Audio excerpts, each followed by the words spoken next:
The era of metal has begun, and metal shall prevail. For we know what they have done. 5 legends of our realm who sought to follow the path of their dark musings. But they did not know what they had summoned. Pentakill. To these creatures, there is but one thing left to do.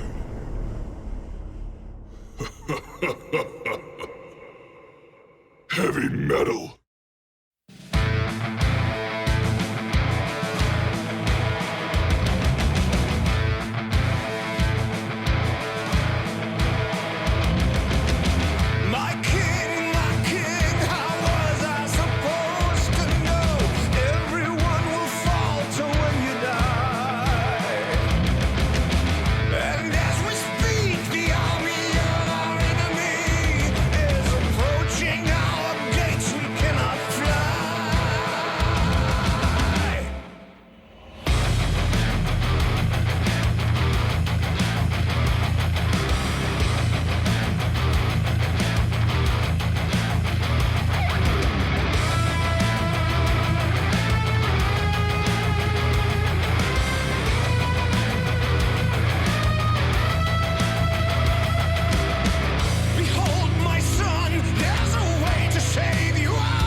Welcome back, ladies and gentlemen. We're about to get into Game 3 of the Direwolves Take Your Legacy, and Direwolves, nice and quick, sub 60 minutes, are at match point already.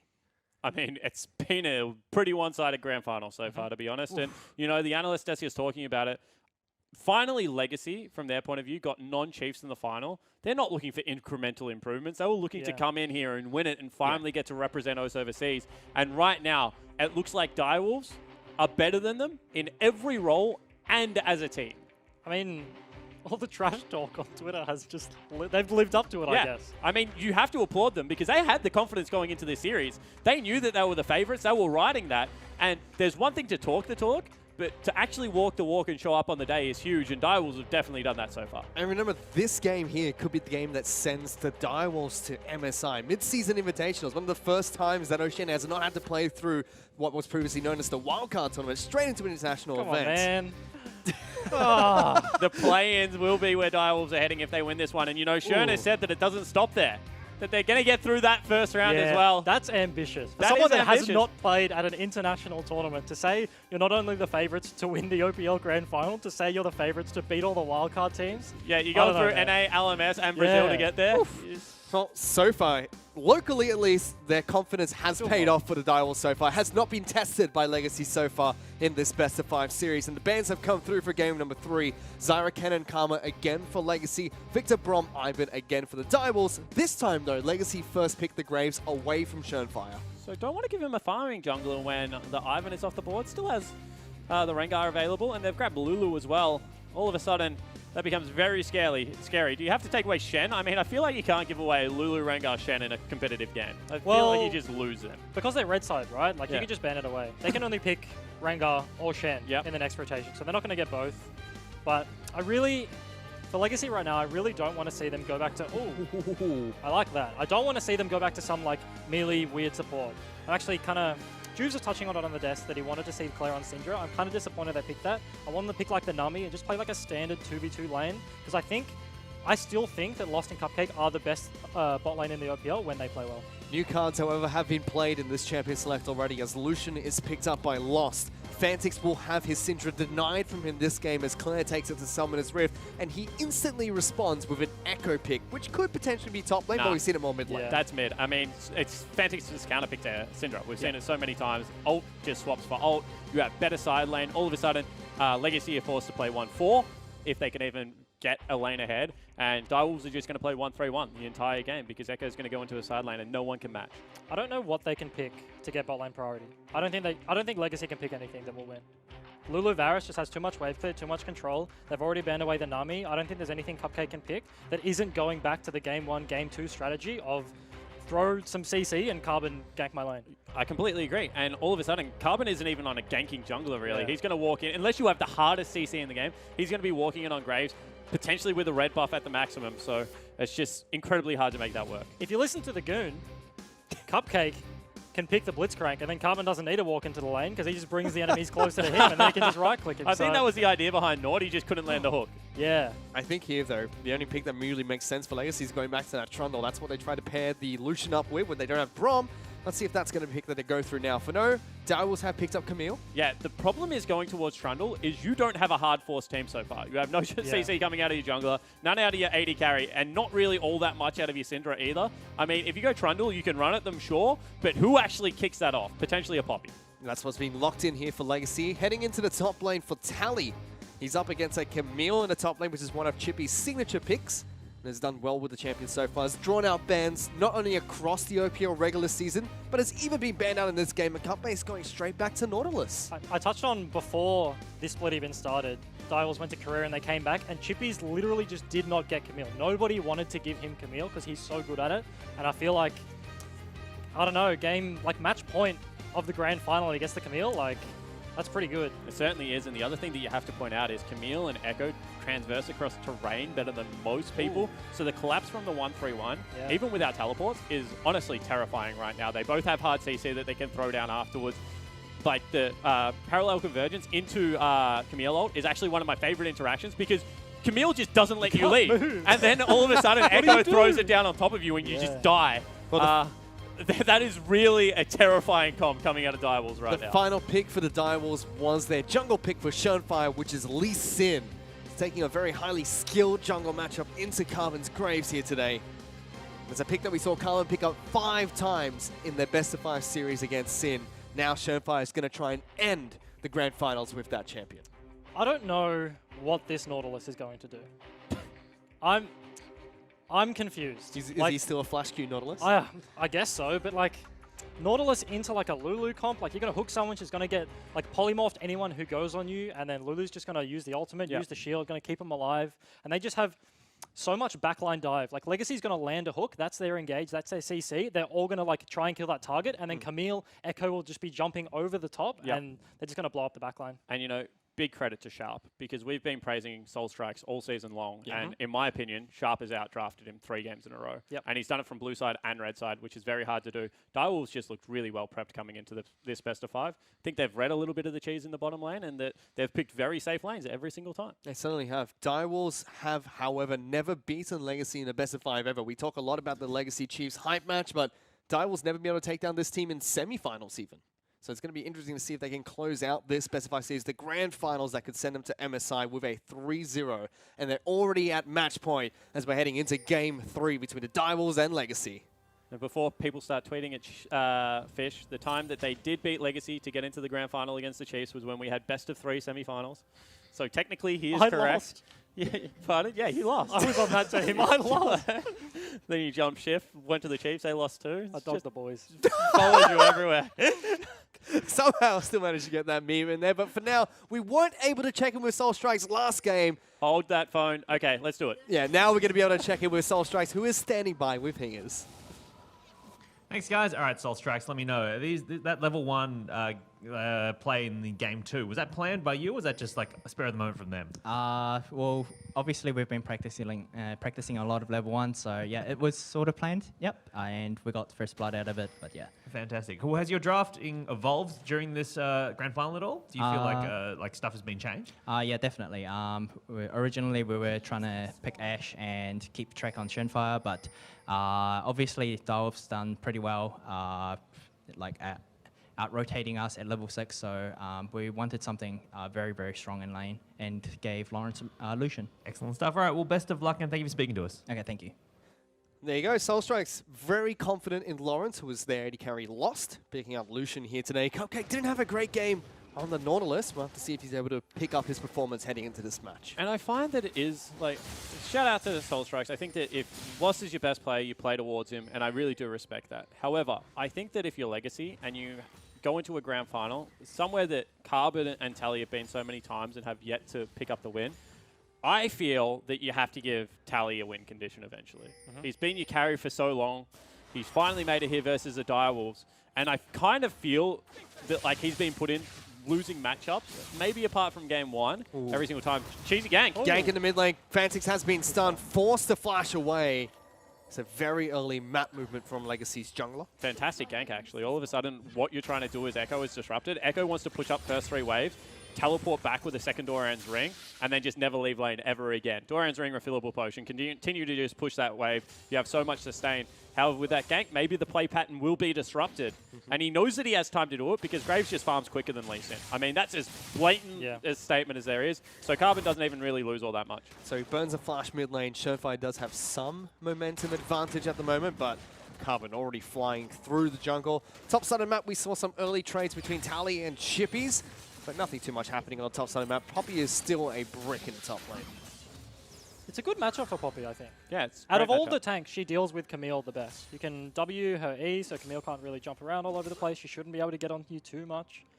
But like you were saying, yeah, Tally, it's kind of the inverse of being set up for success. Not that he's being set up to fail, but it's just not something that he's going to thrive in, right? He's just trying to not lose as opposed to win.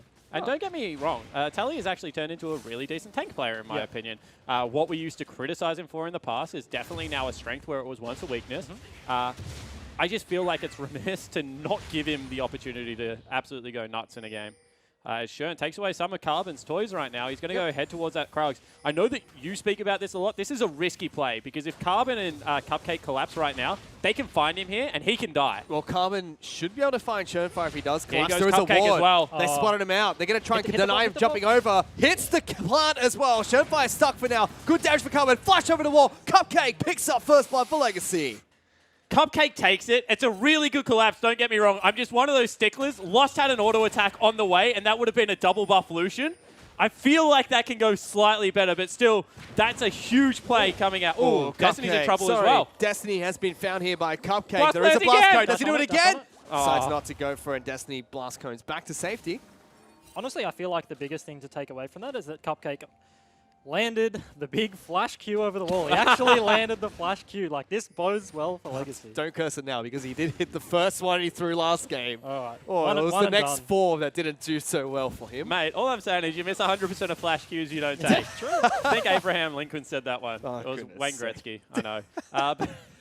But yeah, credit to him. I mean, we say all the time, as a rookie player, actually having, you know, the courage to be able to go for that play that did not work out for you, definitely credit for Cupcake right there. Yep, did play that one well, and Legacy set up the gank nice and easy inside of the jungle. So, although we did see Shernfire take away Raptor Camp, does get locked down now. Ooh, Fantasy the in roam. trouble. Big hook, that's a red buff Nautilus. Fantasy is going to try and stun up Claire. Isn't enough damage? Good damage ticking down, but Claire's Ignite was ticking as well, And he picks up a kill. Goes back. I know this is what we were talking about. When you actually, the map isn't open wide, rushing Moby Boots, great move, because you can do exactly that. When they recall, Uh-oh, Shernfire Ooh, he finds got Claire, it. tags him, flashes away, will flash on forward, But is he Shern dies dead? as well. Big Cupcake is down here as well. Shern is trying to get out of this fight, but the red buff is just ticking, and Karma's coming through as well. Smokescreen, is he going to be able to survive here? Shernfire's running through. Oh, no. That's a flash from Carbon. Is he fast enough? There's a blast Does he get the code.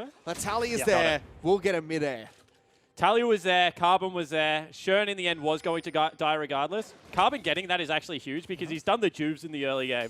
He's gone for the 2 ganks as Cupcake again. Oh, predicts the Duke from Destiny. Turns Lost into a Cupcake and exhausts him as well. King is barreling down auto attacks against the Lucian as double buff has run out for Cupcake. So just a trade in the bottom lane. It's one of those things, stepping past the wave can be dangerous because Yeah. when they return fire on you, you just take so much damage. Especially against Exhaust, right? Like, Exhaust just denies... Ooh. Ooh, Cupcake taking a lot of damage there. Flash. There is a ward. There's a heal. Keeps him alive. Lost is trying to trade through the minions, but Destiny charging forward. That is a greedy play out of King. The only way you get that kill is if you think Lost is a bad player and he's not going to heal in time. And Lost is not a bad player. Well, we know that King said that he was the most overrated AD carry. True.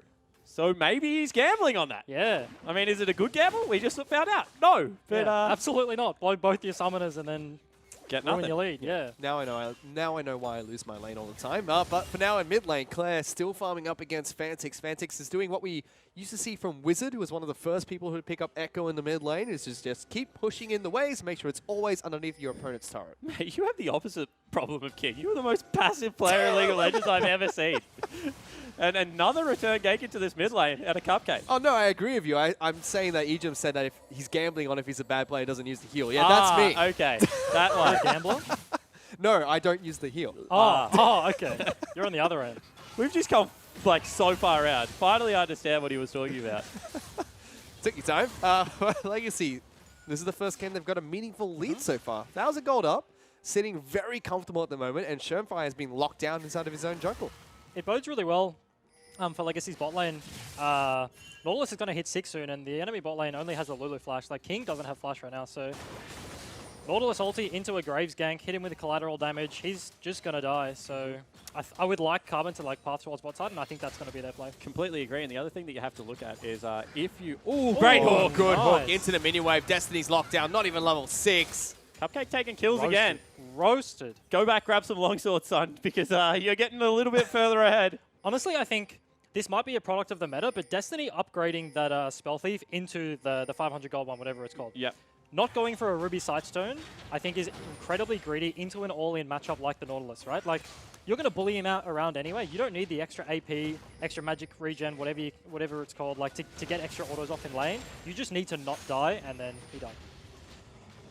Meanwhile, Direwolves are able to invade into Legacy's jungle while Carbon's on the bottom side of the map. This is huge. I mean, we talked about it already. Red buff on Carbon is actually big. Normally, red buff on turrets is a little bit of a meme, but because of the reload time behind Graves, it actually helps out a lot in turret pushing. And you can see that they get like 70% of that turret. Carbon trying to get himself a cheeky cannon, doesn't get it. I mean, it's always great when you're a jungler and you can pick up the CS. So Direwolves react by sending everyone mid lane. Legacy are probably going to be able to pick up first turret, but Claire's been kicked back into the rest of the walls. Tally is here looking for a return kill, flashed over a wall. Get the camera to the left. What's going on there? Because Lee Sin's dead. Yeah, all of a sudden he's dead. Ooh! I don't know how that didn't hit because Fantix just ducks behind a minion and they will be able to save the turret. Chippies get some good damage top lane, but Tally got another kill participation, kill involvement. It's a decent reaction from Direwolves, but they just don't get anything. They get a kill and then Churnfire dies. They just trade one for one, and then Legacy just pushed in the bot lane. They got that because Direwolves went for that in the mid lane. Legacy gets to push it all the way into the inner, and then it's going to bounce. And this is another situation where we were talking about in game one, where they can take that turret if Shurn just walks towards the turret, but they want the kill and the turret. They want to be a little bit greedier. Yeah. And now because that's taken like what, the 5 seconds or whatever to execute that play, that's the time that the turret would have fallen down, and then Legacy defends. So you're trading a kill for what could have been an open map at this stage of the game. So holding your abilities is so important. Oftentimes, holding the threat of being dove is actually so much more important than actually diving them. And as you saw, they could have got the mid turret, but because they chose to dive them, they just didn't get it. Does, however, set up Direwolves later on if they ever get an advantage over Legacy to knock down two turrets. Yep. But Legacy, they've sent Lost and Cupcake into the top lane here. If they can continue their momentum, there'll be no opportunity for Direwolves to be able to pick up those turrets later on. And the thing is I kind of know how Direwolves think. They're looking at that huge bottom wave pushing against them, and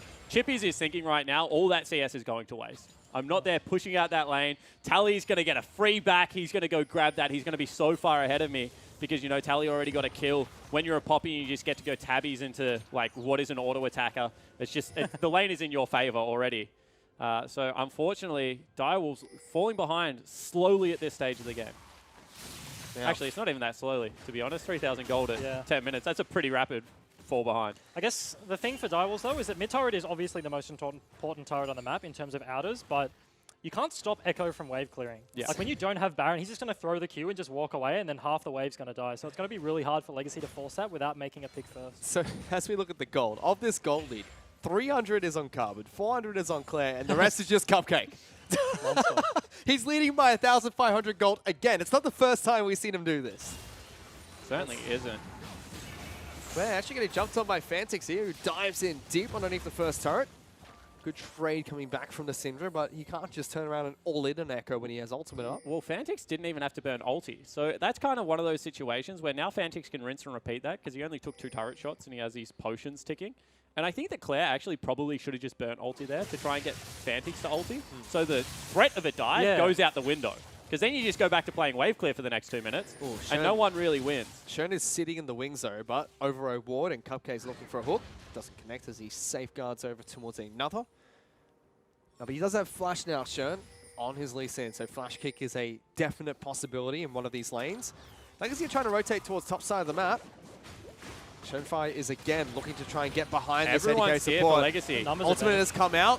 Will not connect onto Lost. The chain doesn't go through. Double teleport coming out as well. Big Wild Grove. Shurnfire incredibly low though as Carbon's looking to try and duke it out in the backside of the map. Tally has been locked down. Fantix diving behind Legacy. Lost gets the first kill. Destiny almost falls to the collateral damage, and Fantix can't find an avenue to flank behind the trees. And that's what I'm saying. Attack one end of the pincer with absolutely everything. You're looking at that thinking, Fantix is just going to clean up everyone, but because they force the other 4 away, Fantix can't go over aggressive, actually has to back off, and Legacy come out with a kill as well as the turret. And that is the way Legacy want to play the fights, right? Nautilus is going to hook and keep walking in. Lucian going to just keep resetting his E, keep dashing in, and if they can make a pick like that and then just keep like steamrolling through the team fight, that's what a team fight win looks for Legacy. Now Legacy 4,000 gold up over Direwolves. Yes, mid lane is low, top lane is at about half health, but when you're this far ahead, 13 minutes in, it's going to be difficult for them to push in. But let's talk about Direwolves' comp a little bit, because I think this is really key that they've fallen behind early. Because what you want to do as a 1-3-1 is you want the laning phase to go for a little bit longer, King to pick up makings of both the Blade of the Wrong King as well as Hurricane. Yep. Then you park him mid. Yep. You can no longer out-wave clear that because he has, you know, all the percentage health damage, he's auto-attacking like a turret, and then you send your mid laner top and your top laner bottom, or a variant of that. And then all of a sudden, there's no one to match one of them. Claire has to go to the weaker person and is always under kill threat if Shurnfire shows up. And you just can't push in mid lane. What's happened now is they have a 1-3-1 comp where King is unfortunately behind, cannot go for Hurricane at this stage of the game. So Fantix is just stuck mid, shoving into Claire, and they keep trying to make plays on him. Shurnfire looking to try and get behind Claire. Good flash gets him back to safety. No summoner spells burnt by the Diables. They're still trying to push down mid lane outer. But they're farming one lane fish. And Legacy are farming everything across the map right now. I mean, this is just a miserable place for a 1-3-1 comp to honestly be in right now. It's just such a risky play. Like, if they get the kill, then sure, maybe they can turn that into a half, what's a half HP turret already, and they get the turret. But if that doesn't pay off, what you're seeing right now is they're just going to get punished across the map. So Legacy send their bottom lane duo down into the bottom lane to match up against Chippies, who's rotated down here for the team. King and Destiny still parked top side of the map, trying to farm up every bit of minion they can find. And Carver's going to use this time to try and take blue buff away for Claire. And now the shoe's on the other foot. I mean, we've been seeing it time and time again where Shurn's just gone into Carbon's jungle and taken everything. Legacy are doing it as a team. And whenever a wave is frozen, Tally or Lost is just dipping into their own jungle and keeping themselves topped up on creeps. So Carbon's kind of farming all of Shurn's stuff, and then his team's farming everything else on the map. Really has put Shurn in a pinch, and it's now a 4,000 gold lead. And your comp's not designed to team fight, whereas Legacy's is legitimately a run forward and just keep attacking people comp. Go back to ease of execution. When you have a good ease of execution comp and a gold lead, the game isn't that hard. What are those things called that are on like the roadworks on the side of the road that roll out the cement? That's Legacy's comp. Just a steamroller? Yeah, well, is it a steamroller? I don't know. I have no idea what it is. Yeah, I know what it is. They're just chugging along real slowly, and then they just keep marching forward. Drops the hot tire at the front and rolls over the top of it. Yeah, absolutely. Oh Asphalt, that's what it's called. We're talking about building roads. Oh, okay. All right. This is the highway Legacy need to get back into the series. There we go. Analogy complete. Oh, nice. I don't even know where to bring this one here. To next. Back to this game, though, instead of talking about roads. Still a 4,000 gold lead for Legacy. Claire's trying to keep these minion waves off the turret so that Fantix has no way to take down a turret to give it a little bit of breathing room for the Wolves. And as far as a 1-4 comp goes, Legacy has played this really well because what they're doing is they're sending Lost into the lane that has no one. They will lose out on a turret, which is a bit like, as we said, as you said, Fish, when you have the chip damage on 2, you can pick up the turrets whenever you want. But Legacy, right decision here. They walk into mid lane. Do they get mid? They also have someone in bottom lane. Yeah, so Lost is trying to push bottom I don't lane think by they get himself. it because, as you said, Echo Wave Clear is just obnoxious. King is moving down here, so Lost sets one up to knock it down later. Karma's going to try and do the exact same thing. Shurnfire was actually looking to engage there, but Shurnfire can't jump in. You jump in, that is like end of the line collateral damage, Syndra ultimate death.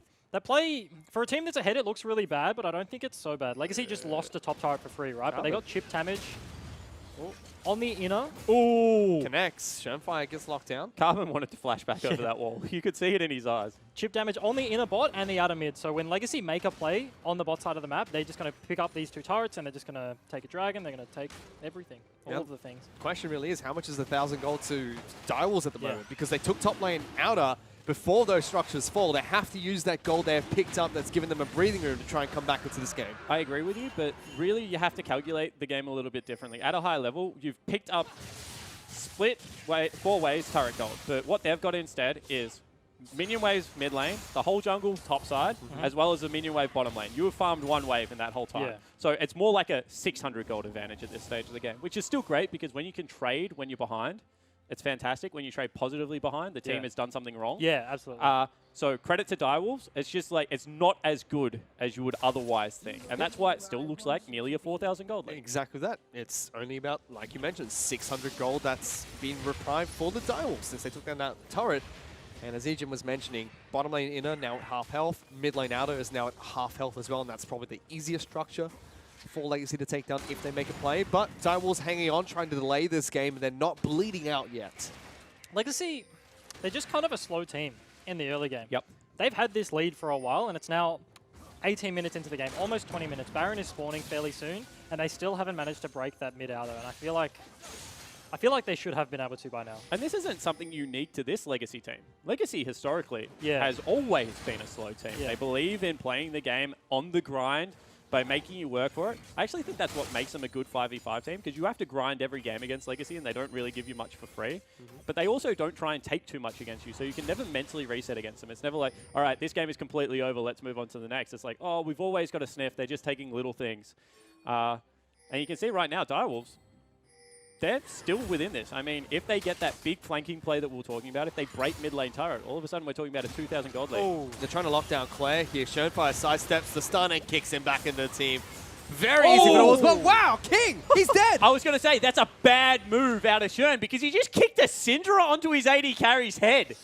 It's so sad. He used Flash and Heal as well, knowing not used by Claire. Claire just one-shot King through his heel from the grave. Oh, that hurts. And you can't even exhaust him because he's dead. Yeah. Imagine being dead. The like, as an ultimate advantage. counterplay. Being dead was a good thing. Chippy's in trouble here. Yep, apparently death is not the best form of CC in this match so far, as Claire gets a return kill in the mid lane, 2-3-0. Saves that mid lane turret and burns Flash, Heal, and another Flash from Shernfire. Seems like a worthwhile trade for That Legacy. feels not fair. In fact, It isn't. What did you do as the Varus? He had to flash in to get the pick, and then he just died anyway. But what we should be talking about, I mean, as funny as that is, King is now getting towards his Hurricanes. So you can see that with that in mind, they've sent Fantix into a side lane. And I think that even though they're 4,000 gold ahead, unless they can really break mid lane turret here by blowing up King again, who now doesn't have summon spell, so it is definitely a possibility. Yep. The game will be played now on Direwolves terms. Yeah, I think a big thing coming up for Legacy, though, is the 2-item spike from their bot lane. Yeah. Nautilus Cupcake is going for the Knight's Vow again, so I feel like he's just going to be giving that to Lost again. And Lost is going to spike really hard. Lucian 2-item spike, level 2 spike, bit of a meme. Everything number 2. He's going to be really strong once he hits the Black Cleaver and once he hits the... Oh, he's already got the Bork. Yeah. And I feel like that's going to be a big window for Legacy. Well, Destiny oversteps here and runs into a wild Claire sitting on a pink ward. I just feel like there's no point going towards that side of the map, because you know that's the side that their duo's playing. Yeah. Oh, he's done it though. Oh, stun doesn't connect though. Claire didn't have I feel like that's one of the times. Against the support, the way I like to play Syndra actually, and don't get me wrong, I'm not one to tell Claire how to play the game. But if you ult first, you get 3 balls out, and then they actually can't dodge the spheres as you go for the stun. So I think that's a situation where you just flash over the wall, ignite him, ult him, and he was probably 90% dead, and then you can take mid lane turret. But Shernfire's behind him right now. He's got to be careful. First-hand experience being a Lulu into a Syndra. We Just saw checking that a game. bush and being like, oh, oh, sorry guys. I'm dead See ya. now. Was that right, Omar? Yeah, Not a bad Syndra player. I hate Tommy. Meanwhile, Legacy, top side of the map at the moment with Lost and Cupcake still pushing in for this top lane inner turret. Fantix holding it off the turret nice and easy, but Chippy's now looking for a gank. Good stun from Claire. Chippy's at half health already. Decides Could not Claire to have pull the killed him? trigger. He was Ignite. I reckon he could have. Yeah, I think so as well. Obviously, Thunderlords is a lot of the damage there, but the 1-3-1, I honestly thought 1-3-1 was going to start working, but 1-4 still looks a lot better out of Legacy, because Claire's just stood up so well in this mid lane. And now Legacy are trying to This is push good. for the final inner turret, sorry, outer turret. Tally's flanking behind, making sure nobody can stop this push. Legacy take it down with ease. And ever since we nerfed teleport, so it's 4.5 seconds, feels like 5 seconds to appear, kind of 1-3-1 has fallen off a lot, because you can't actually stay in the wave now. You have to, on the side waves, you actually have to collapse much earlier. As they go for the maximum play here. Chippies is locked down. There we go. He pulls the trigger this time dead? round. Almost, and yes, as Carbon gets the snipe from downtown with collateral damage. And this is what I was talking about. What a grind. Mid lane, they sit there, pressure it for so long. Burn flashes, burn heals. They finally take the turret. Top lane, they walk in. Chippies is like, I can stay for one creep wave. Gets blown up, take the turret. And did they take the maximum again? No, they just all disappear into Fog of War again. They're going to reset the map, 30 seconds until Dragon's up. I'm sure that's where their eyes go next. Yep. And Legacy are just staying on top of Direwolves and not giving up anything. If you're the Direwolves right now, though, you're sitting, okay, we're at match point still. This game is still winnable, but even if we do drop it, we still have 2 more games to go before we actually lose this one. But if you're Legacy, you're getting fired up. You've done it once. Trying to hit it a second time could be really good for them. This is the swing.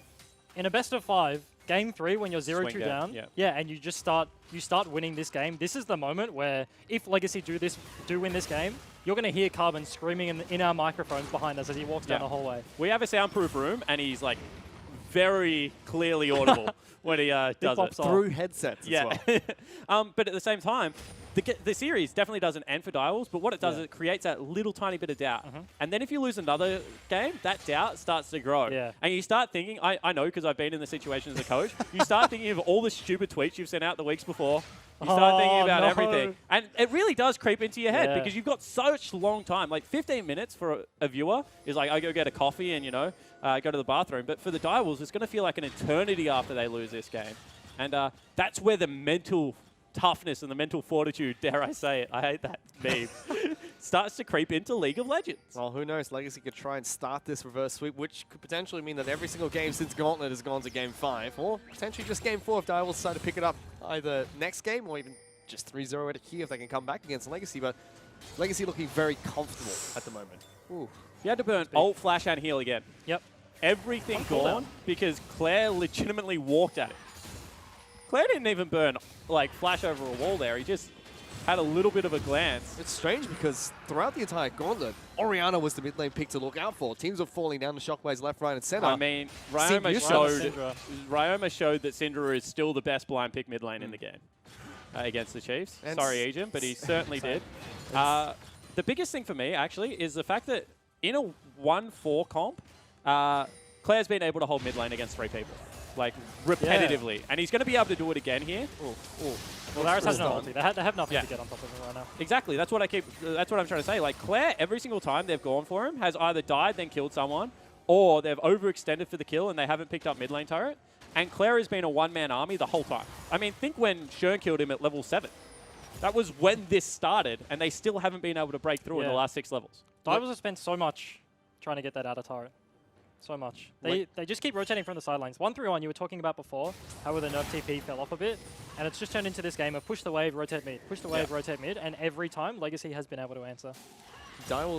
Legacy have their big item power spike at the moment. Double tank item top lane with boots. Carbon is sitting on the components of his third item, which is a Zeal. Double item mid lane. Zeal pickup for Lost with his Black Cleaver as well as the Blade, and even Knight's Vow already complete for Cupcake. And let me tell you, against AD compositions, having Ninja Tabby and Vanna Dancing on Graves actually makes you feel like a frontliner again. Fantix is still going to be able to blow him up, but against AD threats, Carbon's actually going to feel like he can walk 1v1 against anyone and kill them. Does Lost go for a Phantom Dance here, or does he go straight towards Rapid Fire counter? Because with Knight's Vow, extra Phantom Dance, and that's going to reduce a lot of damage from Direwolves. I feel like he goes Phantom Dancer.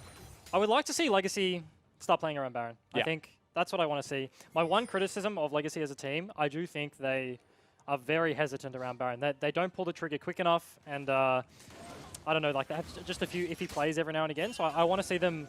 I want to see the work they put in this last week, come through here. I want to see them start making a pick around Baron. They have so much one-shot potential with a Nod hook into a Syndra, just blowing someone up. Yeah, they just need the vision control, and they just need to start baiting it. So I mean, there's 2 things you can do. You either bring Poppy to your team and brute force and be willing to turret dive, or you go towards Baron, and Baron is definitely a higher percentage play at this stage of the game. So Legacy moved down mid lane, looking like they want to try and chip that one out. They've already cleared out wards inside of the Direwolves jungle. There are still 2 available for Destiny, as well as Chippy still has his trinket. And if Baron does start up, there is one really good teleport ward. Yeah, for Chippies. It's a control ward's never going to expire. They're never going to check that part of the map because they're past everything. Both teleports are up for Chippies and Fantix. So they can potentially, dangle Shern out the front of it and then have the big flank. Still a risky play. But they're pinging the ward. Yeah, they're pinging it out. They're looking for the flank. Direwolves know there is that flank option available. That was actually a strange non-commit. Tally was beneath him. Cupcake had a clear hook there, or even ulti. Flash done into the wall. Yeah. Lulu can't ult if she's CC'd. She's just dead. Legacy looking to continue sieging mid lane in a turret. Going to move up here. Turret at half health. This should be picked up nice and easy. Oh, Showdown's going in with the kick. Nice kick. Knocks Lost into Claire. But Cupcake, he's soaking up the front line as a support. He'll be the first to fall. What a big knock-up coming in from the Lulu. Showfire's been knocked out of the fight. King is low, knocked into a wall. Legacy already get a pick on towards the AD carry, trading their own support. Lost is now trying to move on forward, but incredibly low. Fantix trying to get back in. Chippies jumps in again, but look at Lost cutting around. Tally is still at full health. Diving into the back lines against the Direwolves. Still a very close team fight. But I feel sorry because all of a sudden they're just hitting a brick wall. Yeah. They're so far behind that Tally for the AD threats, and this is what I said, Fantix is the only person that can kill anyone. Because as soon as Tally goes past into the AD carries, no one can touch him. He's got tabbies as well as Sunfire. Tabbies are stupid. They need to be nerfed. Absolutely. Well, we can see Lost has gone back to base, picked up a rapid fire cannon for himself, so values that extra range over damage reduction. We'll get that from the Knight's Vow, though. And Iceborne Gauntlet picked up by Tally here. If he was annoying already, it's going to be even worse now. Certainly is going to be, as you said, massive kick out of Shern, and they don't turn around and blow him up because, once again, you don't want to attack the pincer, you want to attack the main unit. But that means Fantix gets huge value on the damage. If not for Tally's ulti, that would have been probably a one-team fight for Direwolves, but Tally comes up the good, and then look at this. I mean, Chippy's Fantix is like, we can get in, and Tally just continually dives the backline, so they have to turn around and deal with it. Direwolves just weren't on the same page there. As you saw, I guarantee you, like during that fight, they were calling to commit forward, and then Fantix was looking for it, and Chippy's just overcommitted. Lost just walked over the ward and didn't kill it. No. He's going to go back for it. Okay. Back for it. Cool. There we go. Shift click around the map. But no, as I was saying, like Chippy's overcommitted, burn his flash, and Direwolves just got so much value out of the loot. Oh, King. He's dead. King, he's dead. There's the ultimate coming through. Collateral damage over the side. Tally is in amongst this fight as well. Legacy is still trying to pull this one up without their mid lane. A big knockoff from Cupcake. Tally dives into the back lines, knocks everyone up again, but Cupcake can't escape, and now Tally's dead. Wait a second, suddenly this is Direwolves' team fight. It certainly is, because it was a 5v3 turning into a 5v3 again. And then Lost didn't even arrive for the end of the team fight. That's a huge fight for Direwolves against the flow. They're going to put themselves back within 5,000 gold range. I don't know why Legacy just committed. King just flashed in, ultied, missed, burnt the heal, burnt everything. Claire maybe should have just died anyway, but then they used the Nord ulti, the Poppy went in, and Lucian just was nowhere to be seen. He was running down from the top river. I hope he was shift-clicking down. And he was just zooming down, and he just didn't get to the fight. If he was there, Direwolves would have just been aced. He would have actually just cleaned them all up. Maybe he found a couple of pink wards on the way. Maybe that's why he was late. It's like, I'm coming, guys, I'm almost there. Hang on. Got a pink ward, stop. But Direwolves, they're able to get some respite here. They didn't get some respite. They got a huge respite. They got 3 kills, 2 of which were shutdowns, and 2 turrets. Yeah, so now they're only 4,000 gold away from Legacy. 30 minutes into the game, that is touching distance. The big thing for Legacy right now is the Direwolves don't have either TP. This is, and they do, right? Yeah. So this is their window to make a Baron play. They need to sweep out the pit. They've already got a pink ward in the pit, but Direwolves have that cheeky ward over the wall. Yep. They need to push into the top side. Poppy's answering the bot wave, get some flank wards, and Poppy can flank TP and just make a pick onto King. No flash right now. Chippy's no flash right now. Big wave top, which Lost has pushed out. There are wards to spot his re-entrance in towards the pit. The other thing is Claire's as strong as he's probably going to be this game. At this stage of the game, you know, without massive items picked up on anyone else, 4-item Syndra is definitely a menace to deal with. King dies instantly if he gets looked at. And I feel like that is just what you play around right now. You play around Poppy in the bottom lane with a lot of wave clear because Sunfire as well as Iceborne Gauntlet. But they're not going to go for it. They want to group as 5 still. I was going to say, while Showfire is coming out their ward, that's where you pull the trigger, but Legacy very confident still. They're going over the wall. They've got Shern. They found Shern. 3-man collapse onto the Lee Sin. He's going to get Wild Growth from Destiny, but it's just a matter of time before Lost cuts him down. No jungler for Direwolves. Yeah. Do you pull the trigger now? Exactly. You have to. I mean, there is no other play available on the map. No smite for 40 seconds, plus the 15 seconds it takes you to run out of the base. This should be a free Baron. Legacy just need to play for the fight.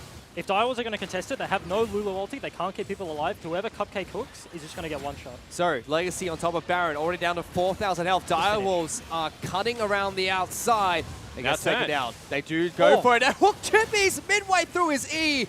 They will throw out the Varus ultimate. King tries to lock them down, does save his top laner's life with the help of Flash, but Baron buff to Legacy. But all of a sudden, ooh, Fantix. Oh, gets caught out, and Fantix is going to be able to get back away. Tries to hop over a wall. Carbon dashes over with Loss. He's going to flash out, but Cupcake's there. Big old anchor into your face, buddy.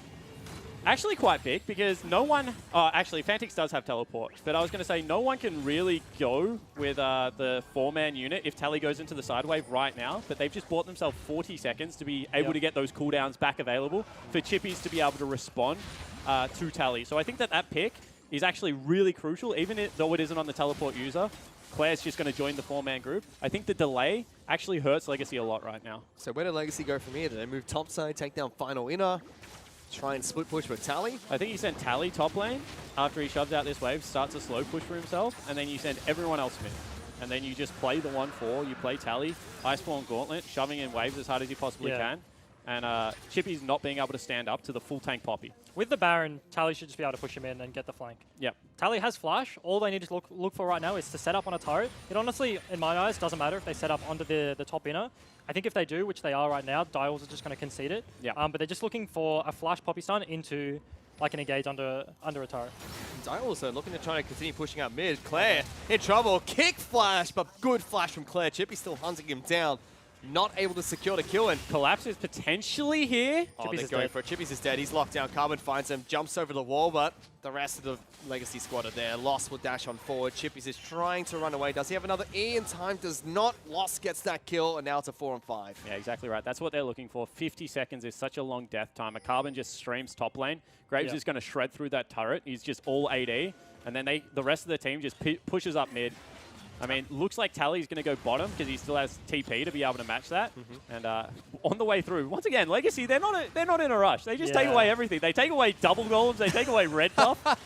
Give me the Krugs. I'll take a red as well. And now top lane turret is free for our taking. Big minion wave, so they can try and push through here. 25 seconds on Chippies. Tally does have teleport to stop the minion from dying in a turret. Teleports onto a ward instead. Trying to get right behind the die walls. Good smoke screen stops Shern from being able to do anything funny. Inhibitor turret falls. Inhibitor falls for Legacy as well. They maybe could have held the TP there, but I think Tally was just using it to guarantee the turret. Chippy's coming up in 5 seconds as Tally just does not take damage. Tally just walks through 3 players in the die walls and a turret. Does not care. Yeah, but Chippy was coming up in like 10 to 15 seconds. If Direwolves did actually hold that top turret because Tally didn't TP, they have a lot of flank wards in their topside jungle where they could have picked up a fight.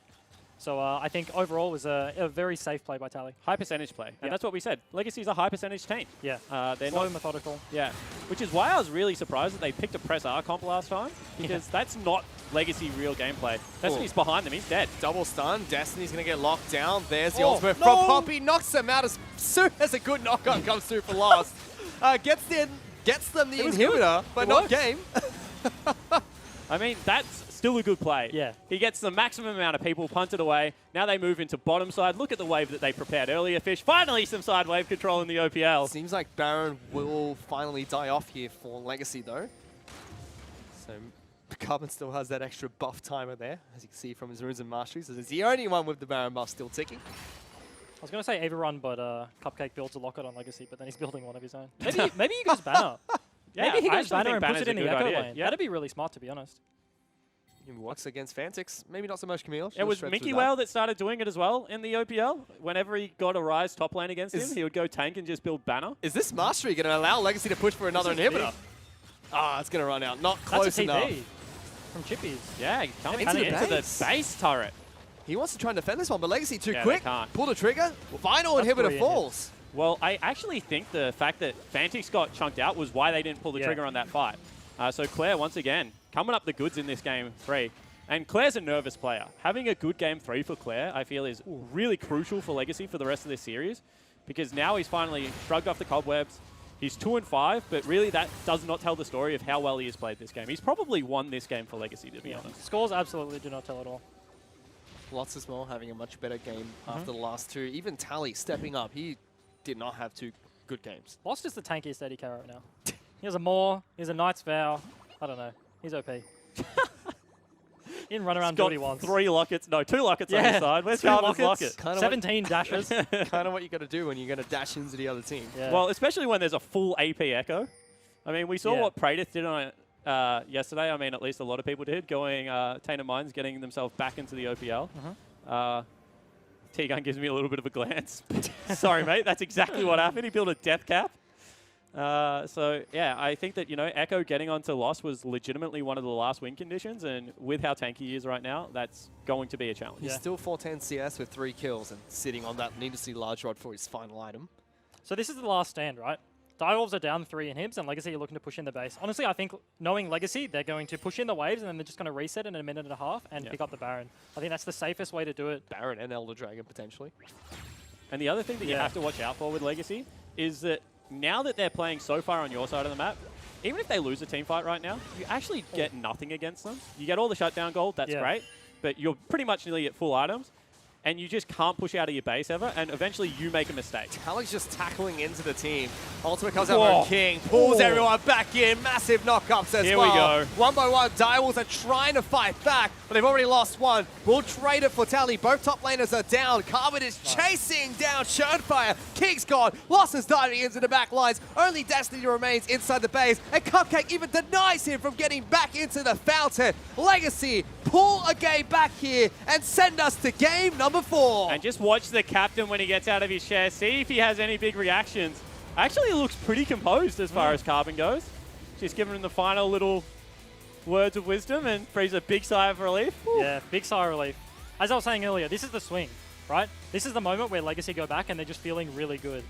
Like, they're in a bad position in terms of the best of 5, but picking that up is a big confidence booster for their rookies, for Claire, for their bot lane. Carbon's got to rally the troops, and I don't know, I think it's looking up for Legacy in the series.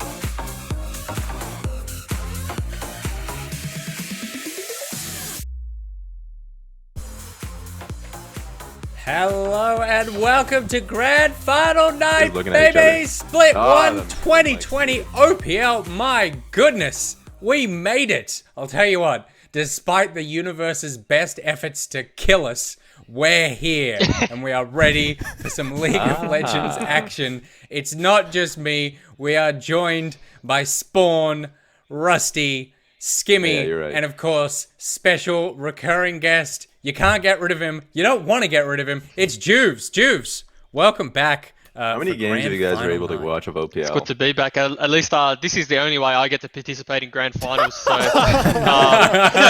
thanks for having me. Do you know the best thing about that is? If he hadn't have got it right then, 3 other people would have pounced on the Juves grand final joke. So I'm a little bit pissed off now, Juves. Thanks for that, mate. That was the best defense is a strong offense, and if you have to offense yourself, then that's just what you have to do. We are preparing for an evening filled with some League of Legends action. That League of Legends action is not going to start for an hour though. So you got us. I mean, this is something of a throwback to the Juves Nick 58-minute fill from a couple of weeks ago. We've got time to kill, gentlemen. Minus the reading, hopefully. Or the book reviews. You don't know what's coming. Hey, we got some books.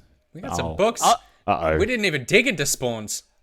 I was about to say, I like how he said minus the books, but he didn't say minus the handstands on the bed. That's right. It's an important takeaway. Yeah. I got some lovely messages online from people about that. And there was no complimenting of form. There was lots of complimenting of effort, and a few people saying, "I like that you did it, despite the fact that Jews chickened out." So I just wanted to put that out there. We are excited to have you guys around watching, of course, as well. Grand final night. It is Direwolves versus Legacy. Before we start, we have some special guests joining us. We have some awards to give out for the evening. A look back at the OPL. Look forward towards grand final evening. I will say though, Juves, you were telling us a very interesting story right before we came on air, and to the point that I got so invested in this story that I started looking at. I was watching you, thinking about it, and then looked up at the clock, and it said there was 10 seconds left before we went on air. So I was truly unprepared to start this broadcast. I mean, are you ever prepared? A lot of effort goes into looking and acting this casual. There's a lot of preparation. The train can only go off the tracks if there were in fact tracks to begin with. That's true. That is the That's the secret of good television like that. Sometimes I feel like you tie me to the tracks, though. If I'm being completely honest. Really? Yeah. I feel that's a slight on my character. Spawn. Spawn, we have a special guest about to join us. Someone who you are very familiar with. Am I? I think I'm familiar with all three of our guests, to be honest. Yeah, but the first one does hold a special place in my heart. Nick, he's the only player I've ever seen, and this is a hint for the chat, right? He's the only player I've ever seen that has tried to relearn a champion during a playoff series. Cast your mind back. He's playing against Juves. It's Chiefs versus Sin Gaming. He locks in the Lulu. He takes Thunderlords. He's looking very aggressive. That doesn't work. Next game, he takes Thunderlords, builds support items. That still doesn't work. Next game, he took Windspeaker's Blessing and just tried to avoid Juves' bottom lane for 50 minutes, and that still didn't work. Of course, we're talking about Ejim, the Lulu god. I mean, that was a hell of a recall flex there. Well done on remembering all that. Ejim, of course, your protege, I would say, Spawn. Ejim, are you on the line? Welcome back to the OPL. You are on the line. Very exciting. There he is. There's the face. Hey guys. There's the head. So exciting. We're back in action. We are I back. kind of wish his computer was a little bit to his left so we could get the mirrorception going. Because I only have double bed, but really what I want is 15 times forehead on the stream right now. It does. Which side is it? It does slide, but I've slid them. I literally did the opposite, so that wouldn't happen. That's a good. I mean, that's because you're a professional. How's Korea treating you, mate? Yeah, as you can see, sunny Seoul. It's a nice day outside. It's looking a lot like ACT. I feel very much at home here already. It's been only 4 months of transitioning over to Seoul, but I'm settling in well. It's great. You of course never made it. No, it would have. It's arguably the biggest flame failure of the OPL was leaving to not walk into another job. Just seems like that is counterintuitive. That is what they always tell you not to do. Always have your backup lined up. Are you hoping to get there anytime soon? Yes, but that's been the problem. The short version of the very long story is every week for the start of this year has been okay, we have some plan, whether it's a flight, whether it's visa, things are processing, something is happening, and then things are looking up on the horizon. Yeah. And then every week I just get monumentally cucked.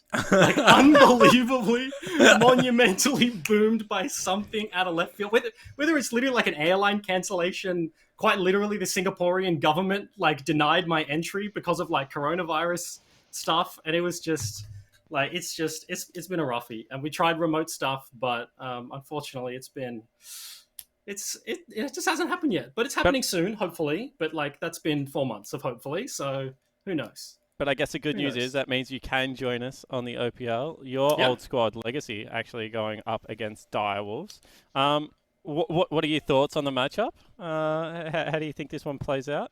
Probably a lot less specific thoughts than I used to have. I'm familiar with a bunch of the players, but I guess definitely haven't watched as much of their games this split than I have any other split, keeping up with both leagues now. But I think Legacy, by all rights, should be the favorites coming into this one. Direwolves coming off a rough end of the split. They've looked good in playoffs, but it takes a couple of best of fives, maybe a reverse sweep versus Order. It's got to sting a little bit, but that builds a ton of momentum. But then literally game one, if Legacy win, that all goes out the window. So I think Legacy should be sitting pretty comfortable going into the matchup here. And talk to me about your old teammate, because obviously the way you got your championships was by stabbing a lot of them in the back. But Tally, now back at home, and he hasn't won a championship ever. People wouldn't know that about Jimmy. But what do you think about Jimmy picking up potentially his first title today? That'd be good. It's been a long time coming. There's a couple of players in the league that have been out, in it from the start. Chiefs losing to Direwolves means Claire is out. He's been a long time name. So James Tally sitting in that camp certainly should have a lot to prove in this one. And coming into midway through the split, he's definitely going to be feeling good about it. I just want to point out that Faria101 in the chat says Spawn almost looks like Ejim now. They've even got the hair parted the same way. It's the same glasses. the smooth face, the parted hair. You aren't in Korea, Spawn, so it all matches up. Yeah, it does. Do you know the other day, and this is a little bit embarrassing, and Swiper can back me up here, and I don't normally do this, but the other day I was having a bit of a roughie, and I missed my old mate Bryce a little bit, so I put on a Chiefs jersey that had Bryce on the back of it, and I wore it into the Order Gaming house, and Dos was literally like, get the out of the house in that stuff. But I was like, I just miss Bryce, and so I wore Bryce's jersey for a day. It was nice. That's wholesome. Do you have anyone else's jerseys, or am I the only one? I actually have Swiffer. a Swiffer jersey and a Egypt jersey from the Chiefs. Okay. Would it have been weird if you were the only one? No, I mean, this is the first time I've heard that story. It would have been a little bit more wholesome, you know? Yeah. Actually, maybe it's even better now. I actually had to bug choice. Bryce for like 3 years to get his jersey. This is a true story as well. Because I was always a huge fan of Egypt, even when he was a legacy player. And then I just kept bugging him for a jersey. And then one day, randomly last year, I think, he just bought me a jersey and it was good. Yeah, we had a couple of them. I reckon, like, literally in this cupboard, I've got like 17 Chiefs jerseys. Like, over the course of the year, we'd get like 6 new ones. It's ridiculous. Well, we're very thankful that you came back, even for this short amount of time, to appear on a League of Legends broadcast.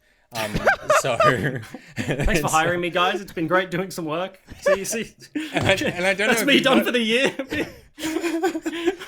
And I don't know if you've noticed, but we got rid of Juves for the whole segment, so it is just like it was last year. So it's been a pleasure to see you again. Obviously, we hope that you can get over to Korea soon and we get to see you back on screens. I don't hope that at all. You do not speak for the broadcast, Nick. I hope he remains grounded. That's the master worry that the protege will one day overtake him and take over. Do you have anything to say to your OPL fans before you go? Because they are I mean, they're not legion, but there's definitely like 4 or 5 of them in the chat. He's pissed off. You want me to drag him back up? Oh, he left. Wow. How do you feel about that, OPL? That's how much he likes you. He left even when he's still on camera. He's now checking his hair and definitely logging into his email. He's checking Twitter. He's still on camera. He doesn't realize. He has no idea. Swap the cabs. Thank goodness. That was an exciting time. We've got a 2-shot. Okay, so we've lost Juves and obviously Bryce's guard, so it's just back to you and I, Spawn. Bryce, I mean, it's good to see him again. I've missed him a lot. I pitched hard. So it's the end of the split. We could talk about what the plans were mid-split before everything went horribly wrong. You know how we had Bryce's face on a pillow? It was on the Poro, I think it was. on a Poro, yep. Yeah. My pitch to Riot after that first show was that we get a mannequin and we put Bryce's face on it, and over the course of the split we dress it more and more like Bryce. So we start putting on his sort of like, you know, some of the scoop net jumpers that Rusty steals from him. We get some wireframe glasses. We give it a really smug attitude, and then over the course of the split, he just gets closer and closer to the couch until eventually he replaces. I mean, I assume Skimmy, because Skimmy is, of course, the play-by-play. He's a play-by-play. They need to die every The defense split. against dark arts job of the Riot Games Oceanic office. It's so true. My God. Oh, that is too real.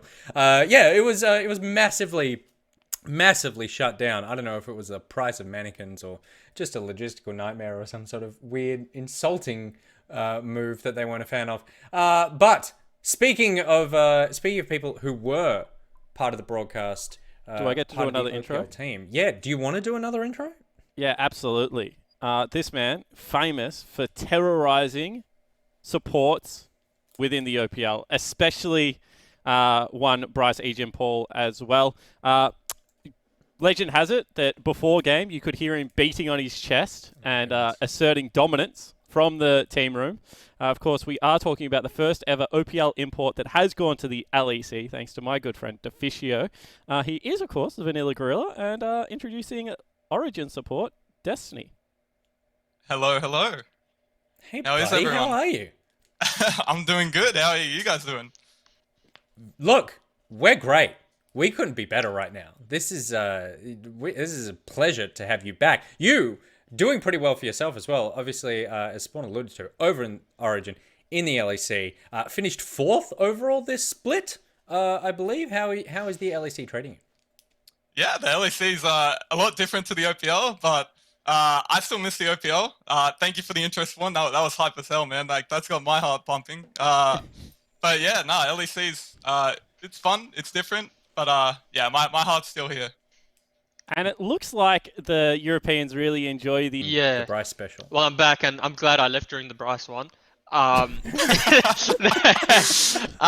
was gonna say, well, because I wanted to chime in quickly when we were talking about O's banter. I noticed Destiny during the LEC games against G2 flaring the FPX icon, and I actually died. I was just laughing. I thought it was great. And then the caster actually, you made the caster a bit upset with that one.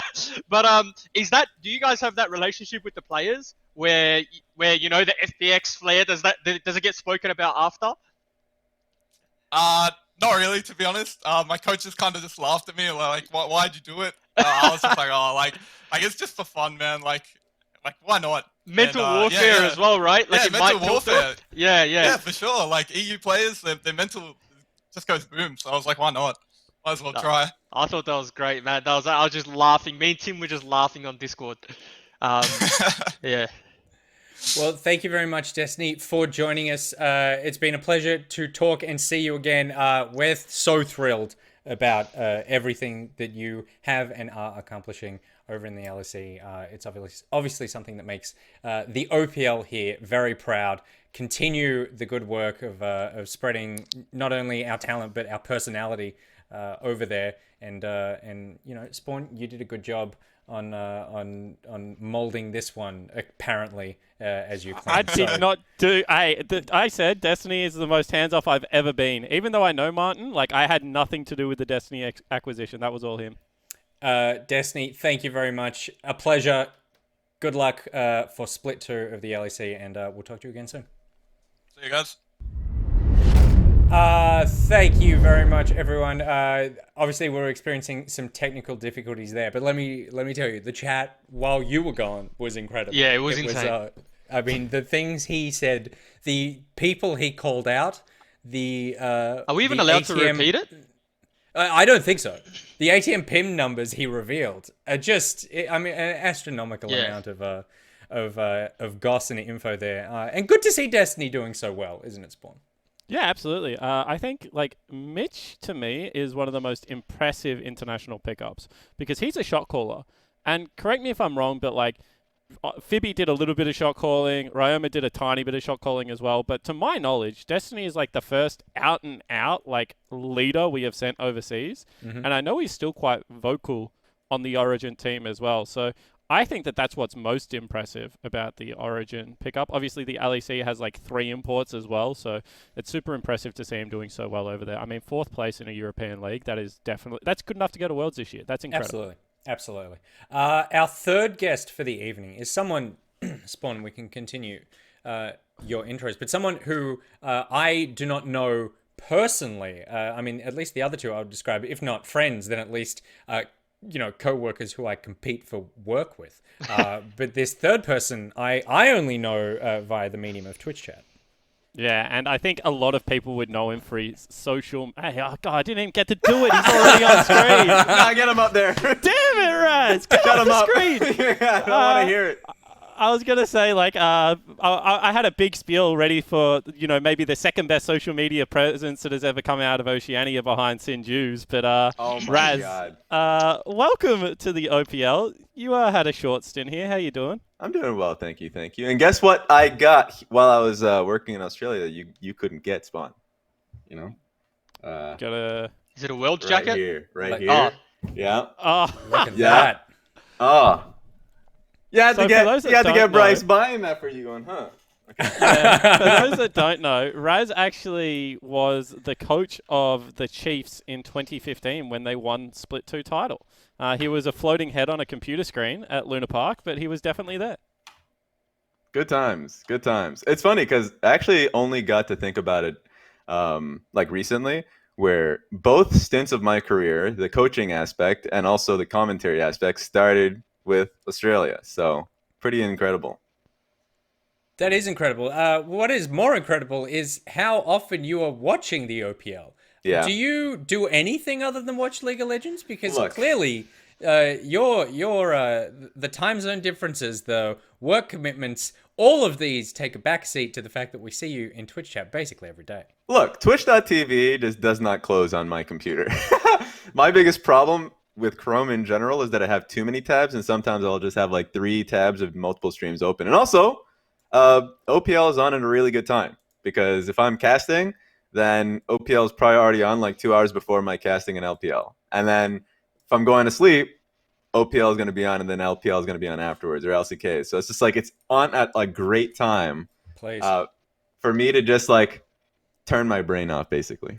We may not have the highest gameplay or the most viewers, but we are the most convenient region, and I think that's something to be proud of. You guys got the best personalities too, goddammit. I enjoy myself every time.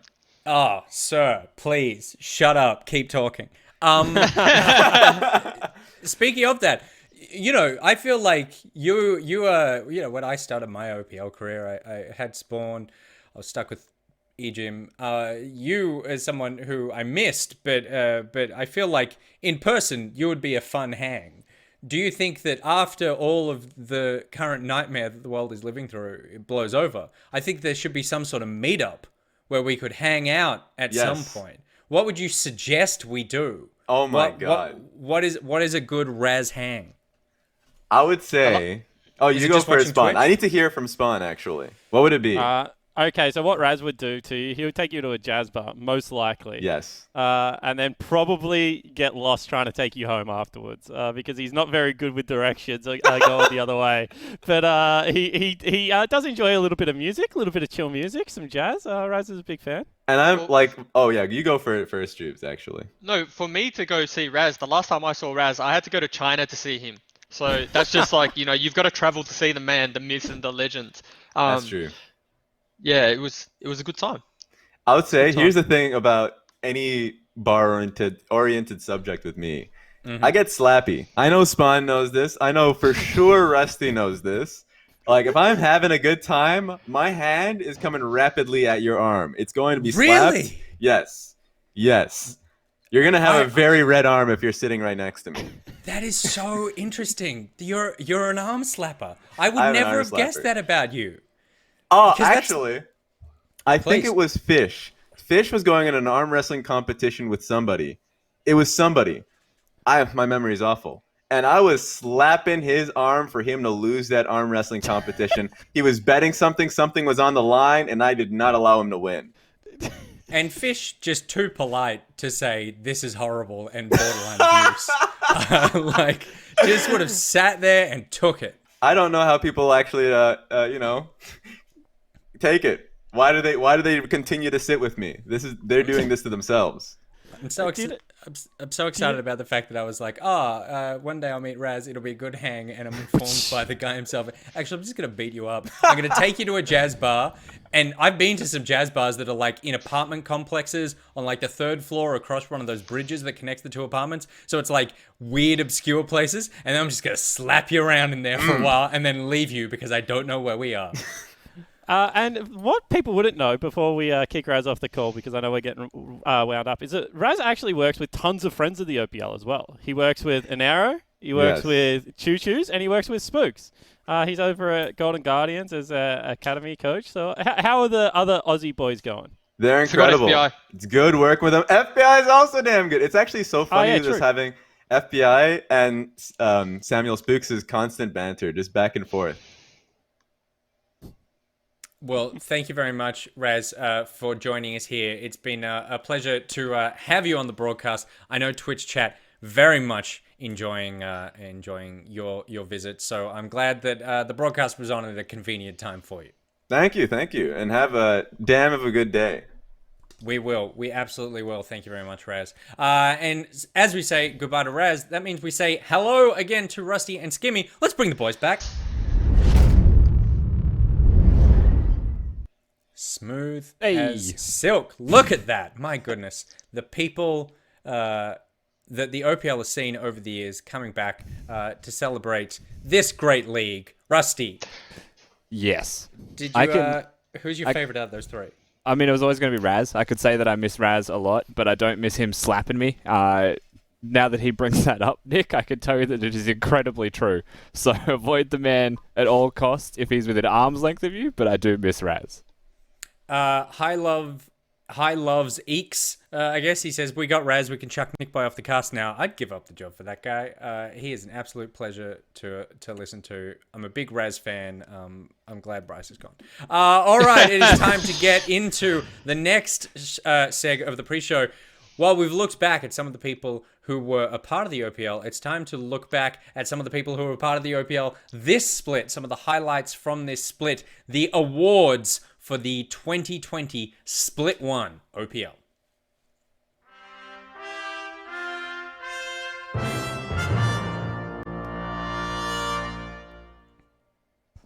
We are kicking it off with best moment of the split, and there've been a ton. And let me tell you, they were not just game. There was not just gameplay. There was just things that happened throughout the split. It's been Juves, I'm sure you will agree, an eventful split for the OPL and for League of Legends in general. Yeah, no, there's been some very big moments in the context of some players' careers individually that I think that we could list a bunch. And there's also been some fun, cool moments that I think will be remembered for a long time on broadcast. So it was hard to pick a best moment, but it was just for me, it's been a really good split to watch. It has indeed. Let's take a look at the runners-up for best moment of Split 1 2020. The OPL Honk is the first runner. What the heck? It lives. It got enough votes. I'm very excited to see that in there. I'm not. What a disaster. How did it start again? It was one of those couch segments, right? And you were like trying to tell your point. What was it? Like, would you rather a geese or... How did it start? It was one of those questions, right? Was it the seg where we needed to use a animal noise as the buzzer for something? Yeah, was that it? Yeah. The honk. The honk is popping up in chat right now. Do we have a second runner-up for Split 1 2020 moment? No, we don't. It's just the winner. I'm excited for the winner. Sorry, I thought there were two runners up, so I was like, oh, I'm just glad that Honk got it. Honk came second, which is very exciting. Let's reveal the winner for best moment of Split 1. Oh! We did it! We did it! We did it! Oh, get the camera! Oh my goodness. The winner of best moment for Split 1 2020 was the 50 to 58 minute fill-in for playoffs, Juves and Nick. So, sometimes they say most of the time they say technical difficulties are a bad thing, but I'd argue that it was a great thing now. I hate the shit. I mean, it was the birth of, what's the name of our podcast? Not the Kingsmen. The Kingpins, isn't it? The Kingpins. Yep. Thank you very much. The Kingpins. There was some. I just want to run through some of the other nominees. But just Nick, quickly, do you know what my favourite part about the entire thing was? I remember I was sitting in here in this call, and we knew there was going to be a break, and I heard production say to you, throw to a break when you're ready, and you were just like, you know what? I don't think I will. I feel like it's time for me to go on a ramble, and that just escalated into handstands and push-ups and fitness galore. I was getting very frustrated at how much we were being forced to talk about League of Legends. That was my thing. It was like 5 games. You just got to fill with analysis, and I was like, no, we can't have this. Some of the runners up just very quickly. Gravitas upsetting Legacy, which for me was a big one. A very exciting. I voted for that. I voted for that. And then Bailey's birthday, but his bad back meant that he couldn't be on the broadcast, which was also a fun time. That's so dark. It was a pretty. At one point, I thought there'd been a passing, but it was fine. All right, it's time to move on to the second award for the evening. This is the Tim Carbon Wendell Most Improved Award. And Juves, I hate the shit. before we get to there he is. There's the man. There's the man himself. Chiefs. Before we even get to the award, you take issue with this award. Yeah, I want to say I still, till this day in 2017, was robbed of this award. So whoever was responsible, and I'm looking at Jake for voting. Not me. I was robbed. I didn't get much in my career. I got a couple things here and there. I didn't win much. I could have won a Most Improved Award. I was in the room reminding people that he had won 3 back to back to back and had actually gone down on the ladder, so couldn't win the award. And Rusty and Frostgurun and Raz, I remember sitting around the table getting very adamant about it, still gave him the bloody award. No, I blame Sport as well, Jubes. Let's stick with that. Yeah. It's his fault. Well, Jubes, unfortunately, you're not going to win this one either. Not even as a runner-up. Let's reveal the runners-up for the Split 1 2020 Most Improved.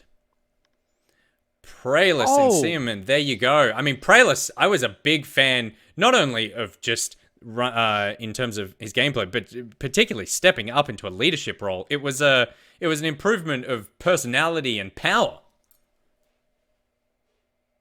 For sure. Yeah. And I think this team nearly made playoffs. So with Praelis being the sole carryover from the 2019 roster. So that was certainly an impressive split.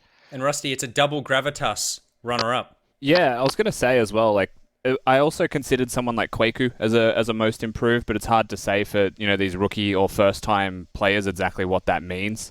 So for someone like Praelis to, show the improvement that he did was a very impressive performance. They improved mightily. They did not improve enough, though, because they were not the winners. Let's reveal the winner of Most Improved for 2020 Split 1.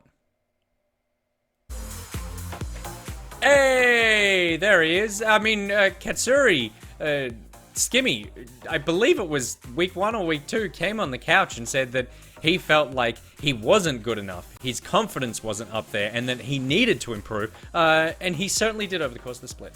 Yeah, he did. I mean, I bonded pretty well with Robert, Dubbed him King Robert after back-to-back pens. The guy's a monster, right? We've had lengthy conversations as to what his aspirations are. He wants to go overseas. He wants to make it big on the global stage as well. And he's made a good point for himself. Unlucky, obviously, not to make it in the grand finals here today, but regardless, he can be very impressed with how he did in Split 1.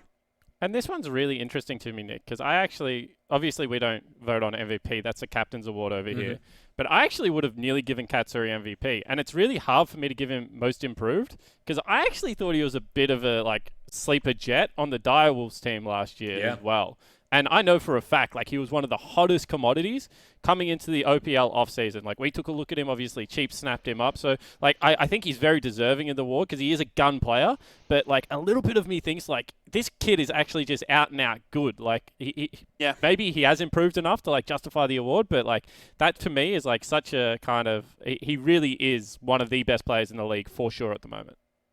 Absolutely, and stepping up into a team that was worthy of his skills, not quite making it obviously to the grand final, but very well deserved, Katsuri. All right, it's time for the next award. We've had the best moment and the most improved. Those are nothing compared to best hair.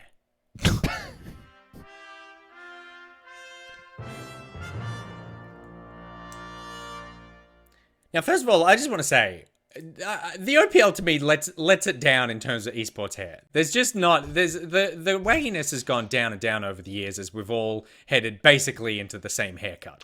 I will mention though, a lot of our good haircuts have been imported. That's true. King had some good hair. He's gone. He always got nice hair, some color in it. Destiny was starting to... I think Destiny won best hair once, but he was starting to do some styles to his hair. So I think, a lot of our hair... Shirt was... a lot of our good hairstyles were on players who were actually good at the game as well. So I guess they're gone now. Wow, that's a moment where we're celebrating the players of Split 1. That was just a double backhand to all of them. All right, let's take a look at the runners-up for best hair. Hit me. Oh, robbed. He was robbed. I was not going to vote for the mustache. Come on. Solely lose. No way. There's no way. No. It has to be clear that Sully, we are not giving it for the hair on his head. We're giving it for the hair on his lip, which just grew and grew over the course of the split. There it is. My goodness. I mean, I would say he sacrificed the hairstyle on his head to grow the hair on his lip. How does that lose? That's all I'm saying. If that is not the best hair, I don't know what is. What are those things called that you wear on your head? Toupees or something? What are they? That's what that looks like. That is He stole 100% what that looks like. Can I just tell you, we never actually got to this because we got too many other questions in for the Nick bag. But I got an email from Sully's mother saying, "How can I convince him to shave that abomination on his lip?"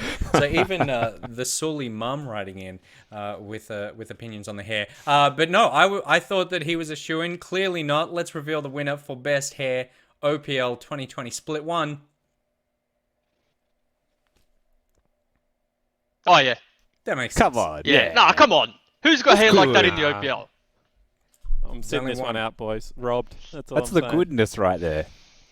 Because, but Spawn, to be fair, if we start opening up best hair to best hair on the lip, then there's other parts of the body that need to be incorporated in that point. And it's just we can't continue down that path. It has to be best hair on the top of the head. We can't. It's just too much information.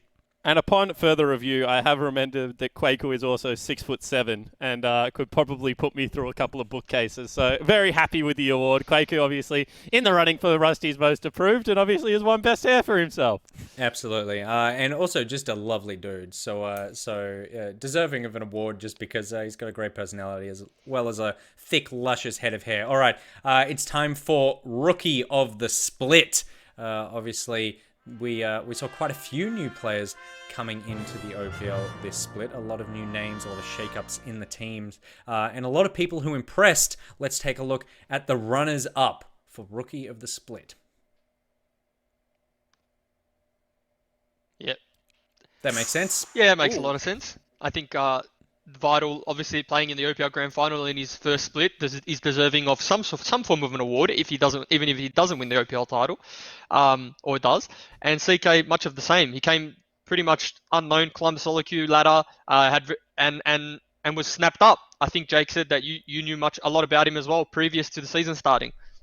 Yeah, absolutely. I mean, this is a guy that when I started running in-houses immediately got promoted into just straight in-house, even though he hadn't been a pro player.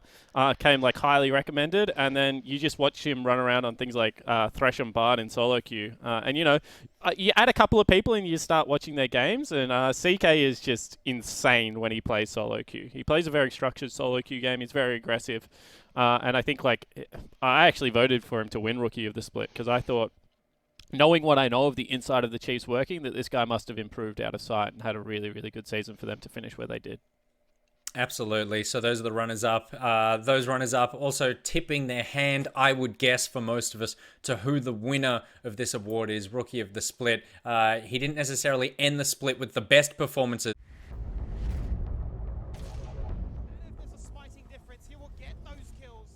Oh. I do just want to give a special shout out because he's not on this list to Isles, who is also in the finals like Vital and is a rookie in his first split. I mean, I'm just saying that's where my vote went, but I do think that Croc is a very deserving winner, and it's what we would define as the loosest terms of a rookie, right? He's a rookie in OS. I mean, off the top of my head, and Juves, you played the role, so you would know better than me. Yep. But when you think of a carry jungler that can actually carry from the jungle in OPL history, it's probably Shern and Croc as the two highest carry jungles, right? And that's very hard to do in your first year of Premier League play. There's pretty much only 3 players in the OPL that ever existed that have carried their team from the jungle position. And when I say carried, being the main threat, and that's Croc, Balkan, and Shernfire. And all those players won the OPL, right? Croc, obviously fell out a bit early, but arguably, could have been in the grand finals and we wouldn't have said anything. Absolutely.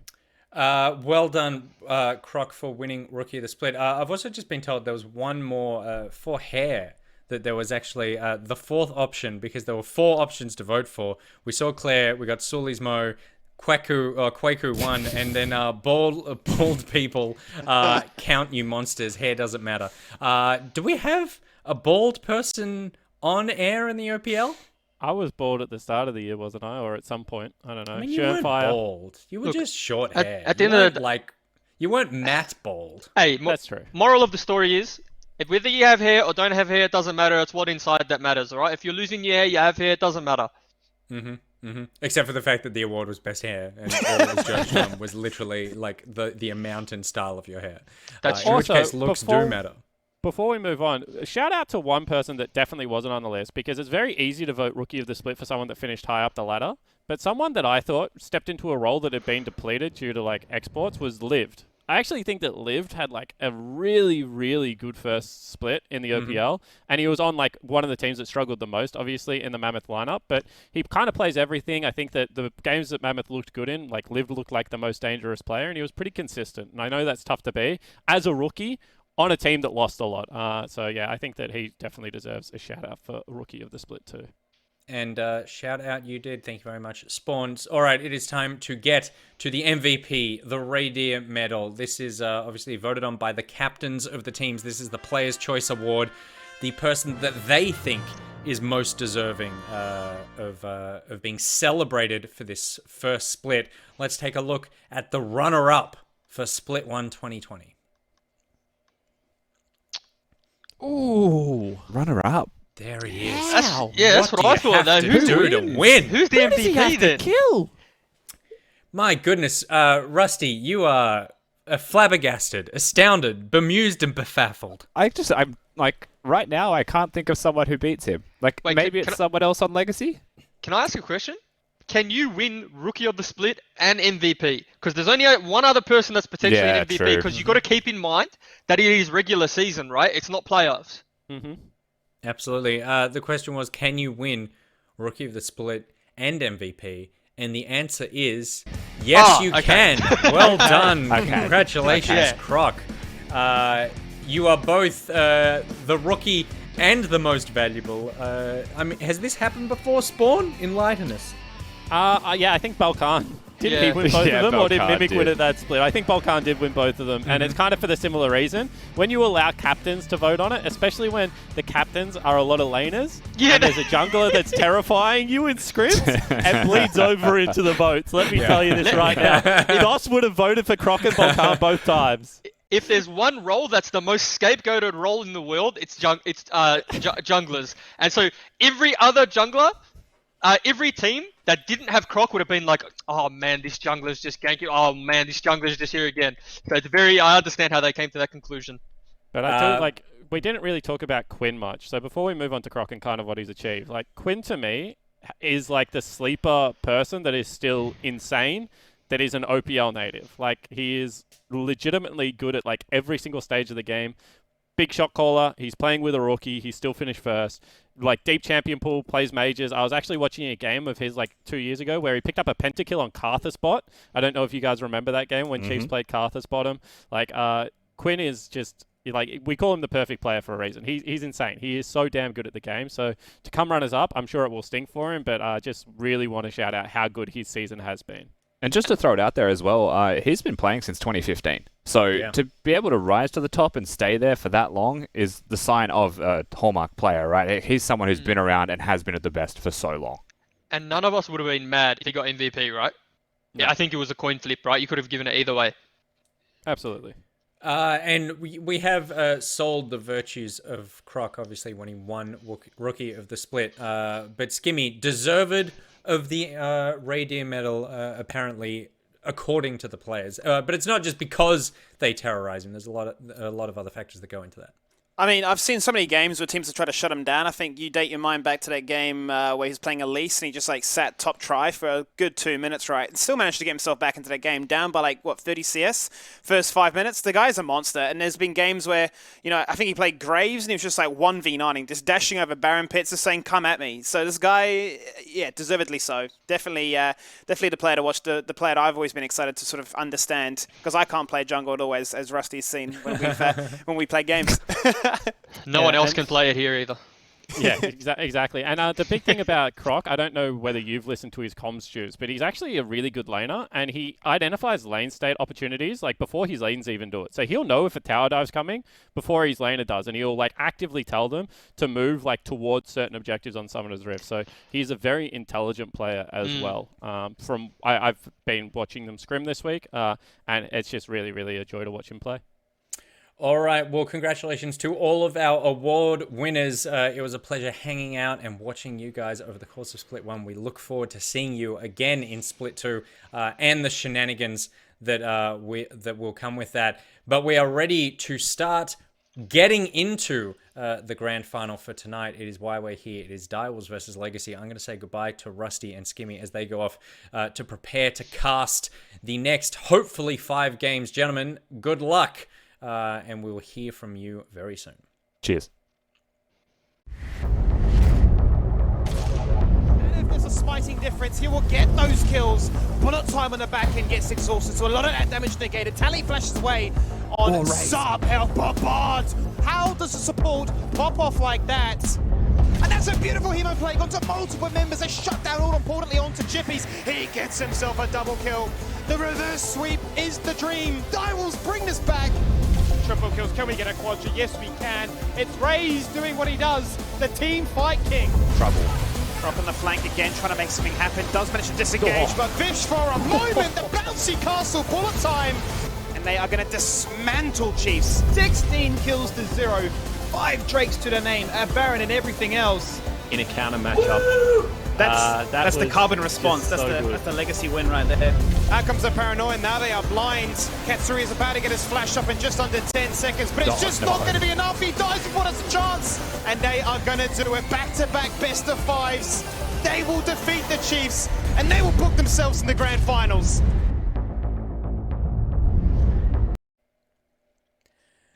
Welcome to Legacy vs. Direwolves, the Split 1 2020 OPL Grand Final presented by Neosurf. And Juves, we are about to head into, I'm sure we all hope, 5 games of watch my diet and really just think about the game and think about my opponents. I think it doesn't matter who you support, whether you're a Legacy fan, Direwolf fan, Chief fan, whatever you are, Order fan.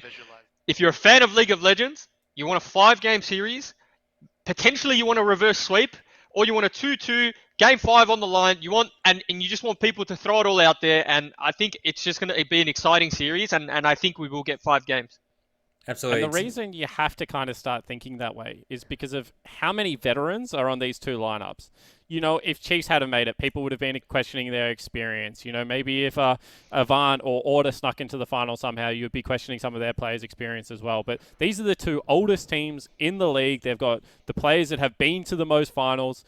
Experience counts for everything in these big best of 5s. And you have to start looking towards people like Tally, like Chippies, like Raze, that have been there before, that have actually won finals.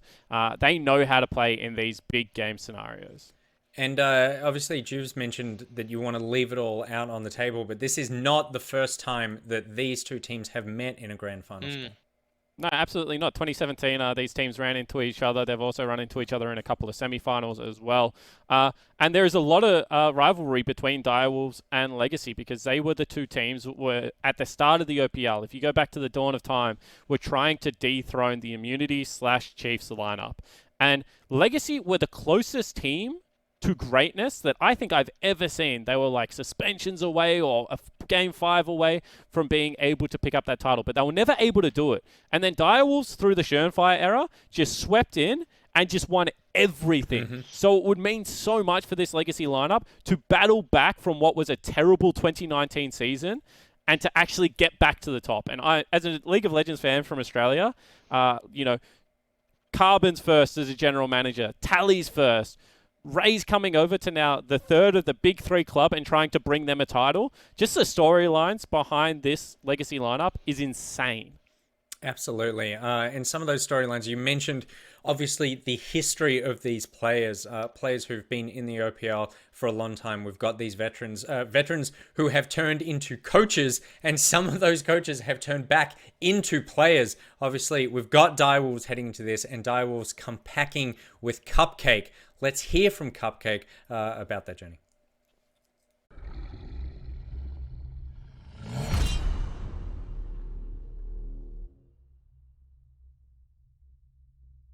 On a game day, what do you do to make sure you're prepared for a match? Well, I want to make sure that I'm not too tired heading into the match, especially because I'm playing from New Zealand and the game starts a lot later for me. So I make sure that I sleep in, have some coffee beforehand, and apart from that, watch my diet and really just think about the game and think about my opponents, especially like potential lane matchups and kind of visualizing the personalities of the opponent team, like how they're going to be feeling, how they're going to play, and really just like staying mentally involved as much as possible so that I don't get distracted by things outside of the game too much. What are your thoughts on the Legacy team? They look like a fluid team. So as a team, like, they synergize well, and individually we might be able to punish them. What are your thoughts specifically on your opponent, which would be Isles? Yeah, coming from not many games at all into this year, he's really grown like a hell of a lot. It's really impressive to see. But honestly, I think I have the upper hand in terms of like maturity and experience, especially in like big game matches like this. He hasn't had these high stakes before, so I'm super confident just like going one-on-one against him. I'm ready to dance on the wrist with him, show him how it's done. Wrapping it up, do you have any final words for, some of the players must possibly raise, your Kiwi brothers? Yeah. Honestly, I'm just really excited for the game. Like, I respect their whole lineup a lot, and yeah, as you said, Quinny, it's gonna be a lot of fun to come up against him because I was on the same team as him last year, and I know we have a lot of mutual respect, and I'm just keen to put on a show.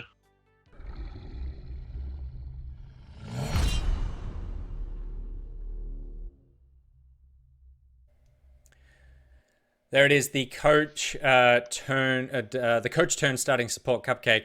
Speaking there to the pro turned meme lord TikTok girl, Udisoft. Thank you very much, Direwolves, for sending that one in. Juves, this is two teams who have had their share of glory in the past, but also two teams who have seen themselves at the bottom of the ladder within the last year of the OPL. I mean, this is a huge rise back up of two Phoenixes within the scene. Yeah, I mean, you just have to look at, Carbon. He's the head of the organization. He's gone out in the offseason, recruited quite heavily. They've even made some big decisions during the regular season and brought in Tally to bolster up that lineup. And I think that, Legacy have rewarded. They've stuck by their guns and what they believe in, and they've been rewarded with a grand final spot. And much to the same with Direwolves, right? It was a team who we said were very emotional. They ride their momentum, but they showed us that they've got that mental resilience along with the skill to reverse sweep and come and make a grand final. So it is the battle of two old guards who are now, one gets the reward, I guess, at the end of the day.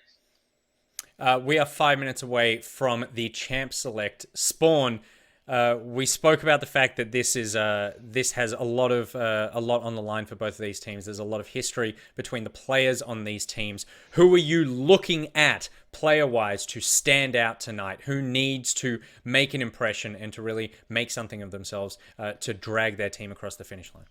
Yeah, look, it would be so easy to point at people on Legacy, but the reality of the situation is, and I don't know whether Juves agrees with this, but I think Legacy come into this game as a unit. They're going to play scaling. They've got shared champion pools. They play everything everywhere. And the reality is if Legacy wins this grand final, a player might play well, but it's probably going to be the structure behind the team that actually allows them to win the game. But if Direwolves win, it will be because Shock has absolutely destroyed Legacy. Yeah. I was so surprised. Shock to me was kind of this guy that went over to North America, tried to make it in the LCS over the summer. He has dual citizenship, didn't do it, came back. And I thought that he had, just come back and he was going to kind of meander his way through another season. He destroyed Order in the last 3 games. He took Harry apart. 1 ban on the Azir and then absolutely ran over that series. He also had a really great series against Claire as well. And I think that if he is able to exploit the top laner turned mid laner in Tally, who at the moment looks very, very solid in the mid lane and fix into Legacy's structure, he gives Direwolves a really good fighting chance of being able to take some of these mid to late game fights. And that's I agree with Spawn, because when Legacy win, there's no, this player just 1v9'd. This player is insane. It's really a solid performance from top all the way to support. And it's evident in the way that they draft. Tally drafts those kind of top lane to mid lane champs that are quite tanky, that have a lot of CC, and they enable, 5v5 team fights out of lane.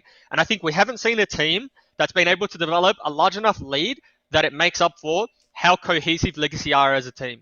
And Direwolves, on the other hand, they win their games by absolutely skill checking teams. Like you said, Shock with the Oriano ults, Vital in team fights, just absolutely outplaying people on his Aphelios, on his Misfortune. So we have two styles. One wants to skill check you and just beat you in the 1v1 in the 2v2, and Legacy want to beat you in that cohesive, we'll play the map and we'll play team fights. And I think that's why this final is going to be so exciting, because it's two polar opposite play styles. And I think it also is really exciting because of the coaches. Because you have like kind of two opposite coaches. Kai is there to facilitate a lot of conversation amongst his veterans. I know that he said that before, that he thinks that the brains are within the team. He gives them a lot of counter picks. Jensen rules with an iron fist, man. Yeah. Like, he is a straight up hard ass. And I think that Jensen has a lot of experience in scenarios like this, and coach gap is a thing. We don't see it all that often in the OPL, but coach gap is definitely a big factor in this game. We know draft gap's a big thing too, right? Yeah, absolutely. Well, we are minutes away from getting into game number one. Quickly, boys, who are you tipping? Spawn, is it going to be Legacy, who have sat by the last couple of weeks and watched as these teams knocked each other out to try to come up and meet them in the grand final? Or is it going to be Direwolves, who have that momentum, who have that hunger to get back to the top where they feel they belong? Yeah, I mean, Direwolves fans are going to be pissed off against me because I've tipped against them the whole way. But if this was anyone against Legacy, I would be tipping Legacy. They're good enough to get a game, I think. They have earned my respect in the fact that they were able to reverse sweep into best of 5 against the Chiefs. They've got resilience, but I just don't think that they have the ability to close out what is a terrifyingly cohesive Legacy lineup. Jeeves? I think I'm going to go Legacy 3-2. I think that Legacy are going to start slow because they've had their time off. I think Direwolves will pinch 1 to 2 games early. I don't know if it goes 1-1, 2-1, but I think Legacy close it out in the end just from, they'll be able to adapt the most throughout the series.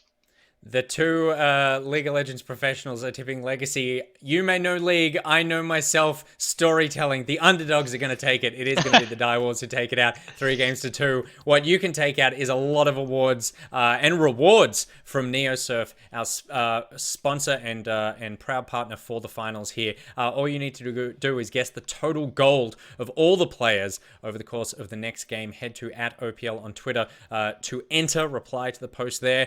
You can win yourself a legendary skin, an epic skin, and a bunch of masterwork chests and keys. All right, it is time to get into the action.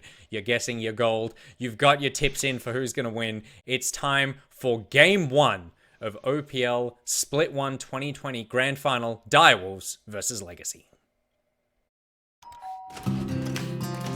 With McDelivery, Macca's comes to you contact-free. This weekend, get free delivery on orders $25 or more via the Uber Eats app with promo code MACCASLOVE.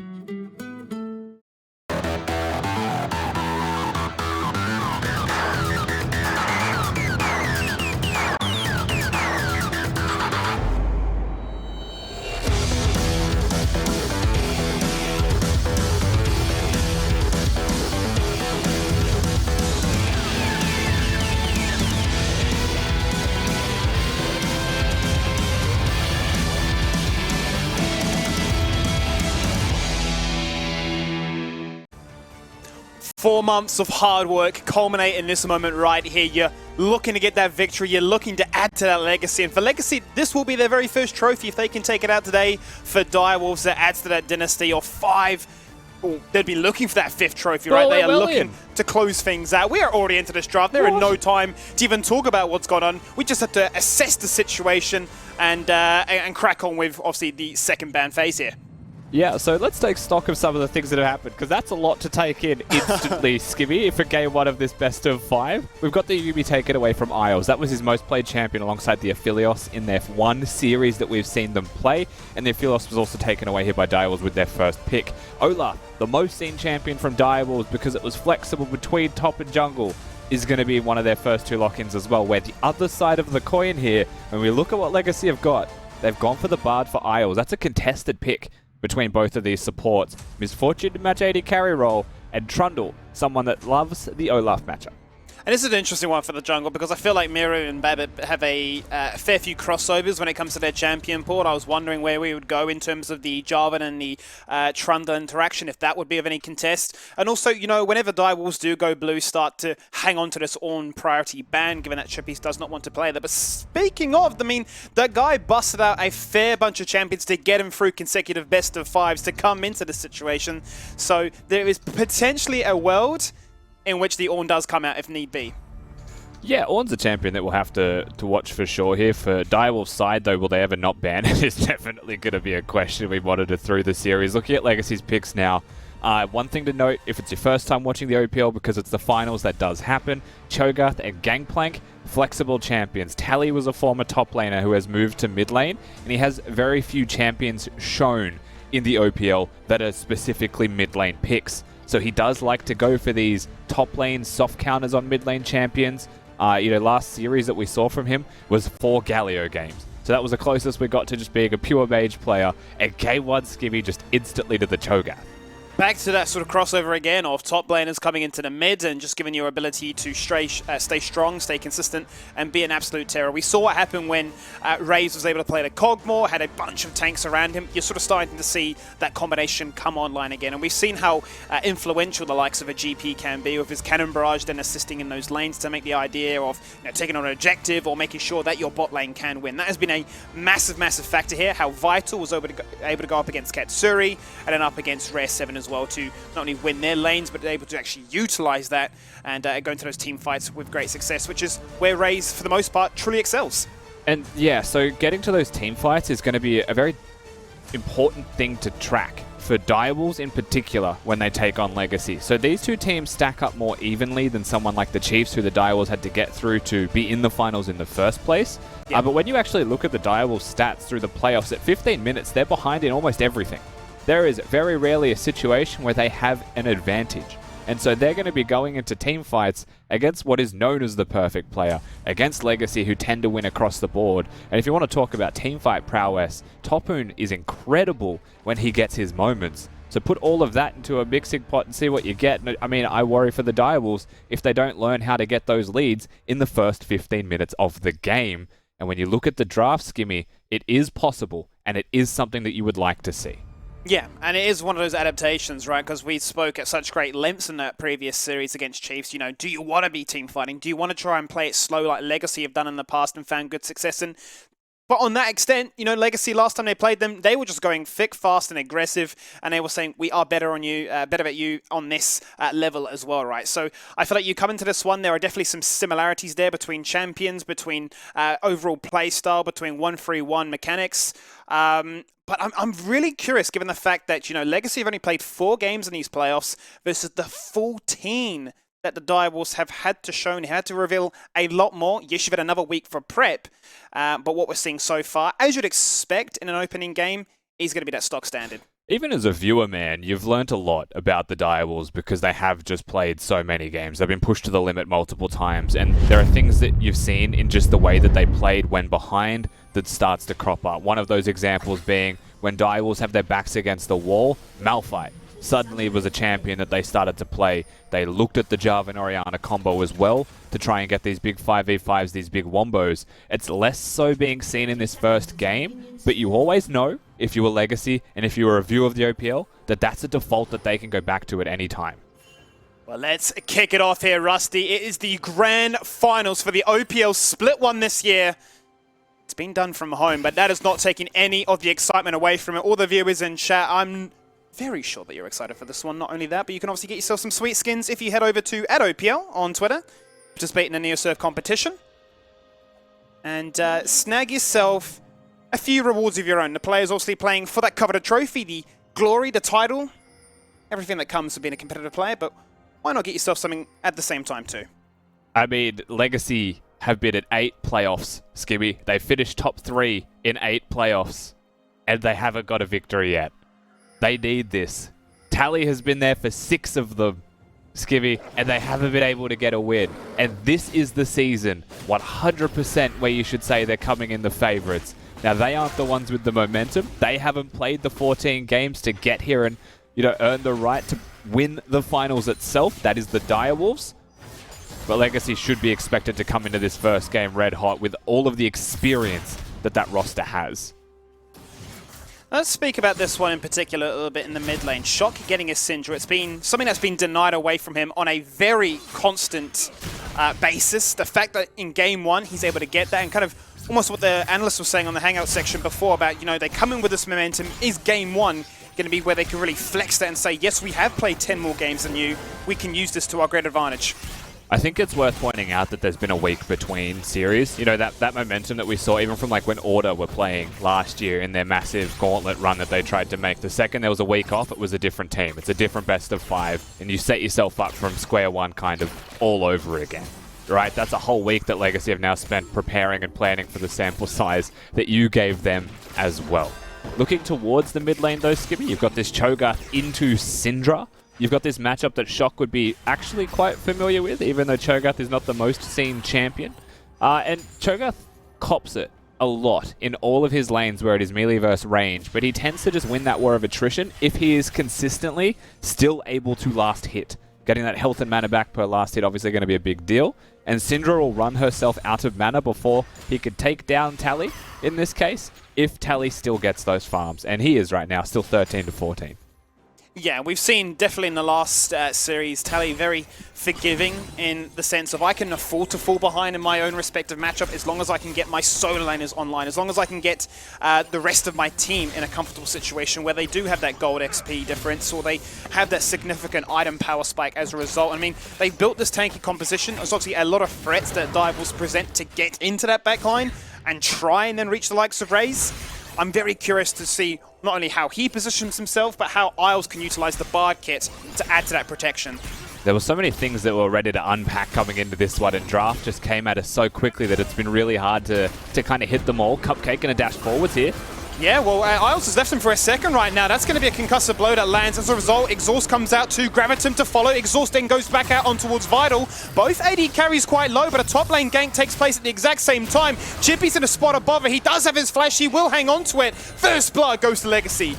Yeah, we saw action happening bot lane, Skimmy, but top lane Chippies, you saw the trade happening earlier into the game, the level 1 advantage for Topoon that starts to really add up and become far too much for Chippies to deal with. He has the teleport, so he will get back to lane, but that's the first kill going over to Topoon, who also, it's worth noting, got that free reset in. He had such strong lane control and was trading so well that he just walked back to top lane before getting those kills. So that advantage will be tangible very quickly, being able to get that Sheen ASAP.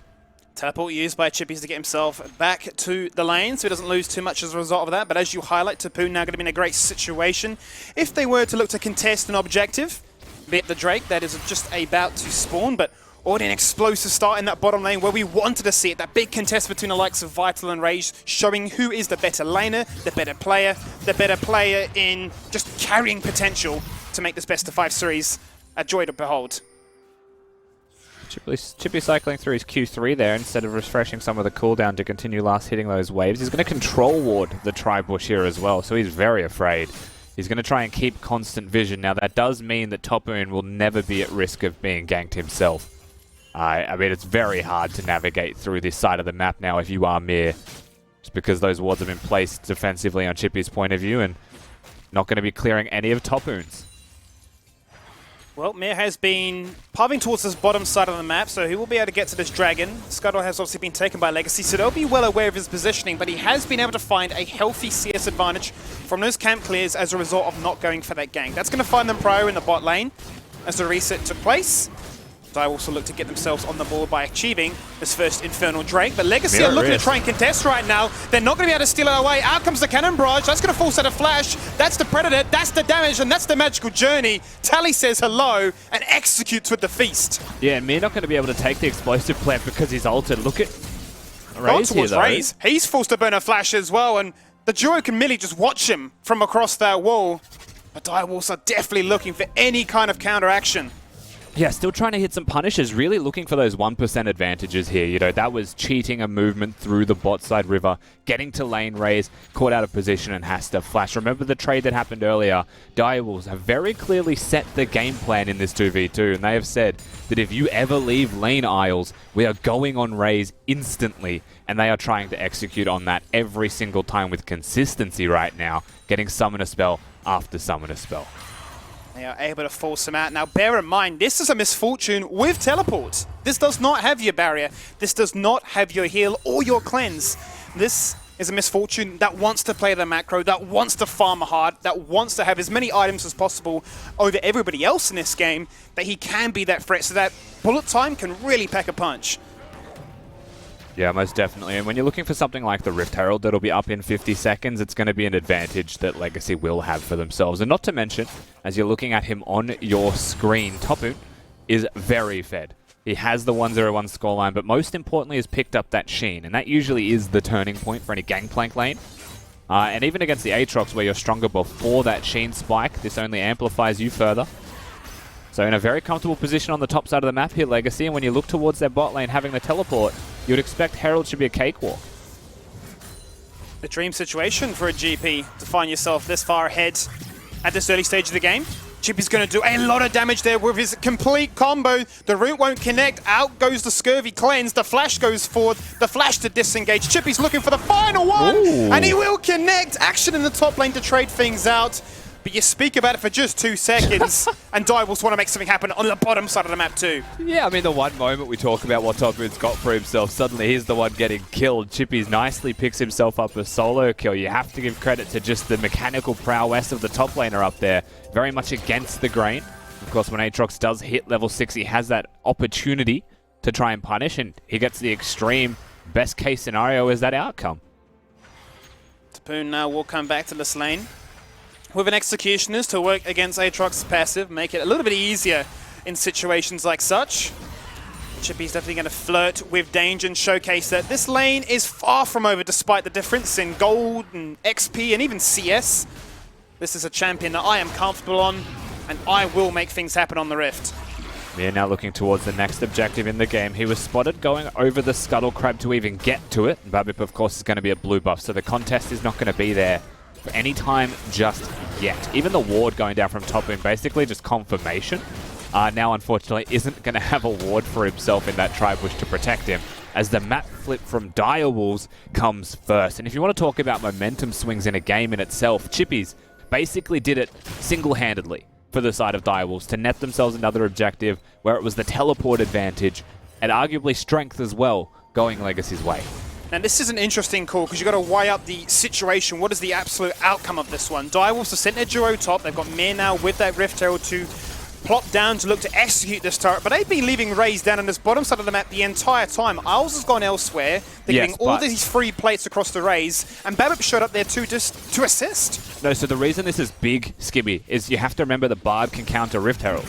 He can just use the ultimate, and the charge doesn't go off. So if you want to talk about tempo plays here, 1, you saw the Gangplank ultimate. 2, they put Isles just in ult range of the turret so that Herald can't win the race. And 3, they were pushing bottom lane going for plates. So at the end of the day, it completely negates what is usually a constant flowing style of game. Once the Herald is secured, you go to the closest outer turret, you break that even if your opponents are trading because you get the whole turret for plates. It's not going to be seen in this game. And you can see as a result, Legacy still hang on to that gold lead. Now we will see the transition go across as Raze has used that teleport to now match. 10 minutes into this one, Neosurf competition has now closed, so if you missed out on this one, unlucky, but you will get another chance in the second game. But this is looking to shape up to be a good one so far here, Rusty.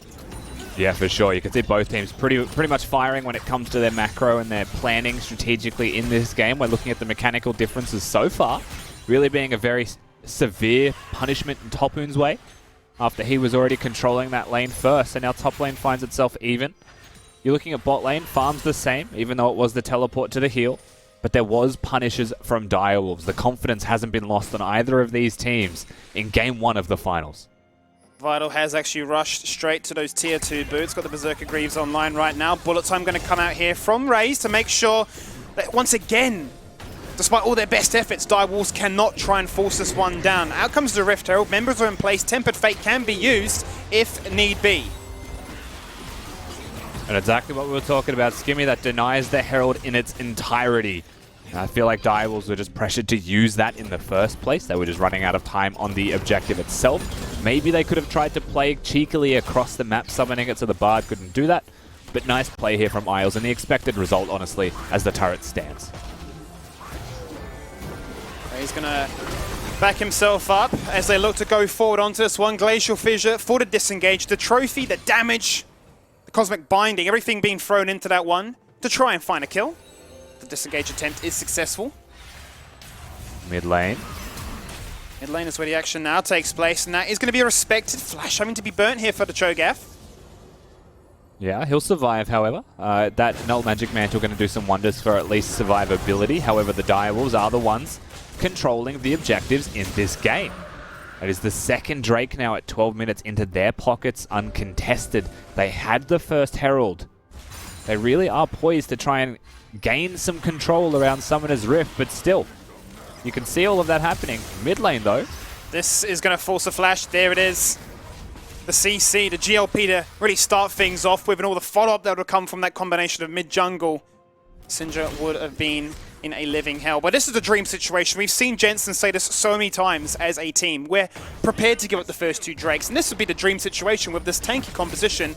4 Mountain Drakes back-to-back? Say no more. Yeah. And I mean, here's the thing, right? Like, what are they giving up by giving these objectives over? One, they denied the Herald, so it didn't actually get anything. They contested the first Drake, but yes, they had to give it up. Fair enough, it happens, and they still get a kill for it. They are ahead in gold, you know, considering all of the time spent on these objectives, so they can't really complain at all. You'd be pretty happy if you were Legacy, as a teleport comes in top lane.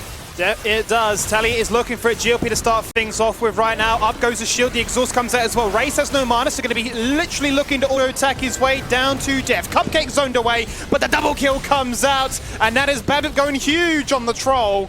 The Cannon Barrage adds to the mix, and the momentum shifts in a heartbeat in that top lane. Yeah, more turret plays will fall in top lane. Potentially the entire turret itself. We'll see how much that defensive bonus actually provides. They've got 8 seconds to get one more plate here if they can. At the very least, they'll be able to get that. Now that the plates will fall off, however, that turret will definitely fall on the next wave, as there's no bonus resistances to keep that alive. Legacy, they're the ones who put themselves with their best foot forwards, even though they've lost those objectives. And like mentioned, they find themselves in a position to win still. Very healthy in this situation right now, putting gold on the members that will matter. Let's check with that replay to see how it all started, because this teleport comes in and Direwolves panic. And it started minutes ago, because there was no flash available for Vital. And just like that, you know, Cupcake trying to save the life of his AD carry, sacrifices himself for it. Remember that at all times, Gangplank can use that ultimate, have that cross-map effect as well. And it was Tally, the mid laner's teleport, that kicks all of that off. Their punishes are without hesitation, Legacy. They know exactly what they're here for. Well, as you can see now, the gold count shows that every lane is winning so far for Legacy, contributing to what is slowly building into a 3,000 gold lead for them as a whole. First major item completed on Raze with that Essence Reaver. Gonna make life a little bit easier. And we're gonna see, no doubt now, a bit more of an idea towards maybe really contesting and setting up more accordingly for these subsequent Drakes. Yeah, kind of not showing themselves at the present moment is a lot of the members of Legacy. Isles is, of course, going to be revealed as he's clearing vision. But Raze was helping to do the Raptors. I think they had an idea that this Herald was something worth looking at. But now they're going to go back towards their natural lane assignments. Of course, we have flipped the map in Direwolves. They're just going to kick off the objective on spawn. And the second a war goes down to say, are they doing this? It's gone. First 4 objectives go the way of the Direwolves. And see Legacy don't show any signs of desperation or panic. Quite content keeping to their own device and doing what has been successful for the first 15 minutes into this game. We're going to see another gank attempt take place in the bottom side of the map. Worldender comes out online very early on. They show face, but that's just it. Chippies can walk away from this lane and retain both summoners. Admittedly, getting that Worldender out is going to be pretty important for enabling Topoon to at least control the lane better. It means it's a lot easier to take trades. Less healing, going to be there from the potential all-in. Tally, now you're looking in mid lane, able to press one button and clear the entire back wave. Bard has ultimate for the turret, but they're going in. That's a double lock in place with the Tempered Fate right now, making it very easy for the subsequent CC to land. Out comes the teleport for Aatrox to try and assist in this situation. Vital very low, but the heal comes out just in the nick of time. Exhaust, knock up, Chippy's in trouble, force the flesh away back into the river. The Herald does its job, but Direwolves still on the back foot. Yeah, at the end of the day, like you mentioned, Herald did its job. The turret still falls. Direwolves now going to try and hold this mid lane outer turret. The pressure is building, though, and a lot of missing health bars, and the long way around was required here by the Direwolves, but they will be able to hold, at least for this wave. Still, the gold lead grows, though, in favor of Legacy. They're hitting those item spikes, and they are starting to become much more terrifying, running around as a 5-man unit. Waiting for those ultimates to come back online. 15 seconds and we have our first Mountain Drake of the game. That'll be the soul that these two teams will be looking to play for. This Poise Legacy in a good situation, having to burn out flashes and responses. And it can push out those lanes and set up quite nicely for this Drake as we expected. Yeah, lots of respect here shown by Topmoon. Doesn't want to commit himself to the turret. Make sure he wants to be around the objective as it spawns. And you can see this is where they draw the line, Legacy. They've got some tanky members in their composition. They will love to have 4 Mountain Drakes. And they get the first one off spawn. So some resilience here, some signs of life, objectively speaking, from the Legacy camp. Some big spikes in the item department came as a result of that one. Now you got a Trinity Force completed for the GP. The response beat Chippy's going for a Death's Dance Rush. Obviously with its new change. Incredibly strong, expensive item, but just gives you so much bang for your buck. So the interesting thing with this build is that he has foregone a Phage and has foregone the entire Black Cleaver in the itemization. Usually this is his second item.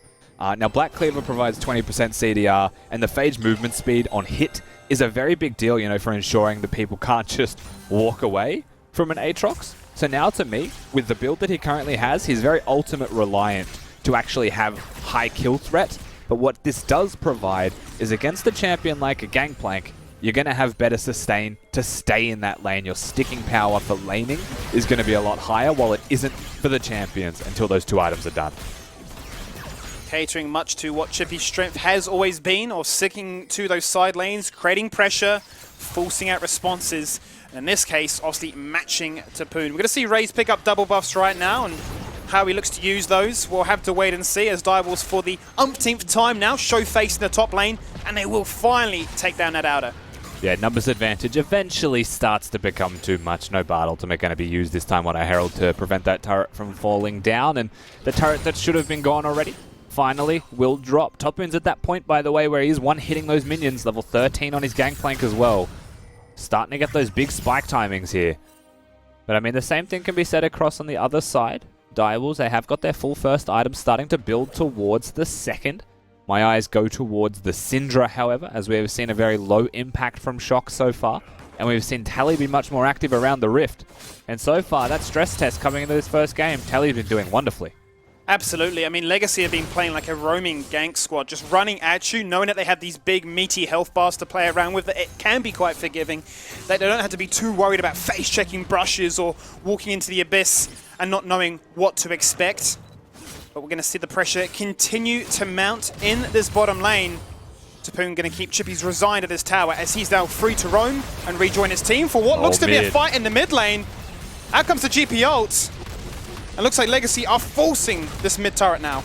Yeah, unfortunately that Gangplank ultimate's not going to be doing too much in the end. Mir's going to be here to defend, but Cupcake very low. Incredibly low. Does get out of harm's way without having to burn any flash. Once again, they will be able to repel the Legacy forces, keep them at bay at the very least. The cost of their health bars was very high for that one. But what matters is that they hold it down. Still getting towards those items, Skibby, and that's the thing, you know, you've got the Aphelios on your team, you're building towards your second, looking for the third, and you'll be very capable in these team fights. Not to say that a misfortune isn't, but I think if I was to put a time on this game, the second item spikes for Direwolves is the moment where they really need to start building a lead. Because I worry for them past that point, it becomes way too important for just Vital to go above and beyond after. And that's what we like to see on that Aphelios, right? Once the Hurricane is complemented there with the Essence Reaver, you just do so much damage. And if you get those desirable weapons online at the same time, you can do those 1v5 crazy scenarios that we've seen be rewarded with pentakills. Quick stock check with the supports. Both now have stopwatches online, so we'll be able to present a major threat, bait out some attention. Redemption online for Isles right now. That could be a big deciding factor given that this comp that Legacy have will be looking to stay clumped and find maximum value from the heal. Oh, Cupcake got mega caught there and to actually jump over the pillar.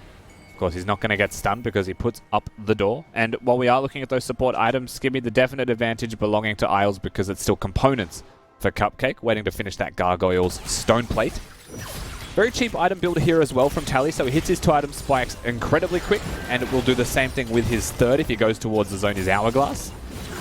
And a Knight's Vow, actually, the second item of choice here from Babip. So very much protective of whoever he connects that one to. You would say presumably going to be raised. And so hot to trot here, honestly, is the entire Legacy roster. And this Drake is up in 15 seconds. Been very firm in their belief of holding mid and bot. Out comes the Tempered Fate, and it does connect with Vital. He has Flash, he has Heal. Burns Flash incredibly early on. Now they turn around with the Moonlight Vigil, and that finds a 4-man Root. Out goes the Stopwatch, buying with their time. Isles gets out with the Magical Journey, but Shock deletes him with the orb explosion. Legacy cannot find a window to retaliate just yet, and the Drake has just spawned. Yeah, just the 1-for-0 trade in the end, but with the health bar still high enough here from the side of the Direwolves, that's a trade they'll very happily take, because they can walk over to the Drake. No contest from the Legacy side. And that mid-game team fighting starting to go the Direwolves' way, just barely, but it was, and that's all that it takes. Now they find themselves on Mountain Soul Point. Mentioned it was a bit of a quiet game for Shock, especially on a champion he's very proficient at, one that is always denied away from him, but he finally unleashes his power, literally, and is able to get a kill to get himself online and add to the CS advantage over his counterpart.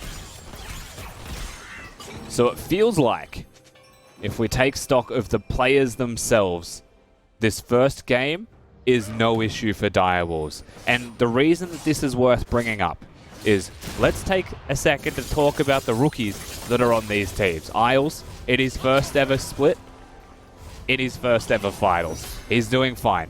0, 1, and 3, seems to have a fine performance on this Bard so far and in this best of 5. Vital, it seems like nothing can phase that guy. Just an iron will, and Mir in his first finals as well.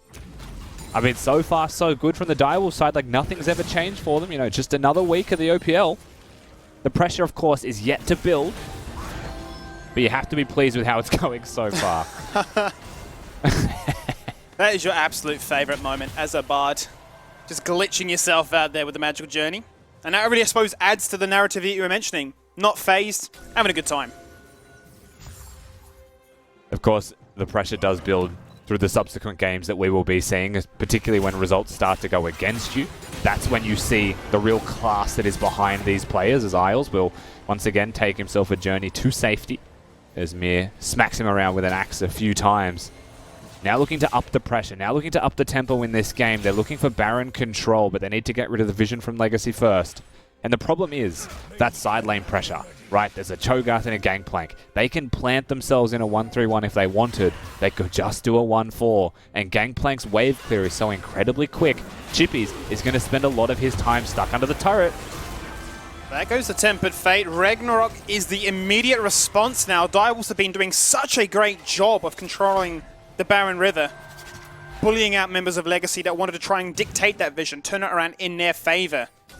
But now you've denied a crucial ultimate, the CC denial component that allows the Baron or potentially a Dragon just to be a little bit harder to contest.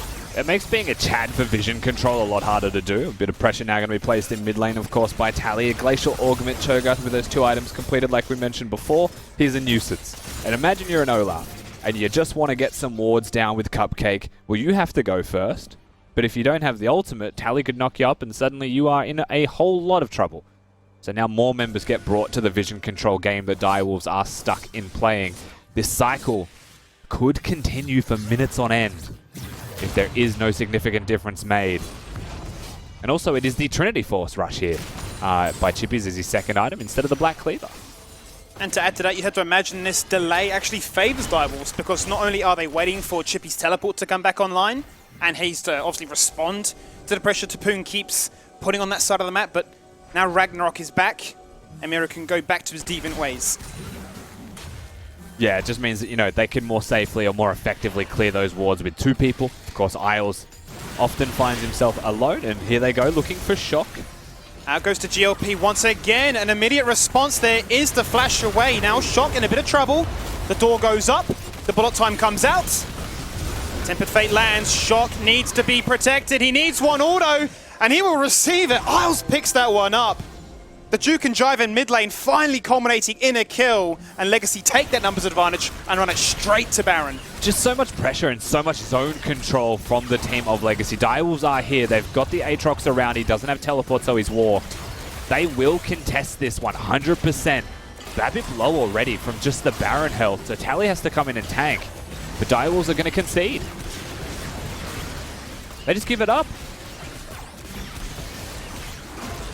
5 objectives going the way of Direwolves, but the Baron will not be one of them. Legacy win out that war of attrition of hanging around playing ARAM. They are the alphas, and they will now find themselves not only in that gold lead, but with a significant power spike advantage now. And that's the point in the game where Legacy's composition really does prosper, though. So, like, again, take note of the fact that they have a Trundle Pillar, a Bard Ultimate, a Glacial Augment Cho'Gath, and a Gangplank Ultimate as well that can be done from across the entire map. If they pick someone off, that person is in a whole lot of trouble. They chose Shock, they almost took Cupcake out with him, and just like that, the Baron goes their way. Out goes the Ghosts. Same with the GLP. Now looking to put out a lot of damage on towards BABIP because the next Drake is available. Bear in mind, Direwolves are sitting on Mountain Drake Soul Point. They would love to have this. But potentially it is a world in which they are quite happy to give it away. They don't want to have an Elder online as a result. The Tempered Fate goes out. A lot is negated there by the bullet time, but Shock gets deleted after going into that golden trophy form. It spelt disaster. It spelt doom. And a double kill here is picked up by the Cho'Gath. They are running amok right now. So tanky, so strong, and so contagious to find you at any moment and anywhere on this map. Yeah, Chippies has to flash away. Everyone from Direwolves just running constantly. Cupcake sacrifices himself to try and keep Shock alive, but to no avail as he goes down as well. Legacy, they will repel the Soul Point. They will get a second Mountain Drake for themselves as well. Tally doesn't have the ult to feast on this one. They might be waiting for that cooldown, actually. Yes, they definitely are. Vital. They're just going to look for fights elsewhere. Rage just bullies him. And a lot of that comes to having significant advantages with the BF items. Oh my god. My they man just has 11 win. stacks. Skimmy has 11 stacks. He's about to tick over to level 16 and just be the size of Summoner's Rift. How do you stop him at this stage?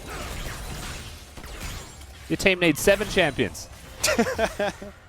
Need the Baron to shred his resistances, shred his damage. And then we maybe... are at that point though, yeah, once again, Bartle. Oh, that's massive from Miles right now. Locks free in place. Out comes Tally with the movement speed from the teleport. Knocks up Shock, devours his soul. He's in the game for half a second, but deleted just after. Legacy are showing up to this team fight with such conviction. Exhaust goes out, but it literally does nothing. The tower falls on down. They are hungry for an ace. They'll find the Quadra. Cupcake left at the tower, defending mid inhibitor. 30 minutes into this one, and Legacy have had enough. And Tally's ultimate is back up and available, so can they even defend the Nexus itself is to be determined here. They will continue to push forwards. One knock-up, one piece of crowd control connects, and Tally will one-hit them. Oh, better flash forward. He's doing it. The pillar goes down, and there's nothing you can do to prevent that. The damage connects. Legacy angry. They hit the switch, and they open up this grand final with a convincing game 1. 30 minutes and 30 seconds on the clock as the Nexus dies here, and that was a very one-sided affair. In the end, there were some moments where Direwolves seemed like they were in the game. You know, their objective control was on point. They were getting what they needed. But when the switch is flicked by the side of Legacy, when their composition really comes into effect, you know, get those 2 items on the Cho'Gath, there was no stopping them. And that pick composition made Syndra seem like the worst possible pick, when really it was just Legacy playing well. And that has to be such a dampener, right, to your ego, to get a comfort champion that's been so many times banned away from you to say, here, have it. We absolutely do not care. You can have it, but you're not going to be able to do anything on it. And I wonder, as the series progresses, that starts to play a mental toll on, well, can I play this? Do I have to be creative? Do I have to do something wacky and combine with the likes of, you know, Chippies where he's busting out Vladimir's, for example? I mean, a lot of Shock's champions are very low mobility, and this is what happens when 2 teams can actually challenge for the Bard pick, and Legacy are able to pick that one against you. You can see what happens. It was brutal, it was savage, and ultimately it got wrecked, and well, that does it for game number 1. I believe we have Nick on standby with the crew. We're not jumping to a break. We're just jumping straight into the mix to see what the boys have to think about that game 1. It's grand finals, and it was a banger to start off with there, Nick. It was a banger. Jump into us. Thank you very much, Skimmy and Rusty. I mean, the Direwolves spawn understand drama because they're perfectly setting up that reverse sweep that I'm looking for. Yeah, I mean, that was one of those games where it was over until it wasn't over. And what I mean by that is, like, if you draw these two comps up perfectly and you remove who was playing what, you could kind of tell that Direwolves were on the left-hand side of the screen with, like, tempo jungler, winning lanes top as well as mid, you know, the ability to be able to force things early. They get the first two dragons of the game. They get both the Rift Heralds. And then it kind of just doesn't matter. And it's happened so many times with these legacy lineups. They just cede early game pressure until laning phase is over, then they completely destroy you. And we, the narrative that we said about Legacy being a real team-based team where they make decisions and get their leads together really came to fruition this game. We saw pretty much the biggest, the moment that kind of blew the game open was Tally's TP into top lane, getting 2 kills on the Trundle and breaking open that top tower. And everything they do is just together. And it's a really hard thing, I think, to play against when they're that kind of cohesive.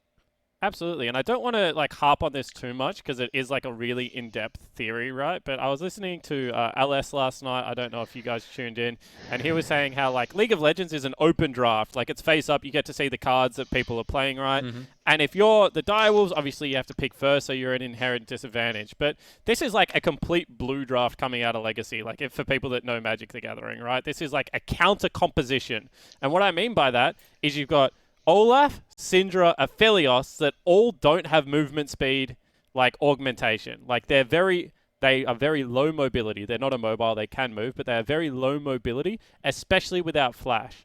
And in that mid game, there was a team fight where both Syndra and Aphelios didn't have flash, and both of them were a pillar or a Cho'Gath knock-up or an Isles ulti away from just not being able to play the fight completely. So you got to give a lot of credit to the Legacy lineup. What they did is they kind of took away the mobile options that Direwolves like to play, got them onto these immobile carries, and then picked a heavy counter comp for what they want to do, which is ARAM, group up, and have heavy CC team fights. So once again, this is what I mean that Jensen is a very smart guy. No one else is playing Gangplank. No one else is playing Cho'Gath mid. But he knows against the Direwolves that they will take these greedy hyper carries, and this is his way of punishing them.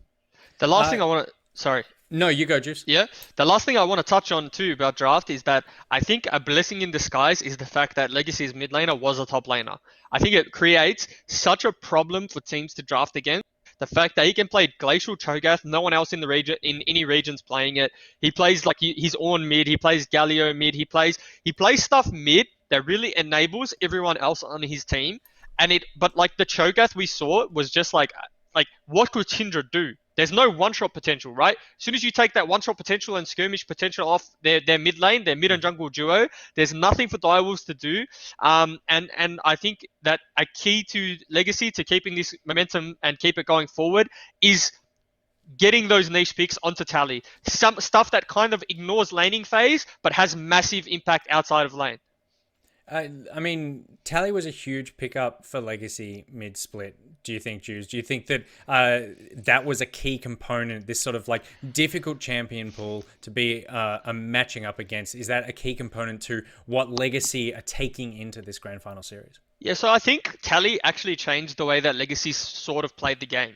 We saw with MNS, they kind of put all their eggs in the MNS basket, and when Legacy played the game, it was can we get all the gold and resources onto him? Can he hit level 16 on KO and just 1v9 a game?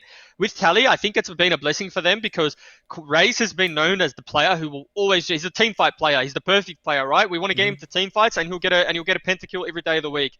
Ios, we've seen him in team fights has been really insane. It seems like they as individuals, they're all just team fight players and they didn't... And now they have a mid laner that really enables that. And Jimmy is actually Tally. Sorry, having him on my team for 2 years. He actually came to a realization midway through 2018 that he can play weak side really, really well. When he was on Legacy the first time around, he was a strong side player, right? But in saying that, he also has carry pick, so he can't be ignored, right? So he's not a guy. It's not like if you give him counter pick, it's not like he won't expose a lane. But he is just super comfortable trusting people on his team. He actually his trust factor is 10. Yeah. So he would know in this draft exactly what his role is. He would be saying to his teammates, let me go down 20 CS.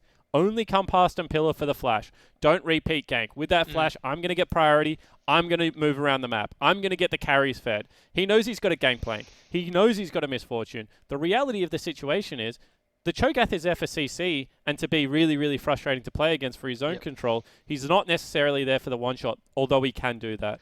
And James is just so good at understanding his role within the team. He is one of the best no-ego players I think I've ever had on a team. He just wants the comp to play the way the comp is supposed to play.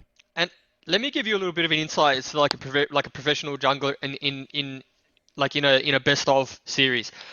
As a jungler, you have so many things to worry about, right? You have your mid lane, your top lane, and your bot lane to worry about. If you have a mid laner who is that stable and that happy to be kind of like, I call mid lane's not really a weak side of the map, is it? It's in the middle. But if you have a mid laner who's willing to kind of just sack and fall behind just a little bit, and he's still going to be very relevant and still going to be at the plays that you're making, it makes your life as a jungler so much easier, because now you just have either your top lane to play to or your bot lane, and you can just drive by mid lane like Jake said.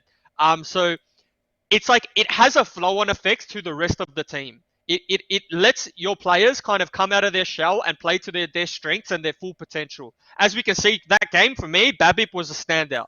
Absolutely, because let's break it down what actually happened in this game. So if you're BABIP, the most easy area to gank is probably mid lane. So Syndra has no dash, only has flash, right? You got a Trundle, you got a Cho'Gath. If you land any CC while she's pushing, she's going to be chased down, she's going to die. But James wouldn't be calling for that. Tally wouldn't be calling for that. He'll be calling for scaling, right? And so the area that Direwolves win or lose the game by normally in the early game is chippies. And Gangplank Trundle doesn't sound like it's a scary ganking duo, but BABIP just picked his windows really well. Topoon played level 1 really well. So all of a sudden, the side of the map that you thought was going to be winning really heavily for the Direwolves in the early game, having this heavy push, is the Aatrox, and it gets completely shut down. On the flip side of that, you're expecting your Aatrox to win, so you're not necessarily up there if you're the Olaf. There's no turret dive to have against Gangplank. You instead go down bottom and win bot, Quinn got caught out 2 times there, and Vital and Cupcake actually punished really well with a good hover from Miru. But the fact that the mid lane was just isolated the whole time, and it's a Cho'Gath that was more useful than the Syndra. I mean, I said the only way that Direwolves win this series is if Shock outperforms Tally, right? And that game right there is just a perfectly example of if this is an isolated mid lane, I think that Tally is just smarter. I think he has too many tricks. It's not that he's mechanically better. He's just very, very savvy at the game of League of Legends.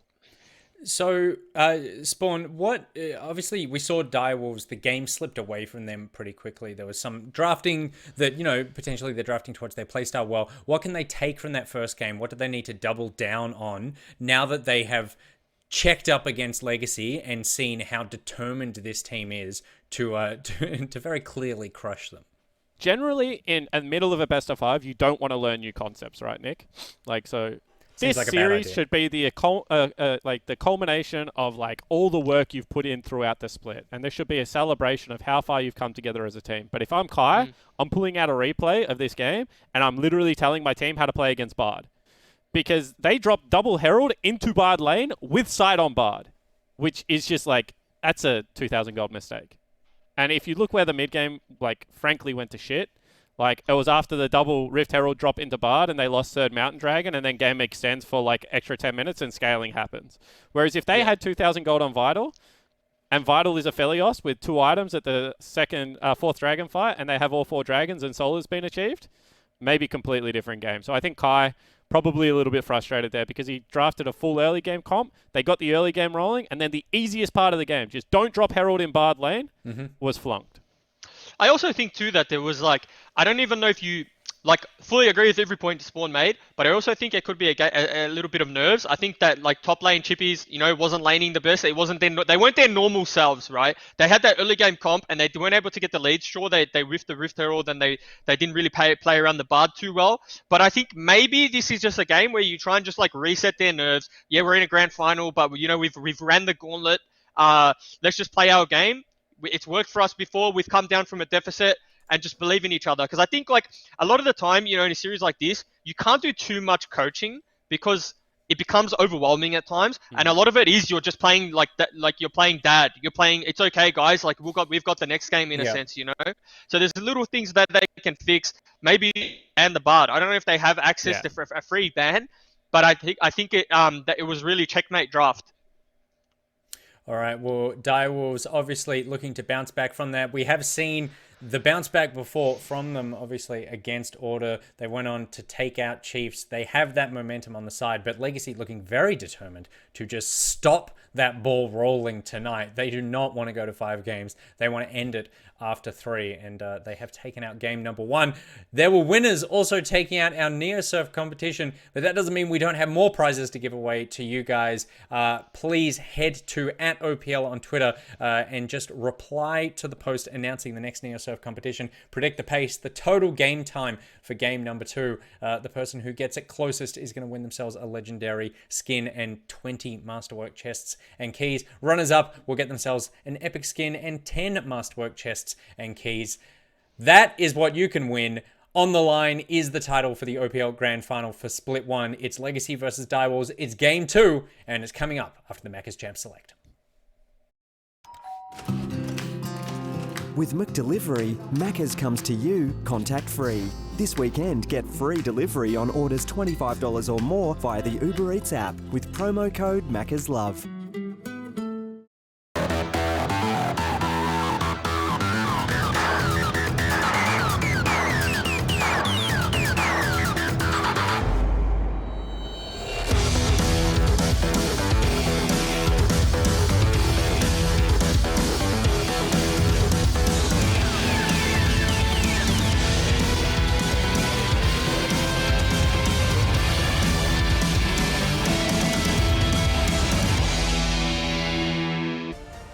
Well, there were fighting words at the start of this series. Legacy just figured it's 3-0, and by that performance, I think you wouldn't want to put it past them. They just came in, they said, look, you can have this, you can have that. 20 minutes comes in, we're going to win now. And I have to say this as well as we're getting into the second game here. If you haven't looked at Legacy's social medias so far for today, it is fantastic. And the players may not have sold the meme perfectly, but they are selling their ability to play League of Legends in this best of 5 at the very least. They're doing the hard part. Legacy Social's just backing them up through here. And here we go, Skimmy. Second game of the day. Second game of the day. Now Direwolves will be on the red side, which, in my opinion, actually tends to be their stronger side. It's where the Ornn ban makes more sense. It's where they're able to get more picks to really work out what they're after. And they can always hide that final pick, which they tend to reserve for the likes of Chippies. Yeah, so red side obviously going to be better for Direwolves. They chose this, by the way. Second game being the second seed means they can choose the side that they are going to be on. So they've said Legacy on red was obviously strong. They have that preference. The thing is, and we're looking at Legacy's draft right now, and this is the place that I think is very interesting to explore, is they've changed one ban total. And that was that they added a Corki and they picked the Jarvan. So they very clearly have a plan. And game 1 draft, they knew that their opponents played the Aphelios. They went for the Misfortune Bard comfortably and confidently into it. So Legacy very clearly still have their plans. Direwolves, we've known their plan for weeks now. And this is, once again, that iteration on it, that next step on it. We've seen what Legacy can do. Now we have to try and match that. So they pick the Bard for themselves here, Skimmy. Yeah, they get the Bard. Obviously, we talked about that in game number 1, how both the likes of Isles and Cupcake incredibly proficient on it, and it was a big deciding factor in what allowed them to negate a lot of the pressure that Direwolves were able to put on that map. We talked about the jungle matchup as well, how they have such a similar champion pool with the likes of Jarvan and Trundle, and then the default picks right between Misfortune and Aphelios. I don't think we're going to see too much of a target towards those ADCs, apart from maybe the Callista being a staple, just so we don't get the cheese between Nat and a Taric. But what's interesting for me is we are going to see the Rumble come out. Now, we've seen Isles play this before as a support to great effect as well. Obviously, still a very stable champion that can be flexed in 3 lanes. Yeah, 100%. You took the words out of my mouth with that one. It's something that could actually be played in the support role here, so it is something we'll have to continue to watch. But, of course, you can still see the support bans. Now, if you ever go for a Bard third pick in any draft, usually these are the bans that have to follow. There is a risk, and it's worth pointing out that Blitzcrank could just be picked in anyway. But for what it's worth, Nautilus and Thresh are the 2 staples that you must take away. Now we're looking at Dials with their 4th pick here, and it is the Cassiopeia. Once again, very low mobility mid laner for Shock. It's his staple. Orianna was his most played through all of the playoffs so far, and we saw what kind of punish exists from Legacy with that mid-game pick composition, and this one's no exception so far. Absolutely not. And this is keeping to their tradition of always leaving Chippies to the very last spot to get him pretty much whatever he needs to win that 1v1 matchup. They have taken away the Vladimir, which we found so much effect on. He's gone for the Jace. Now, this is an interesting pick because they actually denied it so many times against Tien in the Chiefs best of 5. So the fact that he's flexing it out here, saved it to the final pick. I'm terribly excited. Yeah, he knows his matchup. He's gone for a ranged champion. Jace into Gangplank. You want to call it a skill matchup, but really every Gangplank lane is. It's about how you deal with the kegs, and that basically results in how you'll go in the lane itself.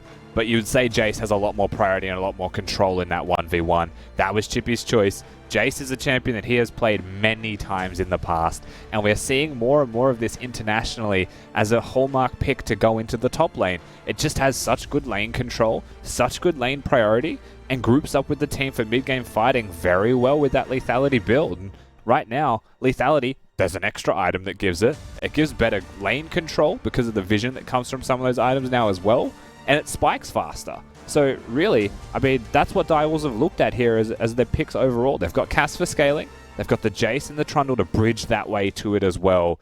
The hard part is how do they actually team fight if they ever fall behind. So once again, you expect to and you want to see them get ahead early. And you want to see him obviously find that lane kingdom that we know Chippy's so well for. The oppressive poke that can really punish you for just picking up a single CS. But what's interesting is it will be Tally playing the Rumble. So obviously the innate strategy between mid-jungle, Cataclysm, Equalizer, we've seen it countless times. You don't need any further reminder. But now the Karma pick from Isles. Plenty of mobility to patch up that gap, to disengage from what Direwolves are going to be wanting to do for a second time, which is run face first at you. Yeah, helps keep the Misfortune alive. Helps keep everybody alive, obviously, when it comes to the team fights itself. Actually gives a lot of good lane priority, though. So when you talk about the Bard pick from Direwolves, the bans that followed it, the subsequent Nautilus and Thresh being taken away, one thing worth pointing out is the other way to play against the Bard is to just push it in. You cannot play and leave your lane if you're constantly stuck under your turret, and that is one way that a Misfortune and a Karma could execute in their 2v2. And while we were looking at mid lane, as we are seeing a level 1 potentially on your screen, Tally going for that Predator Rumble, obviously wants to leave his lane as much as he possibly can. And the difference between, say, a Jarvan Ori and a Jarvan Rumble is that the Rumble can engage. You know, the Rumble can be an instigator of a lot more action, where usually it was an Orianna in mid lane who combos with that Jarvan. So a lot easier to execute potentially from Tally's point of view. Be interesting to see how he does decide to play this one, given that, yeah, as you say, he has gone for the Predator to continue this enabling style of gameplay, allowing his laners to get online. But let's kick it off. It is game 2 of the grand finals here for Split 1 of the OPL this year. It is already shaping up to be an absolute banger. Legacy closing out the very first game in 30 minutes, and decisively so. I think they only died, what, 3 times? It was very low numbers, very strong start from them. Yeah, it became super one-sided in the end. We're seeing these jungle starts here. Both junglers on the exact same side of the map. It's a red buff start for Babip, but he isn't showing where he is. Legacy is going to start in lane in all 3 lanes. So Babip may have a little bit of a slower clear, but a bit less information given to Direwolves means he is more threatening, more dangerous potentially to get onto the map. And I mean, that's what a Jarvan wants to be doing, pretty much at any possible moment. Already just bullying out Vital. Going up towards him, finding Pro in the lane just to say, look, you have to go back. We're going to poke you, we're going to do damage. We're going to carry on where we left from game number 1. But I really want to see Shock turn up here. You know, you're going to get both your champions, both your go-to staple champions. We want to see something happen a little bit more than just a cheeky pick on the flip side of a departing Bard. Yeah, for sure. We need to see more from Shock. It was mentioned by the couch as well. You know, we really do need to see more from him if they want to win this series. Chippy's going to try and be aggressive here at level 2, but an even trade, and Mir is actually top lane. He is indeed. He's going to lay down the damage, full set of flash. Flashes forward as well to get the chomp down. Chippies is looking for that final explosion with the pulse. Will not be able to find it, but will force Tapoon to go for a reset. And you take that flash trade any day of the week if you're Mir. You get rid of the flash from the Gangplank, you watch him try and execute that 1v1 in top lane where they have no knowledge of where Mir is, and suddenly it's a winning trade. Of course, the risk is that Gangplank could find, that Jarvan could find you, but Tapoon now needs to be much more careful. Even goes for the cloth armor on that first base. Babip now going to be active though. Well, Mir went for that that gank attempt without red buff, so falling a little bit behind. That's giving Babbitt vital information just to go in, look for him, land the combo, and with the priority that Tally's found, he's able to freely assist, flashes forward, the Flame Spitter comes online, Triumph proc heals him, first blood for Legacy. And you'd think maybe Mir could get away from that one. Tally having the mid lane priority, or first move, most importantly, of that middle lane, clearly becomes the difference. Shock not going to be able to assist whatsoever. And suddenly Legacy's mid laner, that Predator Rumble, is on the board and is empowered. It's online, and now it's going to have protection because the Scuttle is achieved as a result, and it really undoes... Double Scuttle too. Yeah, it really undoes a lot of what Mir created in that aggression topside. Yeah, I mean, now you've also got priority from Legacy and bot lane. That should be something that their draft achieves anyway, so double Scuttle Crab start here for Babbitt. Priority going to be achieved in bottom lane if he wants to pressure that as well. Legacy start this game off incredibly strongly in Direwolves. I mean, the early faltering from Mir is not something that is rare. It is something that we have seen before, and usually that's a major part of why Direwolves lose games. We have definitely seen from time to time him go a little bit vacant in some of these games. As you say, can be a big deciding factor, especially given how Babbitt also caters to that enabling style of gameplay, allowing his team to go online. I mean, talk about his Trundle last game, right? He goes for the Knight's Vow. He is willing to say, I have these incredible laners, give them the power, and they will do the damage. And Trundle is one of the best ganking champions if you can do it properly and you can gank at the correct times. And that was exactly what he was able to do last game. Babbitt very active across the board, making plays happen. Mir, he did have that first gank, but the punish was there. The punish was there just from lane priority alone. You know, mid lane, bot lane having that really does enable Babbitt to be much more aggressive. The difference that makes when it starts to add up is very significant. And now you're looking at a level 6 Rumble with Predator and Boots 2 rushed because of the gold he got from the kill as Jace is teleporting.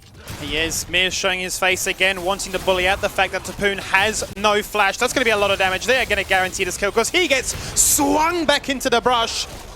They were duking and jiving there for the final hit, but Chippies will get himself on the score sheet. Yeah, and that's big here from Direwolves. The repeat offense into top lane, trying to keep Tapoon down. Now he doesn't have the TP. He doesn't have any means to defend that top lane turret being level 5 as well. Big advantage at the very least will grow in top lane. A win condition starts to really rear its head. We will return to that lane now with completed Ninja Tabbies, but the route connects here from Isles' Karma. They look to exert a lot of pressure in. Exhaust goes out. The Graviton route to follow. Full defensive from Direwolves here, and that's going to be the response by Babbitt to say, we pick up Drake. I think Exhaust being used there by Cupcake Guardian just coming back off cooldown at the very last moment. So the dive would have been pretty risky, but at the end of the day, the objective is what they are after. Uncontested once again. But this time the shoe's on the other foot here, Skimmy. It's the Drakes and the objectives going Legacy's way. And we are 6 minutes, 30 seconds into this game. And they can flip the map up to topside for Herald as well. Be interesting to see how they decide to use it, and especially how Tally likes to play on this Rumble. Doesn't have teleport, has heal, will be incredibly strong in these matchups, but that is the advantage that Shock will have. He will have that ability to freely rotate and try and add to this pressure that we've now been seeing come across from both jungle and top on the Direwolves. And I'm curious right now, looking at Chippies, what his item build will be. And my question is pertaining towards, will that be an Edge of Night building out of that pickaxe rush, or will he actually go for the Manamune? You would imagine the fact that he has gone for 2 longswords afterwards, that it will just be an Edge of Night rush. So not actually getting cooldown reduction as Mir in trouble. Junglers will meet, and the rotate will come quicker from Legacy once again. Blast Cone will disengage both safely out of harm's way, but the threat continues to be present as this bottom side of the map is all lit up by Legacy. Yeah, I mean, Mir's lucky that he gets the Scuttle Crab, that much is for certain. Of course, the punish was definitely there, and any moment that he sees the opportunity to, he is punishing Babbitt. Tapoon. Tapoon takes a lot of damage, but the potions come online. The Cannon Barrage to force out a disengage here from Chippies. Both very fragile health bars, and Mir is pathing topside, but Babbitt is just going for a reset and may look to try and do the exact same himself. Yeah, Chippy's being very respectful. May just use the Q to try and clear ways. He'll at least get the minions pushed in, which is very important. Of course, Tapoon going for the Ninja Tabi, not going to be doing high damage. Not going for a Sheen at all, just yet. Choosing to stay alive, and he understands that the way this game is going to be played out is he is the weak side member of the team, and that's perfectly fine. You know, Misfortune gets a small advantage. They start to potentially break some plates now. Rumble, even though he's 10 CS down, has constant threat in side lanes.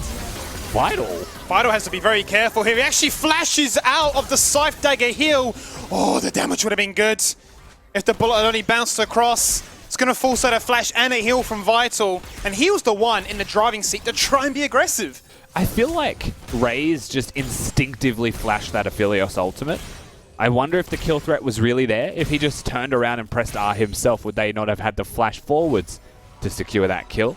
Nevertheless, the flashes will just be traded alongside those ultimates. A turret plate here will drop if that cannon decides to wake up, if it wants to hit the turret. And they'll just get a reset off it. You know, the advantage still growing in bot lane, regardless of that trade. Mechanics were flexed, but there was one main victor of that one. You can see it there with Raze now finding himself a nice CS advantage. Vital may be able to pick up a fair chunk underneath this tower, as you can see him on your minimap right now. That is Cupcake's ticket to try and even the odds. Ooh. Shows face mid. And Tally now has to be a little bit more careful. Yeah, the quick how you go on there. Of course, it is Boots of Swiftness. There's a lot of slows on Legacy's composition. So I like that choice. Boots of Mobility, of course, being 100 extra gold. Why waste the money if you need the slow reduction that Swiftness provides? Still really waiting for that first big moment, Skimmy. Of course, with a Herald up, and with Ocean Drake in 1 minute and 30 seconds, things will start to build quickly. Yeah, the Herald has definitely gone down in terms of priority here. Cupcake goes for the ultimate, doesn't connect with any members, but it does connect with the turret. This buys enough time now for Bevitt to respond. We may see our first glimpse at that little skirmish with 3 members present on either side. We've seen a few times now what Dials are capable of when they are on the back foot, but this is again starting to become one of those games where Legacy just build a lead. And you're expecting, you know, you're hoping that something will give to go the Dials' way. I mean, I'm saying this with a 200 gold difference, so for what it's worth, it's not a game-changing advantage right now, but you can feel it, you know, with map control and with priority and with Dials forcing these opportunities. If they are much more patient, then maybe things go right. Speaking of patience, Mir's been here for 7 years. Yeah, he absolutely has. He really wants to bully out the fact that Raze has no flash. The damage comes out. It's just not going to be enough. Cannon Barrage doing a great job to try and turn things around. Arms picks it up. He turns it around. The equalizer is there. Babbitt flashes forward. He cataclysms. But they jump through the magical journey and their heart stops because it is frozen in place. Yeah, Mir gets into the journey. Actually, very unfortunate timing there from Babbitt. Using the Jarvan ultimate through a magical journey could actually pull him out of it. So he flashes through the ultimate into the portal and we'll get to safety. Mir playing that as perfectly as possible. Tally was also down there in bottom lane, so keep that in mind. While the CS lead is growing just a little bit in mid lane, starts to stretch, it is still Tally being around the map first. It is still Legacy getting to these objectives first. And it was Dials that started that trade. Keep that in mind. So frustrating for Mir, the fact that he was able to sit down for such a long time to try and force it, unable to find that kill. Babbitt being so active across all other aspects of the map, then comes down, turns it on its head, and Isles of all people just chucks Vital a quick "how are you going?" and don't ever try that again. Big Drake sold this game as well, Skimmy. I'm going to go for the Infernal Soul. Definitely important for both teams. Bard ult in mid. Cupcake showing phases of his aggression in mid lane again. Tally can just walk away from that one. He just does not care. The boys are back in town. They rock up to the occasion as well. Disengage attempt. Shock just had little to no mana. They got the heal out of Tally, so while it looked like they didn't do too much damage, there was a heal chucked in there as well to keep him healthy. He will be able to stay around in mid lane, of course, to clear another wave if he wants to reset afterwards. He could. Cupcake just trying to be active, you know. Don't pick Bard if you're not going to try and be active around the map at all. Just doing what his champion's designed to do. But still, Isles always in the right place at the right time, you know. He was mid lane to negate that if they were looking to be super aggressive after the ultimate. He's always actually, and I don't know if it's Isles communicating himself around the map, but so far he has been almost perfectly placed positionally, even in that first game. He's definitely showing no signs of nerves, that is for sure. And once again, you have to take your hat off to people that come into the situation. As somebody that is new, I've spoken too soon, Rusty. I need He's to in stop trouble. Talking. Don't ever speak again, is what I've learned from that one. They're going to go for another attempt in the bot lane right here. Cataclysm lands, Equalizer follows, damage is going to connect. A double kill is picked up by a Direwolf. They've tried so many times, and this time, they are rewarded. Bro, straight up, last game, I was like, yeah, Topu going to have control of top lane, the 1v1, instantly dies to chippies. What do you think happens in the second game? I'm just going to never compliment positioning or say that someone can't lose from this spot, because you never know when it comes to competitive League of Legends. Direwolves off the back of that pick, though. Whether it should have happened or not doesn't matter. They now put themselves 2,000 gold ahead. They break it at 13 minutes and 55 seconds, so there is no trade on the other side of the map for turret plates. They actually stretch a big lead out of nowhere. And they had been looking for that for such a long time. Their frustration alleviated. The gold lead now swinging in their favor. And now we just start to look at Shock. You know, the fact that he's been able to find himself a huge CS lead, able to now get himself on a major item advantage. How he can use this when that petrifying gaze subsequently comes online to be used as well. For sure, we're expecting to see some pretty aggressive map flips now towards the Herald with the second Drake of the game gone. This Herald, you know, with turret plates being gone, it does mean that they'll get less gold, but it's also much more powerful for breaking a turret outright. So, Isles already being active around the map. You've seen the flip from Cupcake now hovering around mid lane with Vital top, and Misfortune was just greeting for that extra wave in bot lane, which is fine, because there's obviously no punish. Will now be up top lane as well. So Australian lanes are in effect here in the OPL. Down under. I like that. It's clever. It's upside down, actually. Australia is upside down. I don't know if you know that. I actually don't. I come from New Zealand. Yeah, so you have to do a flip to get into the country and land. Mm-hmm. It's a well-known fact through Americans. Today I learned. Let's see what happens here. We're going to see some aggression from Direwolves in the river. They're the ones that want to once again claim the rights of the controlling kings. Cataclysm gets flashed out of by one. Tempered Fate seals the deal on 3 members as Exhaust gets deployed onto the jungler. He is deleted. Damage rains from above. And that's a good stopwatch to ensure that he didn't fall victim to the sniper cannon. Babip will stay healthy, has the fruit too, and can disengage for his life's content. That was absurd range coming out of that Aphelios, but at the end of the day, he's not going to get the kills. Of course, it was a stopwatch burned by Babbitt, but he's on the way to the Gargoyle Stone Plate regardless, so won't be too upset about using that one at a good opportunity. And we'll be fine running around the map afterwards. Now, we've seen a small skirmish happen around the Herald itself. No focus once again going towards it. Everyone hunting for picks. Shock was the one who was caught. He does survive, but that is the catalyst for a lot of the forthcoming fights afterwards, and I would not be surprised to see that style of gameplay continue for quite some time. You know, getting those picks was something that Legacy have shown last game was proven to work against the Direwolves with the low mobility in their composition. That's still true in this game. But Drake number 3 is up and everyone converges now.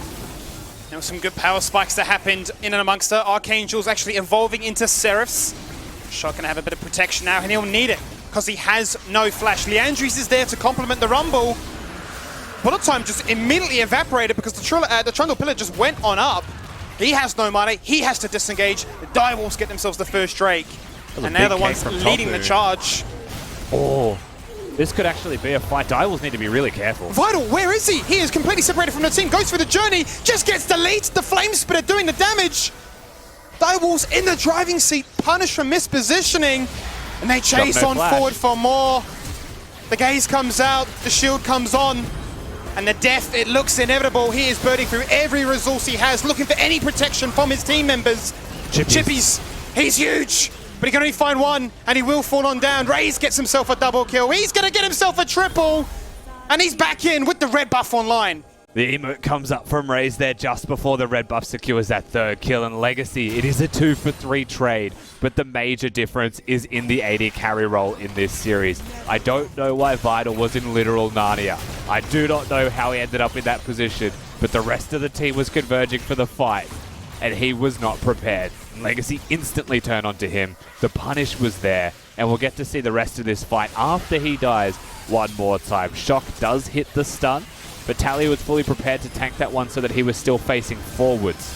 Now, of course, Mir gets over the wall, flashes back into the fight, and then tries to take the journey out to go for those kills. Chippies goes for the big play.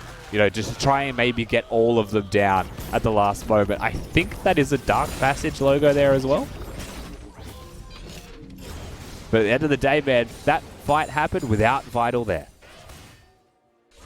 And pretty much every summoner was used. No flashes exist as a result of that one. Babips has just actually come back online, but he wasn't too phased because obviously he has the combo built into his kit. That just shows how decisive that team fight was. It was super massive. There you go. It was a Dark Passage. I knew it was a Turkish team. I couldn't work out which one it was from the small little logo. Shade being thrown by Raze nonetheless. Well, the fight takes place in the bottom lane again. Chippies is going to be the recipient of that one, and Tally just continues to be literally a predator. Here, there, and everywhere. That's what you get with the Rumble running that Predator rune, of course. Channeling his inner Doinbeat in Worlds Finals of last year. Definitely putting in a good showing here, Tally, through this best of 5 series. We'll see what happens in mid lane. Raze is tanking the turret, and he just gets flashed on by Vital. And unfortunately, of course, we'll go down for that one. So the punish goes there on the opposite side. Not too sure, again, why both of those things have happened. Vital being caught in the fight prior and Raze tank and turret. Bit odd. A little bit odd. A little bit odd indeed. ADC's having their fun. Maybe in the worst time for that to ever be a possibility. Regardless, Raze will still be the one in a very comfortable situation right now. He's got a full BF sword over his lane partner in Vital. So he's feeling very strong when those fights are to take place. No need to, because they have a Rift Herald that they have already used. Well, actually, no, sorry. Mir is the one who actually has it in his pocket, so they'll be looking to use it, and they're the ones now that have that bard, so they will be able to find a lot more value this time around. Yeah, so those item spikes actually going to be a very big thing that we start to look for. It's not just a BF sword in advantage for Raze, it's when that second item is actually completed, it becomes incredibly significant. If he's going for the Infinity Edge, and that bullet time damage increase is ridiculous. But the same thing can be said for Toppin, you know, finish that second item, and his base damage becomes incredibly high, and his team fighting prowess will increase as well if that is the Sterix gauge. And the Jarvan, you know, that's the big one for me for Legacy. If Babip finishes that Gargoyle Stoneplate before a fight happens, his ability to tank in the front line will be huge. Now, on the other side of the coin here, it is 2 items done for Vital. So he is actually very strong right now. And I can't tell you the rest of the items because they got off my screen as we're looking to fight. Temper Fate will not land. Raze with double buff, incredibly nimble, working his way, working his magic with the passive. Now you can see that Legacy are wanting to force this because there are no flashes. Cataclysm, Equalizer, it would find so much value. They had to walk through the Valley of Death with double fires just falling from the sky. They survive, and 30 seconds on his next fire Drake. That Ocean Dragon is going to trickle some health back towards Legacy, but it's not going to be enough for 30 seconds being the next fight. This is a potential for Infernal Drake's soul game here for Direwolves if they're able to secure this one as well. They have mega control watered that bush. It has so much control right now. The Drake is up. The contest from Legacy, if we're looking at what it really could be, nothing significant right now. Unless Cupcake gets caught and dies, it may just die too quickly. Boone is definitely packing a punch right now, but you've only got Cataclysm. You can layer that with the bullet time, but the damage is just too good before they can even show face. They now sit themselves on 2 Drakes equal. Legacy will now turn their attention towards the mid lane. Maybe just rotate towards the Baron as the ping gets flared in that direction. Yeah, they're looking to get red side vision control. Knowing the Direwolves are fresh off a reset, they'll be walking into this side of the map, so if they wanted to go for a pick, they could. They have mid priority, but they haven't cleared the pit itself. A ward just goes in there from Isles now. I believe that is a control ward as well. So at the end of the day, they'll get control, but Dials still have freedom to move. And they're still hunting for these picks, right? There is a Herald available. Bard is on their team this time. A pillar into a Bard ultimate, and suddenly a play could happen. But Topu very actively taking the health off his opponents. That he is. Waiting for that cannon barrage, but the Equalizer is back, and note the position of the mid lane with the jungle. Cataclysm comes out. The flash is not enough. He cannot jump into that magical journey. He sees magic, and that is his life being deleted. Yeah, and it's just the 1-for-0 trade, but it's the jungler gone. If you ever wanted to go to the Baron, now is the perfect time to do that. Legacy, they will hit this immediately. Now, Babip is low. and they know that because they just used the blue trinket into the pit. Chippies has poke. Cassiopeia, while he doesn't have flash, if they come towards him, can team fight, and Bard could ult at any moment. Chippies has to find value with this one, and that is not it. Stopwatch is used very early there by Race to make sure that he was healthy, strong, fit to fight. The Baron goes down. Direwolves unable to execute. Unable to bully them away from this one. And now Vital once again flanking as if he's a bruiser. He gets deleted for the second time in the wrong side of the neighborhoods. And we're just seeing Isles 1v1 a solo laner. He just baits them all in. Telly comes in, he's going to look to pick that kill up with the harpoon, gets a double kill to his name. They have the Baron, and they do the job. And it was a 1-for-0 trade in mid lane. Legacy go to the Baron. Now it's basically an ace with a Baron buff as well. Just the complete capitulation of the Direwolves roster in this second game. Legacy without hesitation punished to the absolute maximum. But I am still left scratching my head at some of the positioning happening through these team fights. Legacy punished well, yes. But, I mean, it's catching a good throw. I don't know if he's trying to overcompensate to get himself back into this game, but let's take a quick stock check of how this fight really started. Just watch Vital.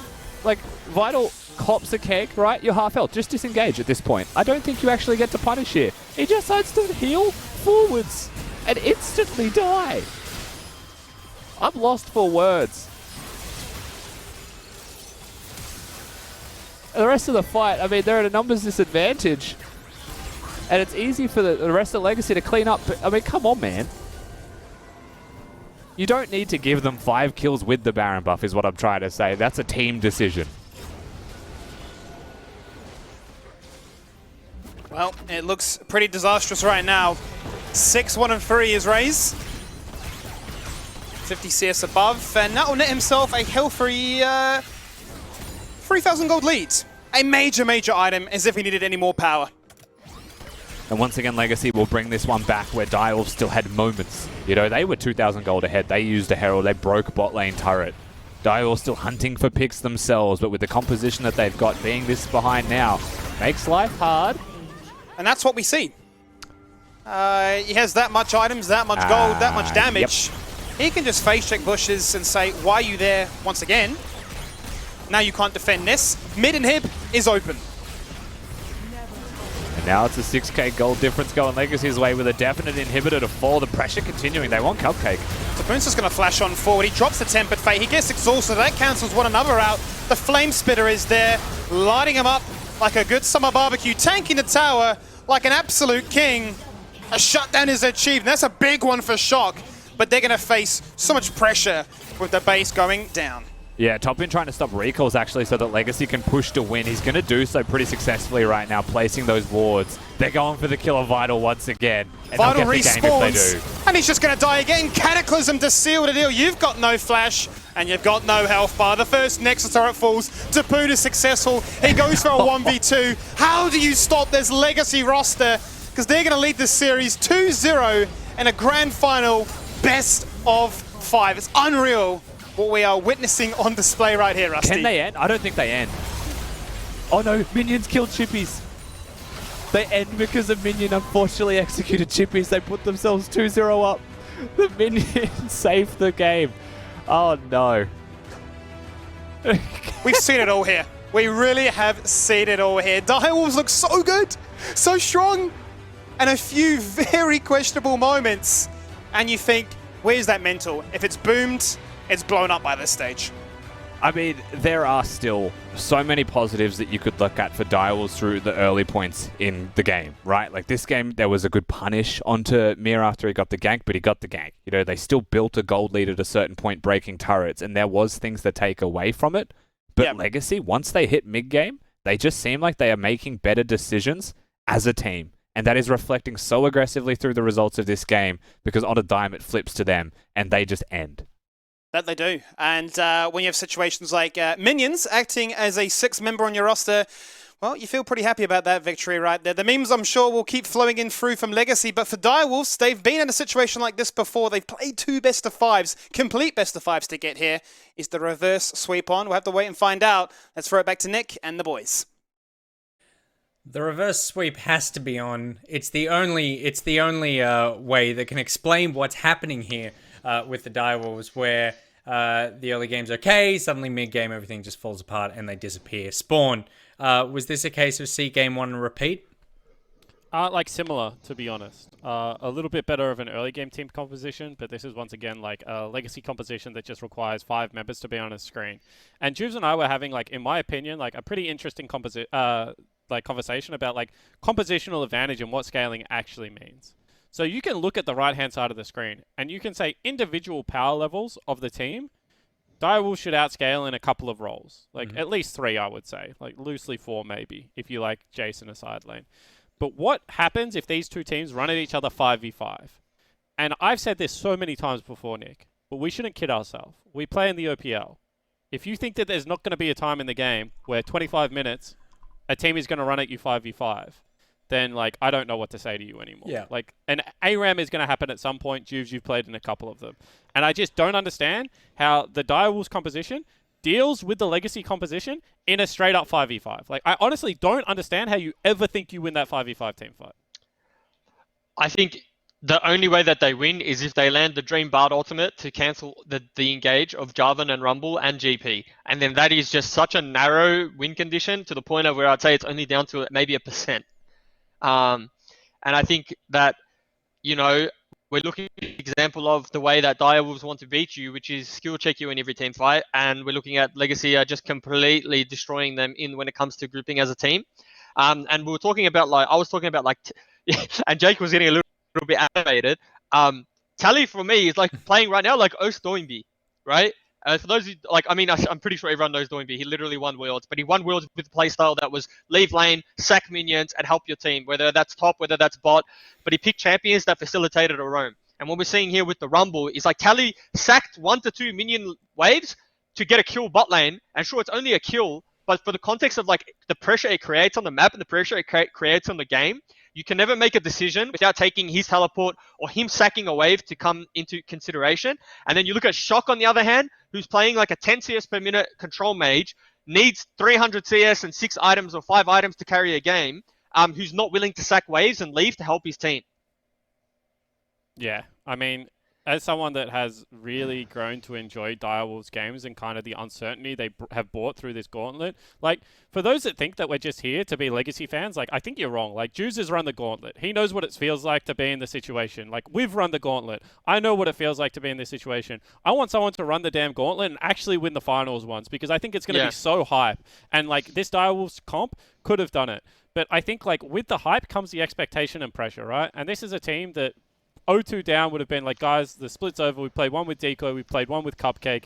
Order probably going to run over us. They turn around. Guys, we're playing the next day. Nothing to lose. But now they've had to sit on that for a week, and it looks like something has changed in the camp. Like, where are Chippy's tanks? Where are the big team fighting comps? Like, where is the Orianna, Wombo combo? Like, Jarvan's being picked away. Can we find anything else out of the jungle? The answer is absolutely yes, you can. Like, get a Lee Sin in Miru's hand or something. It's not as good, but it still fulfills a similar role within a composition. Let's throw down. Let's fight these guys. Like, why are we trying to finesse against Legacy? Like, individually, like, Topoon is the best top laner in the league. Like, if you think Tally's the best mid laner in the league, like, give that to them as well. At the moment, he's playing like it. Like, you have a look at, like, Raze, like, undoubtedly, he's a better AD carry in my opinion. Like, you're going to have to do something here.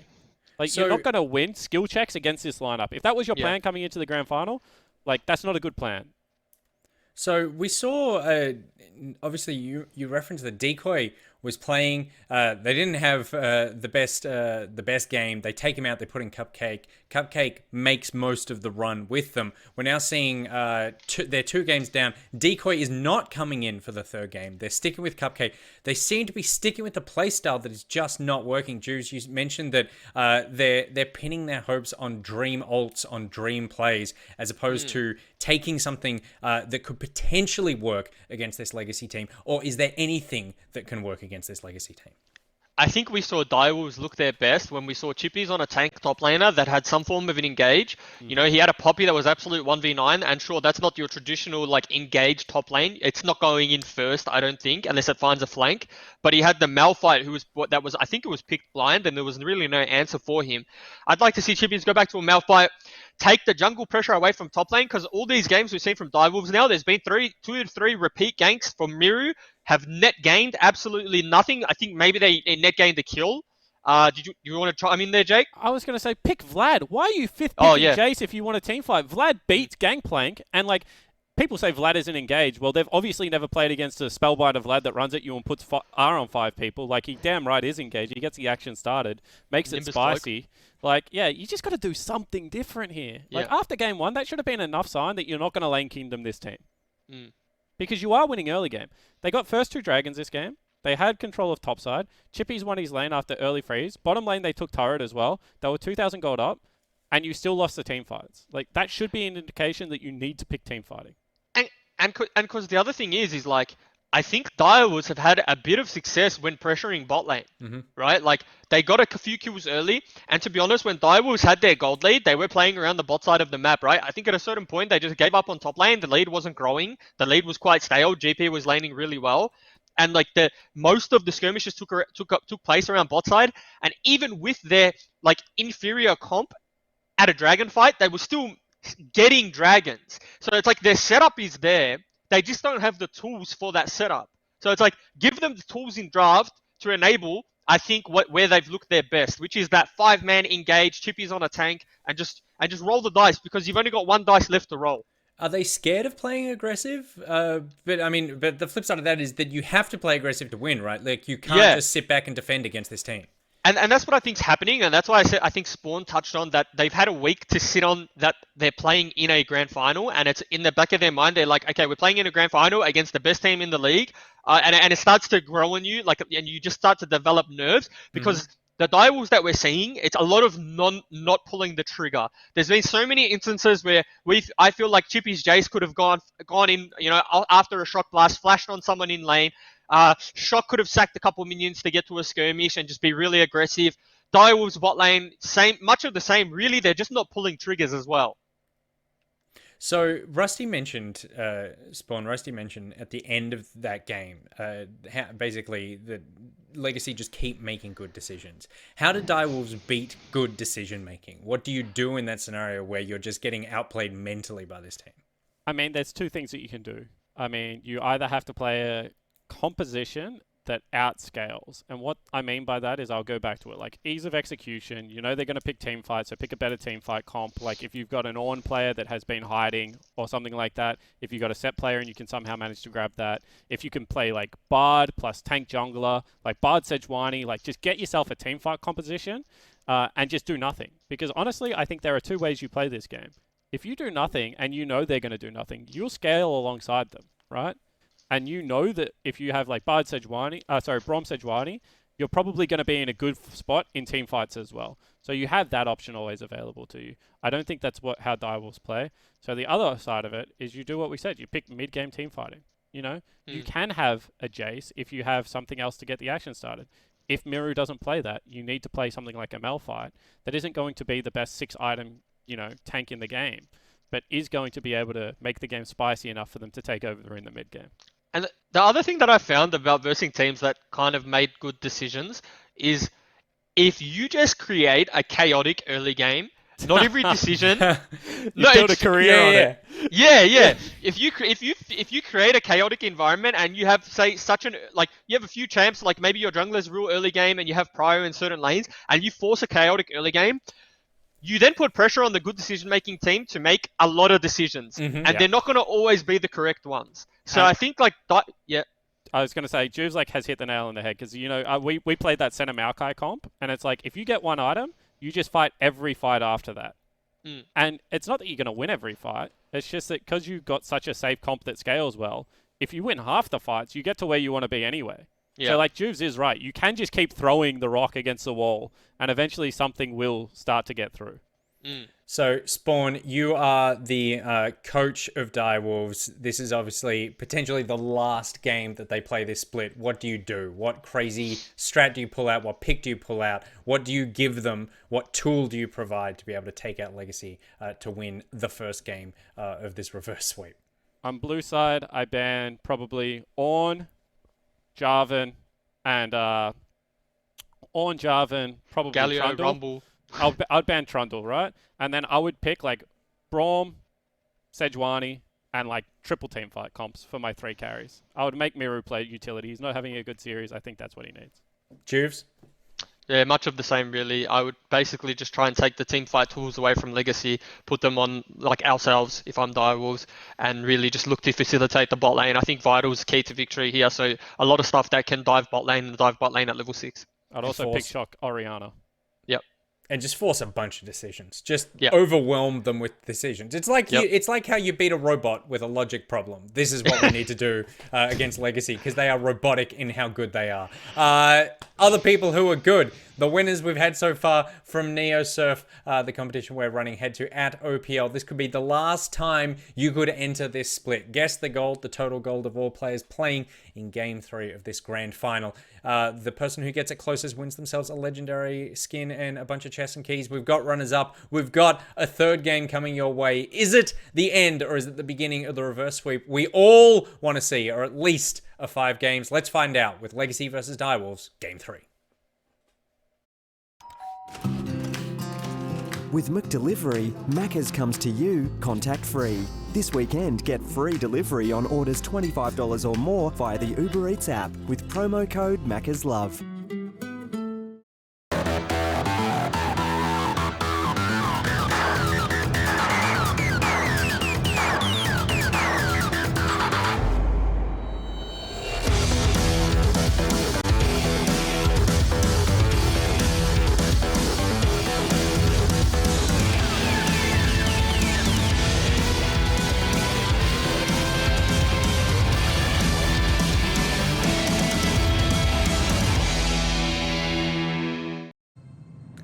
Consistency is key, and it's proving to be a very, very valuable metric in this series alone. We are just seeing Legacy continue all the strengths they found during the regular split, then to destroy Chiefs in their opening game, to only play 4, to end up here, opening up their account against Direwolves and say, we want to make this a quick 3-0.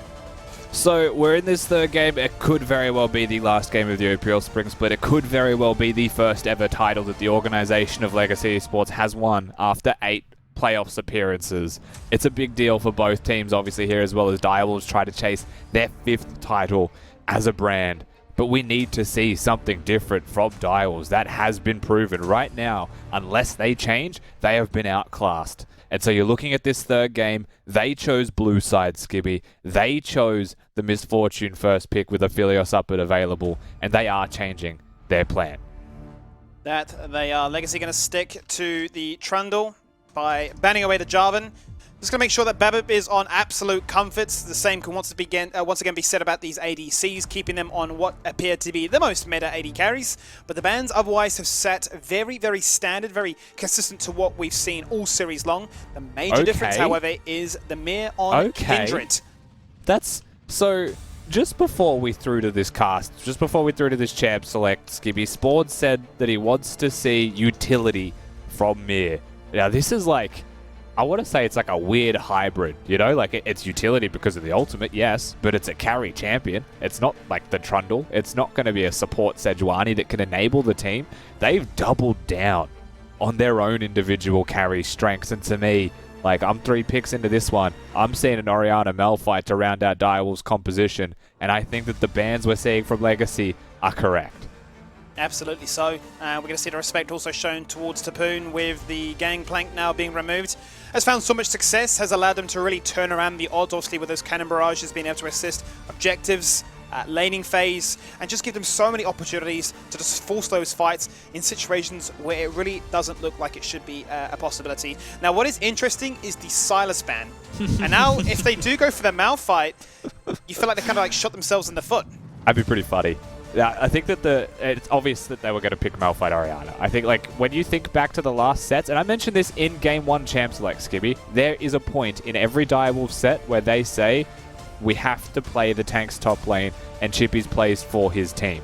If they do this, which is possible, by the way, Shock does play Yasuo, though he doesn't play it in the OPL very often, they may just say, flick the switch, play Malphite Orianna. Orianna's banned. Let's play Malphite Yasuo. Let's wombo. Let's 5v5 team fight, because that's how we win when we're down 0-2 against every team that we've played. And, I mean, every single time the guy has played this, they have been able to be the ones in the driving seat forcing out those flashes, which, as we saw in the last game, was very much Legacy going around the map, forcing out flashes, burning summoners, and basically saying, oh, well, we can rock up to this fight now, and you can't escape. You know, this bombardment of damage of Cataclysms, Equalizes, all the rest of it. Now it puts the shoe on the other foot, and he will get his Corki as well. So once again, another good scaling champion. It's whether or not Shock can find the impact to utilize it. And I do wonder if it's something like a Cho'Gath that we see again from mid lane. Galio actually is probably another pick that Tally may look towards, but he's also a Victor player. So we might just be waiting for a top lane champion here, something that has been cooked up, because they know that Malphite's a pick in the repertoire of Direwolves. So we wait with bated breath for what it is Legacy will pick last to round out their composition in potentially the last game of the day. Looking for the Wombo combo of their own accord right there. The Vladimir locked in. Going to be obviously fantastic for denying what Malphite wants to achieve by dropping into the pool of blood. There's going to be some good options here for them to try and counteract. I'm just really curious to see what they can really deliver now that Direwolves have presented what appears to be really a double, maybe even triple ADC bombardment. Yeah, so it's going to be a lot less pick from Legacy overall. Now they still have, you know, the Victor, the Trundle, and they have a Thresh Hook, so they have lots of capabilities whenever Raze has Gravitum as well on a Philios. They do still have the potential to run that style of comp. Direwolves have gone for its utility and carries. There's no other way to explain it, but they have 3 AD carries in their team, just flanked by beefy boys. They're going to try and keep them alive. One engages, one is utility, and they just have to be, like, if either of them fall behind Skibby, it's very hard to be those AD carries. If that Kindred falls behind, it's very hard to actually play if you don't get your marks as well. The faster you get 4, the better. Direwolves, they scale, they can team fight, especially with package. They have a lot of tools in the shed to deal with their opponents and the control mages that have been locked in. But if they fall behind, it's risky. So, I mean, talking about Tally's role, how does the Victor really act as the enabler in this composition for them here? I mean, Victor's basically permanent priority in mid lane, especially once he starts to upgrade that Hex Core, once he gets the first one and upgrades the Shockwave that follows on the E, the laser that when placed down, instantly clears a wave, and suddenly you can do whatever you want around the map. That's pretty much Tally's playstyle at the moment, right? That's the way he's been playing League of Legends in this whole set. He's against a Corki, and if Corki wants to trade against him, then he just shields and he can walk away. So what is Tally going to provide to his composition right now? He couples brilliantly with a Vladimir Hemoplague if that ultimate goes down, and there is the Chaos Storm from Tally. Brilliant combo. He can work with the Trundle to help get picks, putting the gravity thingy down, the W. And then he also works with his bottom lane, right? Because they are the pick duo who can team fight, and Tally's champion is designed to team fight. He provides everything for the team. It's a well-rounded pick. But he's against a lot of scaling on the opposing side, and he doesn't have a crazy amount of mobility if that Corki is able to lock him down with a package, or if the Bard gets freedom to leave bot lane. Well, with that in mind, let us kick it off with game number 3 of the OPL Grand Finals. Legacy lead it. They are on match point. They want to make this a 3-0. They want to really seal the deal and say not only were we so strong during the split, but we will take out this grand final with conviction, putting any haters aside and making it very well known that this split was all about us. There can only be one green in this region, and it is not the Wolves, that is for sure. To be determined, of course. The series is not over yet. There is still a fighting chance in the Wolves. They're going to go with the red buff start here. Looking at the opposing side of Legacy, it's red buff as well. So swapping sides of the map, maybe a handshake jungle clear. And you want to talk about swapping? We've got a handshake swap with mid and top laners. Corki showed in mid lane, using those emotes with Tally, and suddenly it's Chippy's here. So it's very clear that they have the matchups that they would prefer, as they are the ones that instigate this swap. And having a Malphite mid lane against a Victor does increase the kill threat for Mir to gank once Chippies is level 6. And there is no real way for a Vladimir to kill that Corki, especially if you're feeling threatened. You can just go for the Hex Drinker build, and you'll be fine in that longer lane. There's obviously the now meta press the attack Malphite. Going to be looking to do a lot of damage, deceivingly strong in its burst attempts. I want to say in some kind of regard it's like a baby version of the Ornn with his brittle. He just slaps you around, and next minute, you know, you're in a lot of trouble.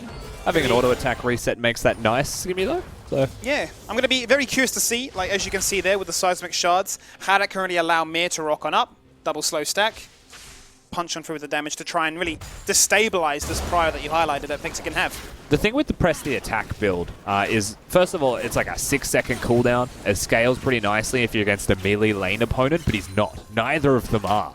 So what it actually provides is, because it does like 60 to 180 damage in team fights and you can proc it more than once, it's just a very good team fighting rune to have for him against what is going to be, you know, Raze on this Aphelios, or even Babip if he's trying to lock him down.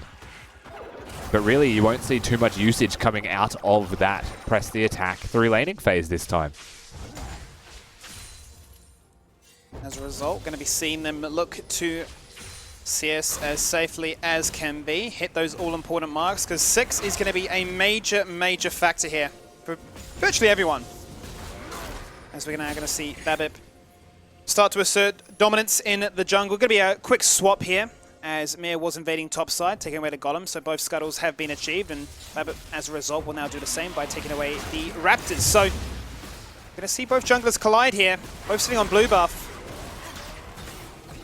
Yeah, Mir with a level disadvantage though to Babip, level 4 to 3 when you're looking at both of these junglers, so he's going to try and contest the camp for sure, but he's going to miss the mark very early on into this one. Waiting to see where that second mark, of course, will spawn. You need to see Mir getting active, and the reason that this is important, that you're going for this Kindred, is if you can get priority in any of your lanes, then it's a lot easier to actually play your champion out, get those marks, contest the enemy jungler.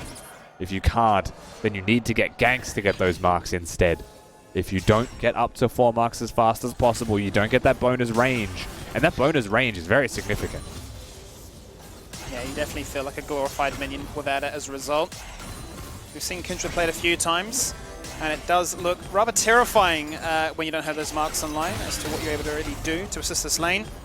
But I am very curious if they do go back to this assistance of really looking after Vital. We did see obviously last game, and some very unfortunate team fights that would then to take place. And I was wondering, we had a bit of a discussion whether or not the occasion of such a situation was maybe getting to him slightly, being a rookie, being a rather young player to come into this one, and Direwolf's, at least in these playoffs, relying a little bit more on his aggressive nature to really dictate and carry those team fights. I'd love to see him hopefully found that moment's break, that rest, reset, and come into this one totally fresh. Yeah, I mean, we can only hope that the reset was there. And it's hard to say, we don't know tangibly if nerves are getting to him or if it was just one of those games, that everyone seems to have here and there. Vital seems like one of the AD carries that you can never shake, which is what makes that such an interesting conversation to have. He seems like the most solid mentally of any AD carry I've ever seen. Just no emotions come out of him.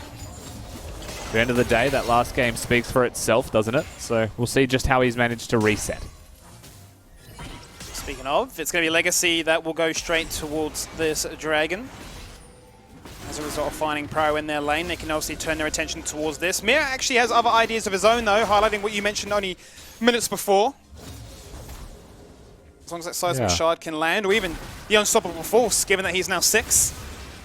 Get some marks, get some damage, get some kills. We'll get the Twitch test coming out of Tally sooner or later, you would have to expect. Just given the fact that, he's against the Malphite, he's got the Kindred hovering nearby. Mir may even consider, now that he's got this stack, of course, going to the red buff as it spawns.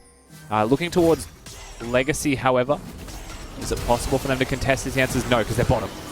That they are. Exhaust goes out very early on to Raze. Teleport's going to come on, but Direwolf's going to be the ones to respond to it first. They are under the protection of their own turret right now. Where does Unstoppable Force come out? One man, one member, one job. First blood here, picked up by the Direwolves. Unfortunately, it goes to Cupcake as Chippies puts his everything into getting that kill. That's the flash ultimate and teleport used here by the mid laner of the Direwolves. Shock also uses the teleport himself, where Topoon has not used anything yet, so good that that recall gets cancelled. End of the day, Direwolves do pick themselves up the first blood. They do have a 1,000 gold advantage across the map, but it goes into the hands of the Bard. And how much really does that actually hurt in terms of the matchup? I mean, does this really allow Cupcake to add more protection, you know, the rushing towards maybe the swiftness boots or the redemption to be a bigger factor in these team fights that are to follow? I mean, it's always nice, right, to have the kill as any champion because that accelerates your build. What that provides, though, is not going to be as much as a Malphite, right? If that 400 gold went into the hands of a Malphite, that's the Abyssal Mask finished faster. And suddenly he's just much more threatening getting around the map. It's harder to be Tally, harder to play the Victor into him. That has a big influence on the map. Bard, yes, like, he gets faster Mobies, he can be around the map himself and he can roam, but he's not a carry. He doesn't deal damage. Oh, Chippies is going to get back to this lane. Did fall a little bit behind in CS as a result of that one. We're going to fall, I suppose, very similar to the category of what Tally has been doing, enabling those lanes, allowing these members to get online, and you know, Vital will need it. The balance in bot lane right now is incredibly fragile. There's going to be a slight lead favoring the Direwolves, given the fact that Isles is not level 6 just yet, and that is going to spring Mir's attention. Babip's respected, he's actually recalled. Mir is on the hunt. Yeah, this is the place to be right now, with all of the summoner spells missing down in bottom lane. Even Malphite, whose ultimate's going to be available in about 1 wave's worth of time, could start his walk down here. Mir aptly hunting is about to start this. They're about to look. Tempered Fate connects, still no box. Very hard to disengage this one. No flash, no ability to disengage. Mir picks it up. Job done. Yeah, easy pick. Bard ultimate used, Misfortune ultimate, sure, but they do get the pick, and you could see instantly, the second that Bard ultimate connects onto Isles, they just let him go. They sacrifice him. He does what he can. Maybe they poke their heads forwards, but they were never going to commit to anything drastic. That's an extra kill once again, going into the pockets of Direwolves, much more active around the map in a very effective way, as the response and the trade hasn't been there. See what that means for the overall gold count. That's what's going to allow Cupcake just to respectfully just wander into mid lane, but Tally's had enough of that one. Chucks at the Chaos Storm very early on, zones him out. The flash, the flay from the hook in towards the tower. Chippy's getting bullied. Unstoppable Force not going to be an option now. Yeah, Legacy they just will not be bullied out under the tower. Stopped in their tracks completely. Any look at mid lane was completely diffused. Of course, Tally did have to use his ultimate for that. Nevertheless, completely just deters any attempt on his life or any attempt on a turret. And he'll get the free reset off. He's earned the right. Builds a CS lead for himself as well. And now he's actually moving to the Herald as Direwolves are looking at it. They are. Kindred's going to be the first one there. Tapoon sitting pretty in the top lane, going even right now with Shock, who has now just been granted the blue buff. That is the dream situation for a Corki, looking to stack up that tier. Get the Muramana Spike online as quickly as possible. More importantly, get himself an objective. And once again, try and find value with it. Where do they want to use it? You'd imagine mid lane, make it easier for Chippies to rotate. But the first Herald of the game is usually going to go to a side lane anyway, just because it's more free gold. You could place it mid, but it wouldn't be to break the turret. That'll take too much effort against the Victor, who you just saw what he can do if you stand and deliver. You almost have enough damage to kill someone there. Particularly Mir, who is a very fragile champion on that Kindred. I would expect to see it used, even potentially where we're looking right now. You know, there's no package in top lane anymore. The kill threat, a little bit waiting. It's very hard to take down a Vladimir when he can just use his puddle and walk away. So you'd expect, once again, that Bard ultimate. While there's no flash on Raze for 30-odd seconds, maybe throw it there. See what they can get. Even afterwards, maybe just force the flash and push them away so you can summon it for the plates.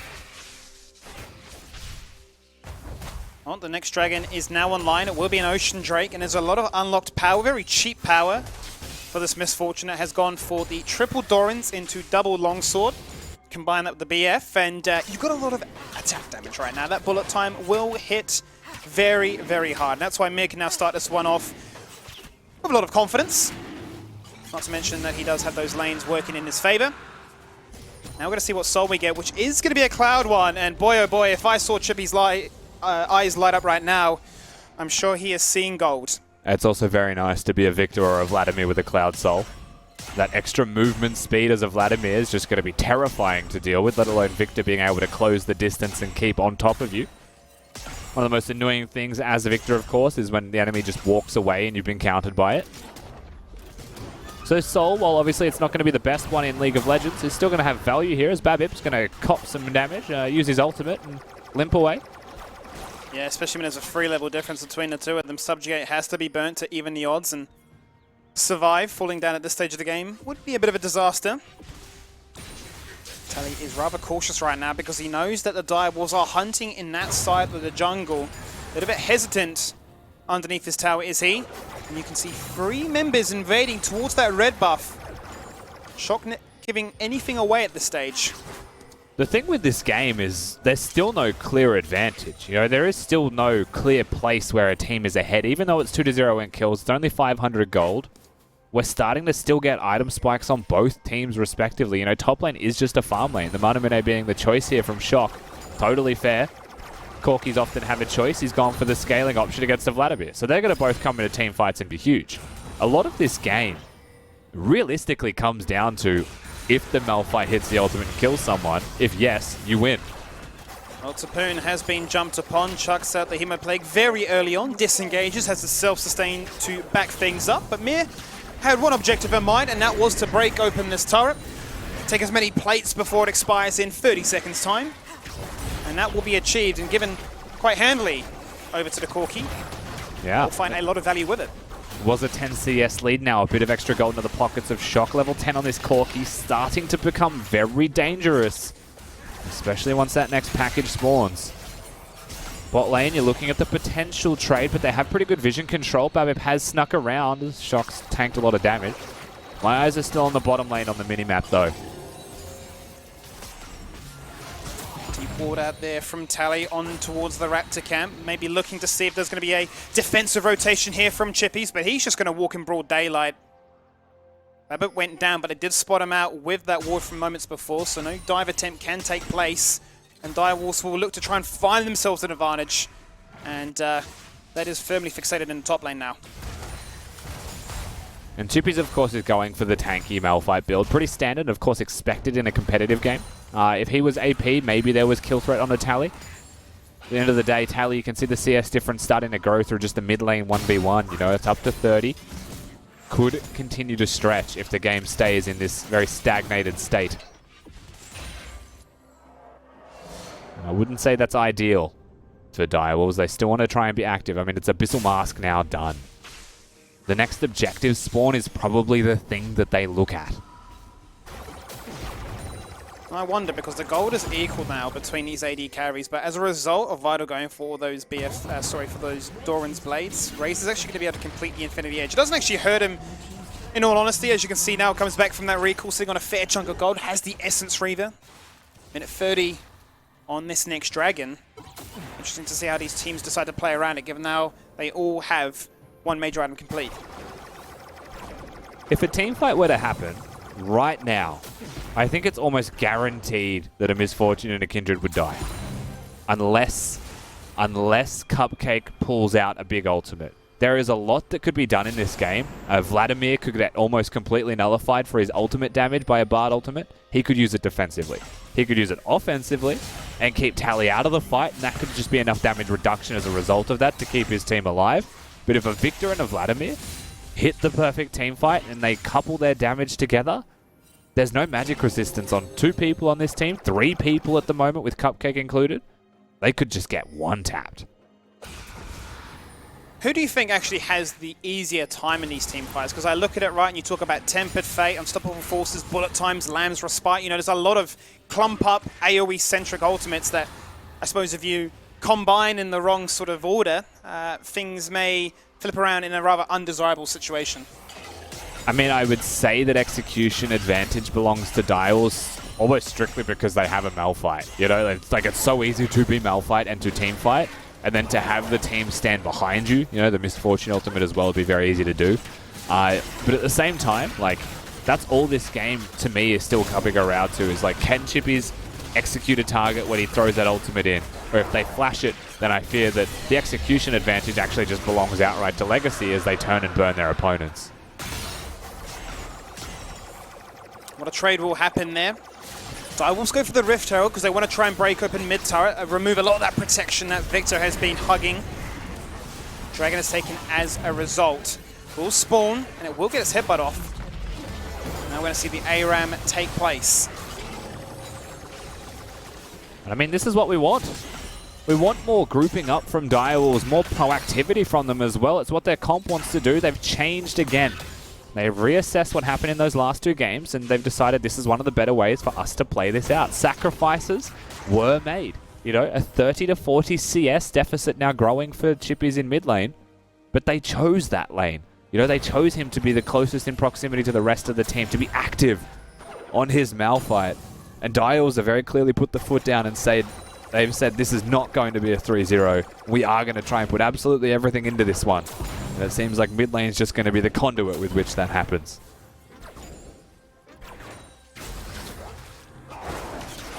See another lull state take place again. You can understand that Direwolves have really pumped the brakes on this game. The first 2 games breezed by. There were situations where it looked good, and then suddenly it just exploded. Suddenly Legacy just took firm grasp of it. 10k gold lead. Yep. It was out of reach. But this game, realizing that they are at match point, they have really, really slowed down the pace here. We are getting to that point in the game, though. Remember that both times that happened was when Baron was alive. You know, we're starting to get closer to that point where Direwolves do make the mistake that Legacy punish. Now, it's a different type of Legacy in this game. It is worth pointing that out, right? Their pick composition is less aggressive in that regard. They have more potential for split pushing. They have more potential for side laning. And that's something you would expect to see more of them in this one. So I don't think it's going to be so much about hit that 5v5 team fight 23 minutes in and just end the game. That's Direwolves' prerogative. See Telly freeze things up here in the top lane right now. Yeah, he's committing a sin. Tapoon's just chilling bot side as well. Both have their teleports available, as do mid laners as well. So the macro advantages are present if it were necessary. Obviously, as you see, 30 seconds to the Baron and a long time until that Dragon. So members are just furiously farming away to get those second items online. The major victor of that will be Raze here, now that completed Runins. So when we do start to see those team fights actually take place. But he's getting away with sitting Skibby. He is able to actually hold that freeze in top lane. Malphite not even threatening. Direwolves are forcing that control of the red side jungle if they can. They're trying to stop this freeze from existing, but Tally's been able to extend that for quite some time. Yeah, they're just darting between mid and top, staying healthy in that jungle, keeping vision on lockdown, trying to catch up members. He's big braining here. Tally's definitely a Galaxy Brain best of 5 player. Gathering Storm procs as we hit the 20-minute mark, so the longer this game goes, the stronger this Victor will be. It's not like he scales off by any means. It's not like a Vladimir Victor scales off in a game, especially with an Aphelios to back you up as the physical damage. Both teams scale fine. I feel like this fresh pick right now is going to be such a great pick for really being able to face check all these threats that Direwolves present, be able to get yourself out of harm's way with the Lantern. Given the form that Isles is in right now, completely, confident, not shaken up at all. You can definitely rely on this man. Hex Drinkers are on here as well. We mentioned the Abyssal Mask before. It is still going to be there for Chippies. Magic Resistance starts to get built. It's also going to be a Black Cleaver from the looks of it. From this Kindred, so a little bit more tanky if there was a fight to happen immediately. And like we mentioned before, while Legacy are still getting stronger themselves, and it is worth, of course, pointing out the item spikes that they're starting to build, the Direwolves will be the ones who feel the pressure, I think. They'll be the ones who feel the need, but they're also the ones who were 0-2 down in this best of 5 for the OPL title. And that's why I wonder, right, if you start to overthink the situation, you're corky, you go, look, I want to get level 16, but then you say, maybe I've missed my mark and when we could have forced a fight when we had, these big power spikes. As you can see right now, he's working towards getting that Trinity Force online as well. 2 items are the play, as Chippies gets the 2 Crux core items needed to be a tanky boy. That he is. Also, looking at Vital's item build, of course, he went for the triple Dorans. Not seen in every Misfortune game, but has it in this one, so his item slots are fine for the moment, but you always wonder how much gold he has and when they start to be sold. Once you've committed to the purchase of them, you want to keep them for as long as possible. That extra lifesteal from having 3 as they stack will be very useful in the fights that may happen. Up. And you can already see that Vladimir is just soloing out this Drake. He kept all the rest of his team in mid lane. They were distracted. They picked this one up for free. Cheeky. Direwolves instantly. We have to do Baron. We have to do something, or we are slowly getting bled out of this game. At least the teleport needs to be forced from top. And if they get the Vladimir teleport, they could just disengage and say that's a victory. But they're committing to this one right now. Teleport comes in. This could be the fight. Baron is down to half. Out comes the TP. Ice is locked in place. The damage is there. Bullet time overlapping. Bebet flashes into the pit, looking to do as much damage as he can right now. He wants to try and steal away that Baron if he can be. Lamb's respite is down. Unstoppable force is not a factor. Direwolves pick up the Baron. Vital disengage is very, very low. But Legacy all on 50% health. Stay strong as a 5-man unit and force the members of Direwolves to run left, right, and center. And unfortunately for Vital, he is the straggler, the deer in the headlights, the one separated from the herds, and he will be denied of that Baron buff. Oh, man. He might be able to get out as well. He dashes across the wall. Raze needs one auto. He cannot find it. No vision. My dude just got so greedy for a Krug camp. Shock gonna push mid lane as well. The Baron is on. Legacy are hunting. They're a raid party right now trying to get rid of the Baron buff on as many people as they can. This is hide and seek. No matter where you are on this rift, we will come for you. Shock does get the kill, and that's huge, taking out Raze. Does have the Trinity Force completed, so that is a major component of Corki's success, but unable to find much more at this stage of the game. The absolute chaos just breaks out on Summoner's Rift. Direwolves are the ones who get the Baron, though. They're the ones who win the smite battle for it. It's Mir who comes up clutch while Babib was in the pit, effectively in a 1v1. We're looking right now at the Gromp. They're onto him. Binding does not connect. Whether or not that was the situation they even wanted to do. They didn't have many members in the area nearby. You can see that Chippies was already parving topside. But this is huge, Skibby. This is like, as in terms of turning points in the game, this may be the turning point for sure. Not only is it 2 items, on Vital for his team fighting, having that Infinity Edge, but Corki, I mean, Shock is the one you have to look at. If he gets into a team fight and people do not stop his damage output, now that the Muramana is complete, his damage is huge. He has the Trinity Force on top of that, and his first crit item is on the way. It was delayed slightly by the Hex Drinker, but he got a kill, and he got the Baron buff gold, so that is a big difference maker here. And while Legacy have the Drakes and they're threatening a Cloud Soul, I mean, the scaling of Direwolves has actually been allowed to happen. 5 kills in 25 minutes. It's been slow as this series goes, but it merits the situation, the gravity of this outcome. Top lane gets evened out, pushed back towards it. Direwolves using the remnants of that Baron buff on the members that still have it to push as many structures as possible, to get as much deep vision down, to catch members out of place, and to utilize their great mobility and one-shot potential to break this Legacy stronghold apart. And I don't think you could actually write this better if Direwolves were able to bring a series back and win a game with the Malphite in the 3rd game. Again, Mir, he's having a go at it. He just likes this part of the map right now. He's going to fall on down. Raze has had a gutsful. Moonlight Vigil does the job. Cupcake in a spot above her. He goes through the portal. But there are members chomping at the bit. Cosmic Binding stuns out too. Bebep leads the charge though.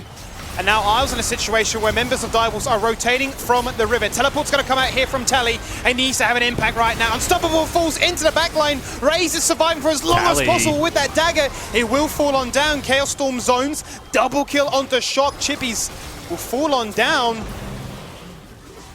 It's a double kill for both of the mid laners.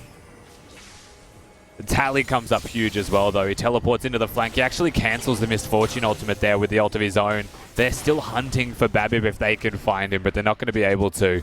This game is coming down to a battle of Shock versus all of the Legacy boys. We'll see this again because Cupcake, that pillar was perfect and buys a lot of time, forcing him to take the long way to get here. But then they continue hunting, and Isle sees the reinforcements coming, knows that he is in trouble, so he uses the stone plate. Tally will come in from the flank here, and he'll actually stop that with the pillar, actually, that gets it done first. And just one taps Vital. And Shock's doing damage at the same time. He's got 2 kills for himself up there. We're basically seeing a 1v1 between Tally and Shock start to build here. And so you have to look at who's supporting those players. And you've got a Malphite for engaging, you've got a Vladimir for damage amplification. 2 very different styles. 5k Goldie for Direwolves, and Legacy are sitting on Cloud Soul Point. They would love to force a fight before those ultimates come back online. Chippy's not far away right now, about 15 seconds, and that is an option for them to consider.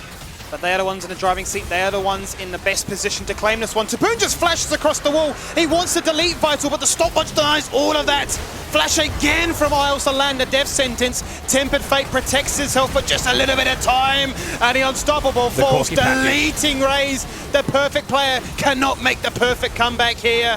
This is what we expected from Vital. This is what we know he can do. He picks up a triple, and Direwolves get an ace. They do get an ace, but look at the health bars on all of the remaining members except for Shock. They are so incredibly low, but they do get it. They get the kills. Now they'll push bottom lane. Maybe they'll threaten for the inhibitor. We'll see how they go with time remaining. It could be 2 if they push very fast. Now this fight starts with Top in flashing the wall onto Vital. You mentioned the stopwatch. It was brilliant. Chippy's also tanks the hook and then gets the ultimate in afterwards. Always finds the target, and a triple kill from Vital, basically from just the ultimate, as Corki packages in. I mean, that was the time to fight for Direwolves. And Legacy say, let's do it, let's take them on. They try to mechanics max, and they are bested. Topoon there, literally a fraction away from potentially picking up more. Shock. He has drawn so much attention. Oh, he can win this, though. He's choosing not to take the fight, but if he hit Raze once, he actually kills him. You can see how much damage these rockets are right now. The teleport comes on out with Phase Rush combined. He does a lot of damage, but Shock is going for the 1v3. He picks up Raze! He will fall on down. That's an important shutdown, but look what is happening elsewhere on the map. Direwolves 3-manning the Baron. Shock commanding so much pressure just for his life. I mean, Shock gives 1,000 gold. You know, the teleport gets cancelled. They chase him to the death, and Raze sacrifices himself for it. It still favors Direwolves massively, of course, getting the Baron buff onto 4 people. But you can see the damage output of Shock. I'm honestly surprised he didn't try and turn earlier to take Raze out. He's incredibly scary right now. 3 major items online. Now working to that upgrade. You'd imagine it's going to be the rapid fire cannon just to make it even harder for you to actually get on top of him. In his last few fights, he has been very, very protected. Very unscathed, and very happy that the game has reached this state, 30 minutes in. And let's just appreciate for a second Vital. After last game, I thought they were done, you know? Like, but this guy resets so well. He comes into this game and looks like a completely different AD carry. Picks up the Misfortune. He's not going to be playing the Aphelios, of course. That is a difference. The Aphelios scoreline seems to continue, and Misfortune starting to prove itself as maybe the most important champion in this series out of the 2 AD carries. And that's when I start to wonder, right, when we go into this next drafting phase, if we are to get to a situation like that of, you know, your likes of Varus's, your Ezreals. Yes, Kalista's probably going to be a permanent fixture here and being taken away, but we're seeing both AD carries very much like these are the only 2 we want to play, and then Misfortune, for the most part, getting the better end of the stick. The resilience of Direwolves once again proving to be a very powerful asset that they have in their arsenal in a best-of-5 series. 9,000 gold lead. Legacy still hunting, still looking for those players. They do still have the Victor and the Vladimir if it comes to team fighting capabilities. It exists. It's not going to be an easy thing to do, though, against the Direwolves powerhouse comp when this far ahead. That was the first thing that we said in Champion Select Skimmy, was they needed to get ahead. Now they are. Now they're going to utilize all this gold to try and take down this top structure. They would love to have an inhibitor. Permanent pressure on the map. Baron buff will do its job. There's actually an inhibitor being threatened in bottom lane just from minions alone. Top lane's going to be broken. Chippies is also pressuring the mid lane 1v1. They will at the very least get one inhibitor here, as someone has to deal with bottom lane, and it's going to be Raze. Minion waves escorted in perfectly. Right place, right time. And they can utilize that macro to great effect. And that is permanent pressure on the map. But they're not just done yet. They want to continue. 50 seconds on that next Cloud Drake. Bard ult. They're going on to raise once again. Ooh, the Lantern Victor. is very good. Hemoplague is absolutely massive. The follow-up hook again, denying Chippies for as long as possible. He cannot do anything. Multiple shutdowns. A triple kill picked up here. 10k up. Legacy will not fall down. And 10k suddenly becomes a lot lower instantly. Babip with the pillar is the quiet MVP of that little skirmish there, but Tally's damage is huge, and Topun also layers the Hemoplague combo on top of it. So they just showed exactly what they're capable of as a 5v5 if they're able to play the fights their way. And suddenly they're looking at a Cloud Soul, and it is theirs to take for free. Boone and Tally being so important with their ultimates to land. And with this soul point, only adds further to that 60% movement speed when you proc your ultimate, considering the passive added to that mix as well. Very scary times to try and juggle that. And it's a Vladna Victor with the Cloud Soul. It's a very scary thing to put up with that. They have so much threat now. Being vital is heaper harder. I mean, they've got 380 carries. Being 80 carries is going to be a lot harder. Watching how the rest of this game plays out, we now have the threat of an Elder Dragon in 5 minutes as well, so more objectives start to really pressure the map itself. One inhib broken, one inhib exposed. On Legacy's side of the base, one mistake in a team fight, they could lose the game instantly. Waiting for Baron. Shock's at full items right now. He's going to keep it on Hex Drink for as long as possible. I wonder if he will transition it into the Maw, or if he will decide to sell it later on for something maybe potentially different instead. Regardless, he is in the perfect spot for a Corki to be. But that's not to say that the other members are not. You can see Raze defensively itemizing. He's gone for tabbies. He's got the scimitar as well. He just needs to live. Yeah, as long as they've got the magic damage coming out of the other two members, Raze may be the least important person, realistically, and that, to me, actually raises the eyebrows on how are they going to play this fight out, Direwolves, because all we've seen is Chippy's going on Aphelios. And while it could be said, and I did just say it, that he may be the least important person, at the same time, if you don't ult him, he still has 3.5 items. And so he could still carry a team fight. And so the way that they play this team fights out will be the most interesting to me. You know, who will the Bard ult? Who will the Malphite go for? How will they choose to prioritize their opponents? Because you want to protect Shock. You know, he is a monster, and he can carry the game. You want to protect him, but you still need to go forwards and keep their carries down. Well, they have a redemption, they have a locket, they have abilities to keep you shielded, healthy, and alive. And with 20 seconds on this next Baron spawn, Legacy have their eyes firmly fixated on just pushing out these waves, not falling victim to any form of super minion dance. But it is in a bit of a convenient spot, be it topside, making the transition, the rotation, just a little bit easier. Yeah, it means that someone like Topun could very easily clear waves. We're looking right now at Direwolves still having control of the map. You know, if there's any moment where someone's dealing with supers, they can just chad their way through the jungle, just be aggressive as a 5-man squad. The risk of a Thresh hook, you know, catching someone out's a lot lower. Baron's already at half. It's already down to a third.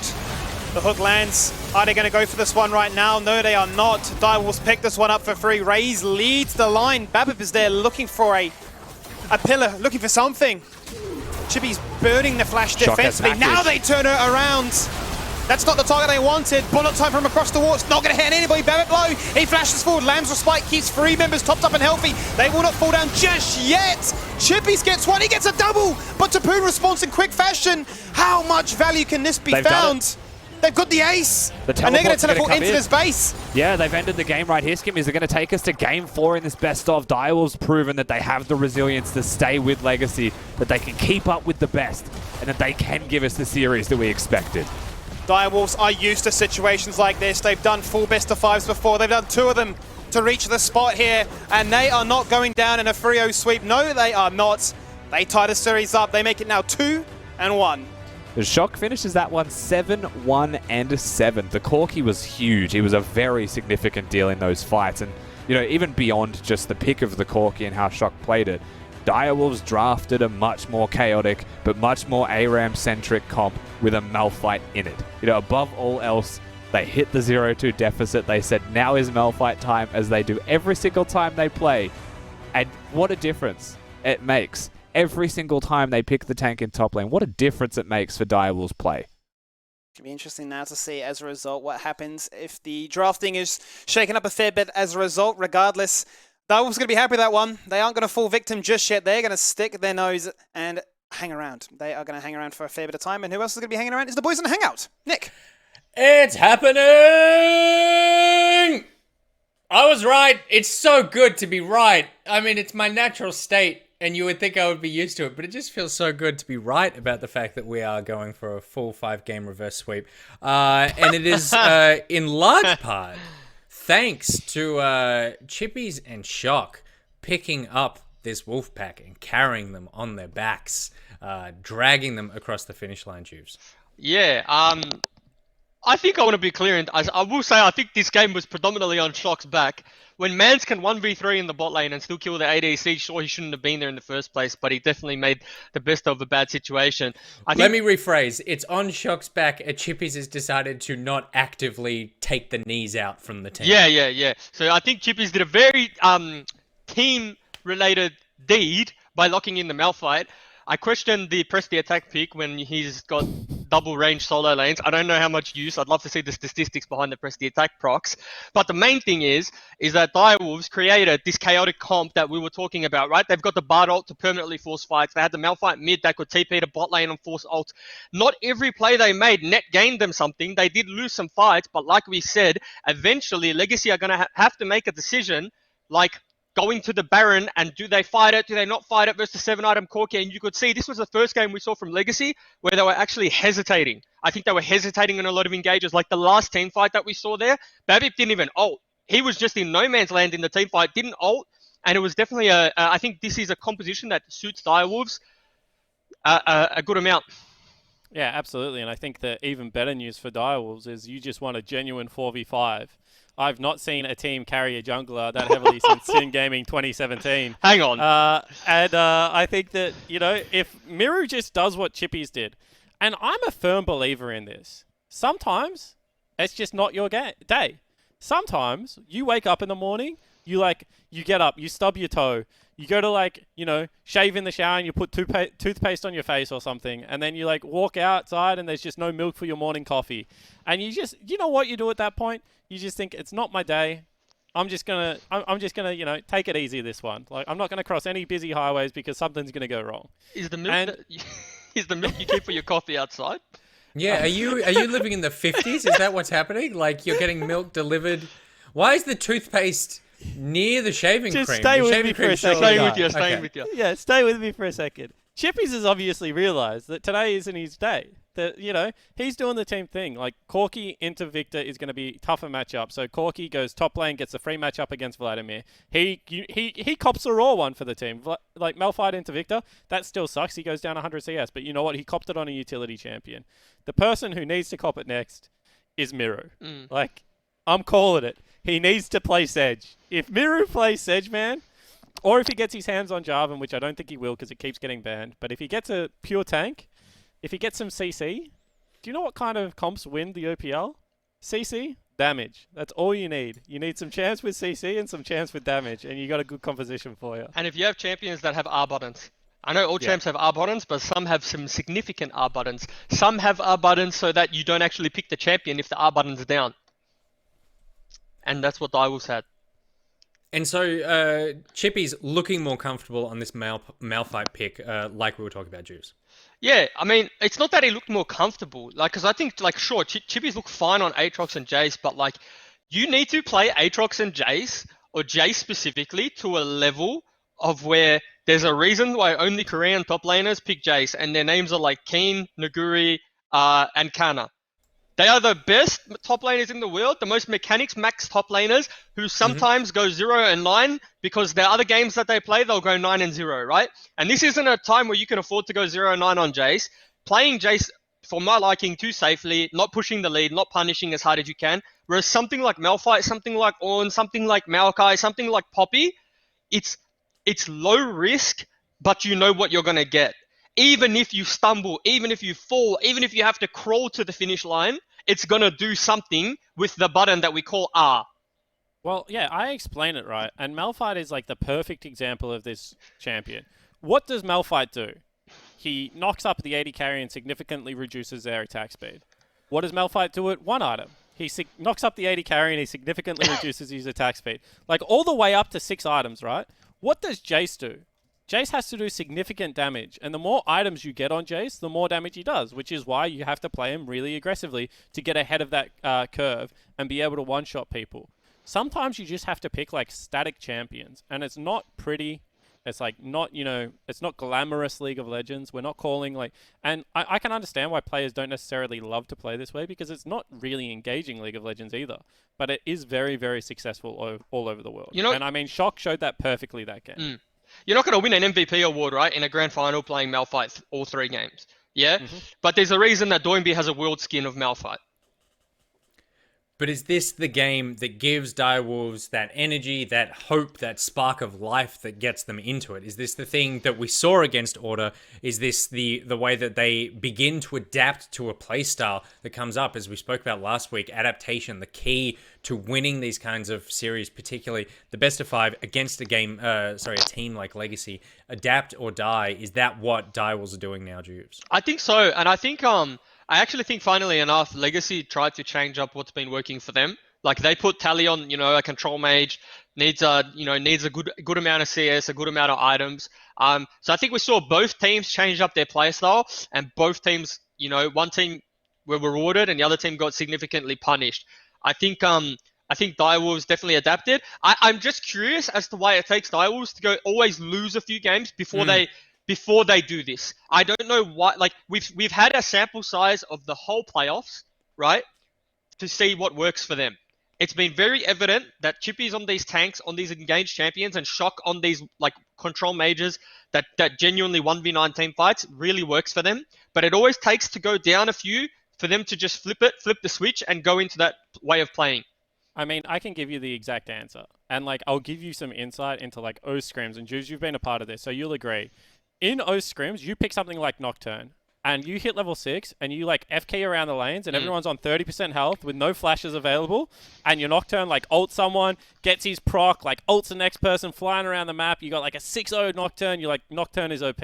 We've won every game we've played with Nocturne this week. You know, Aatrox is OP. Jace is OP. Like, this is such a volatile lane. You get onto stage, and no one trades. Yeah. And everyone has summoner spells.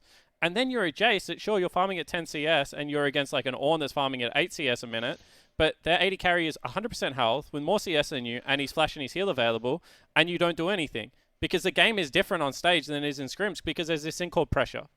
And I think that the comps that we're describing are like no pressure comps. You're never on a clock. You always have the same way to win the game. And I think like what OS players, and I guess players all around the world, trick themselves into is like, we'll just make it like the scrim. Like, the choice is ours. We'll make the game volatile. But we said this, Juves. Legacy is the best team in the league at making the early game not volatile. Yeah. They disengage from any of the action you want to go for. And I think Direwolves finally recognize that. Nick, if there is a turnaround game, this is definitely it, because they have done a very, very good job of just putting together, like, make a choice. Fight us or don't fight us. If you don't, we're going to take every objective. They got 3 free Barons that game. If there is a turnaround game, like you said, it is this one. But is there going to be? Because Legacy, I mean, on their day, Legacy are a better team than Direwolves, we would say. I think we can agree on that. And is this a blip in the radar? What was it about this game that Legacy dropped? Because even with the changes that we've spoken about, I still would have expected Legacy to be able to handily take care of an adapting Direwolves. Well, Juves. Now I have questions for Legacy, right? Like, so Legacy have been this really powerhouse team who for me have played the same way all year, right? Or at least with the Tally iteration, they've played the same way. They've played those kind of tanky mid laners or the utility mid laners that like I say, probably for the 5th time, they facilitate and enable the people around him. But we've just seen Legacy, for whatever it was, taken off that comfort draft or that comfort playstyle, and they didn't look too good. Like, that genuinely didn't look like a good Legacy team. So now, is this a product of Legacy not being able to play multiple playstyles? Is this a champion pool problem? Are they going to default back to the Cho'Gath, back to the Rumble, back to the Ornn? I know the Ornn's banned most games, but still, now there's question marks for Legacy. And for me, I'm not going to have the answer until I see their next draft, if they can default back to that. Spawn, do you agree? Yeah, I think so. I think like when you have a look at it, they picked like a slightly harder to execute comp. They didn't have a big engaged partner apart from Vladimir. And like to be honest, like I think they got thrown off a little bit just by like some of the things that Direwolves are doing. Like, you know, we're chasing down your 2 carries, but Shock's still pushing mid lane. They're taking Baron, but Shock's still recklessly pushing bottom lane. I think there was enough like aggression from the Direwolves that game that it would have upset the way that Legacy like to play. They would have probably thought that, hey, like, Shock's the only strong member here on this 4th dragon fight. We're going to be able to pick up, you know, this dragon for free. And the rest of the Direwolves lineup just throw themselves at the Legacy lineup and kind of play super aggressively, and they get the winning team fight, right? So I kind of agree with Juves. I think that, sure, the draft wasn't ideal, but I actually think it was a swap up in the aggression from the Direwolves that maybe would have caught Legacy off guard after how they played the first 2 games, and you know they need to get used to that and the kind of the pace of the game in this, you know, game number 4.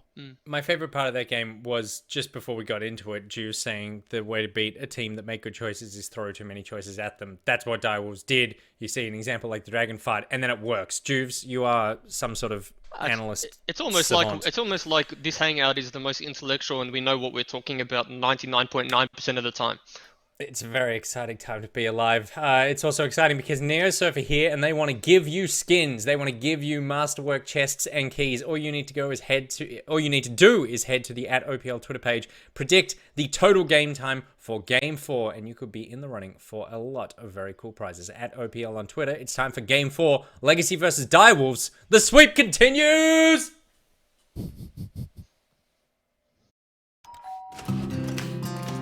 With McDelivery, Macca's comes to you contact-free. This weekend, get free delivery on orders $25 or more via the Uber Eats app with promo code MACCASLOVE.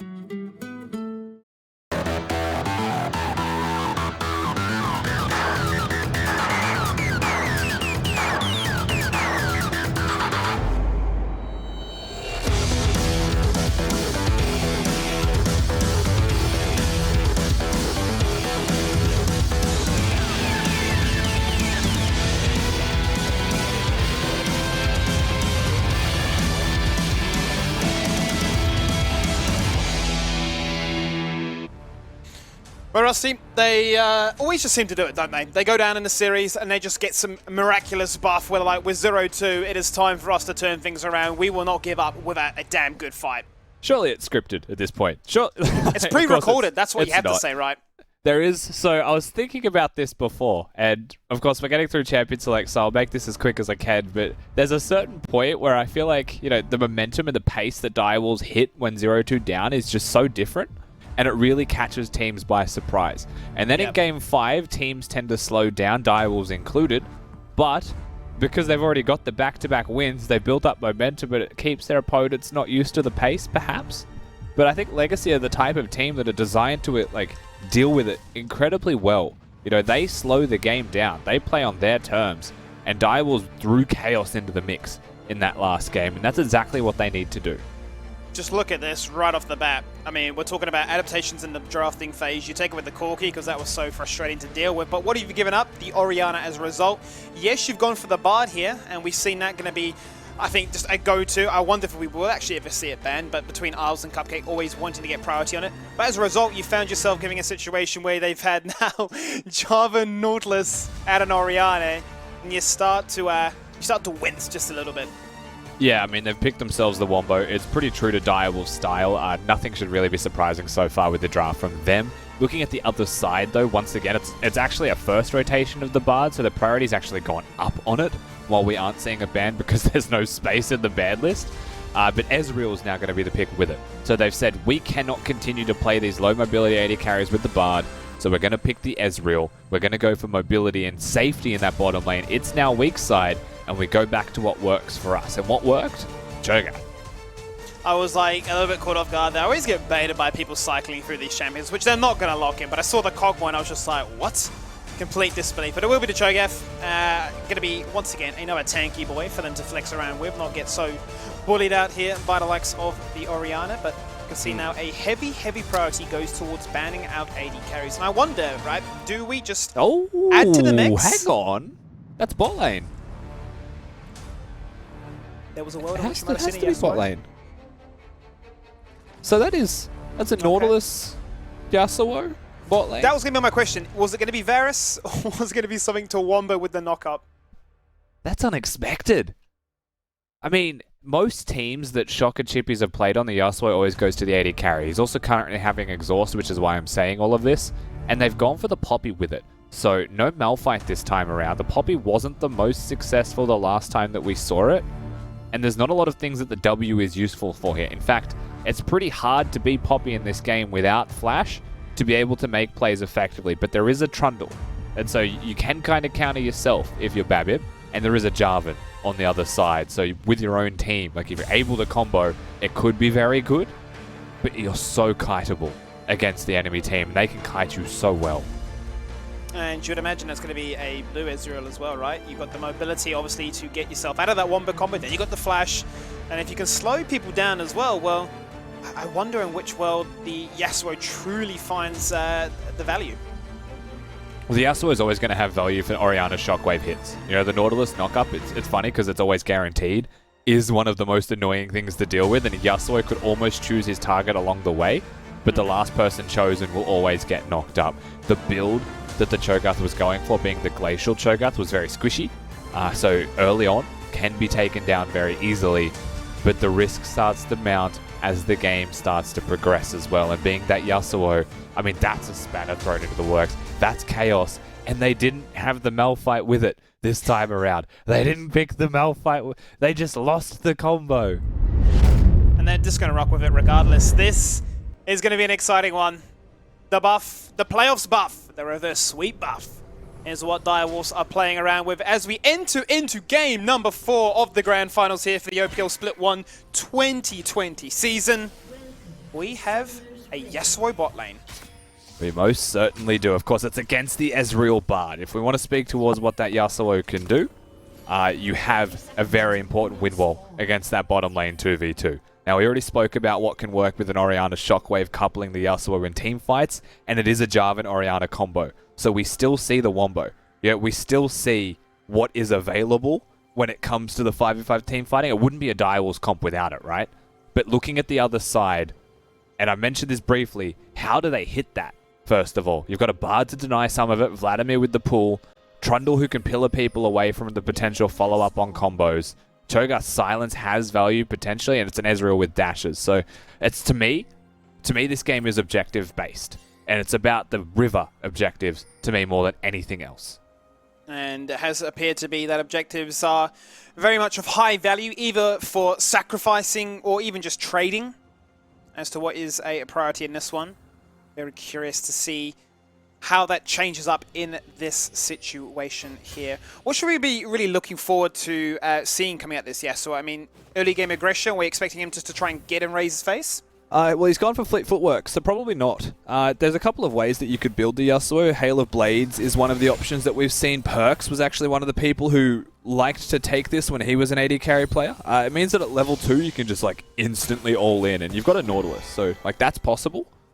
But you've gone for fleet footwork, and so you're not a champion until probably level 2, where you have the dash, and then you're really not a champion until level 3, where you hit your peak power. So you don't see anything right now. The way that Legacy can choose to play this out is just push aggressively, deal damage and poke, and then they honestly could threaten the dive. If they choose not to do that, then push the wave in, make it bounce towards you, and then threaten the jungler coming on that timing instead. So it started off almost as you would expect here from Legacy's side of the equation. You're looking at Babip really to see what it means. Well, you speak about Raze in the bottom lane just before, and you saw actually how much damage he did to them to say, hey, I don't want to give you that opportunity to jump on me and to go for that Wombo combo with the tornadoes that will come from afar. Yeah, jungle difference is going to be very, very apparent in this one, I am sure, to get these laners online. It will, once again, be the Glacial Augment coming out the Cho'Gath, so wanted to be the utility. Want to get as many feast stacks as possible and make it a little bit easier for those objectives. You talk about objective baiting with what these comps present, but the objective security that a Feast provides. Everything going pretty much standard, you're right, referencing Glacial Augment mid lane. I mean, that's one of the things that helped Legacy be their strongest selves in that first game of the series. That mid-game pick composition was empowered entirely by that Cho'Gath working with a Trundle. So they still have that component. They still have the Bard ultimate to follow that one up as well. So very well equipped here overall. Is the side of Legacy similar or akin to what was working for them in their past games? The difference is very clearly on the other side, though. You go for a pick on them, you better make that effective. You better get that kill quick. If you don't, they'll come for you. And they did come for them in the bottom side there. You saw them go for the Scuttle. And then Isles did a fantastic job of freezing the wave to make it a bit easier here for Raze to get some CS and not fall behind in this lane, not let things get out of control. See Tapoon once again on this ladder man. Quite honestly, had a pretty good showing. Was very impactful. Got some great Hemoplagues down and was able to pad up the damage, just unable to find that one decisive member, that one-shot assassin to really secure the deal, because there's so many times when members are on fractions of a health bar. Ooh. The hook actually missing there from Cupcake, but because it connects to the wall, he just auto-attacks anyway. It's nice to be Nautilus sometimes. And Tally, he'll hit the sad B, because even he knows he did well to juke the hook, but it doesn't make a difference because he's Nautilus. But he still gets chunked out.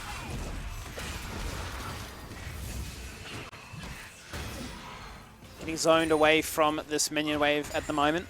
Yeah, he's probably going to reset here, potentially. If he doesn't know where the Trundle is, you can see he's going to go prioritize placing a ward. And knows that he won't be at risk of being dove as long as the Trundle isn't here. Poppy, obviously he's going to struggle early, will fall behind in farm early, and wants to get towards probably the Spectre's Cowl as fast as possible to survive in that lane as Miles gets out. Pixel Perfect, juking out the hook. Once again, there's a lot of attention shown towards this side of the map.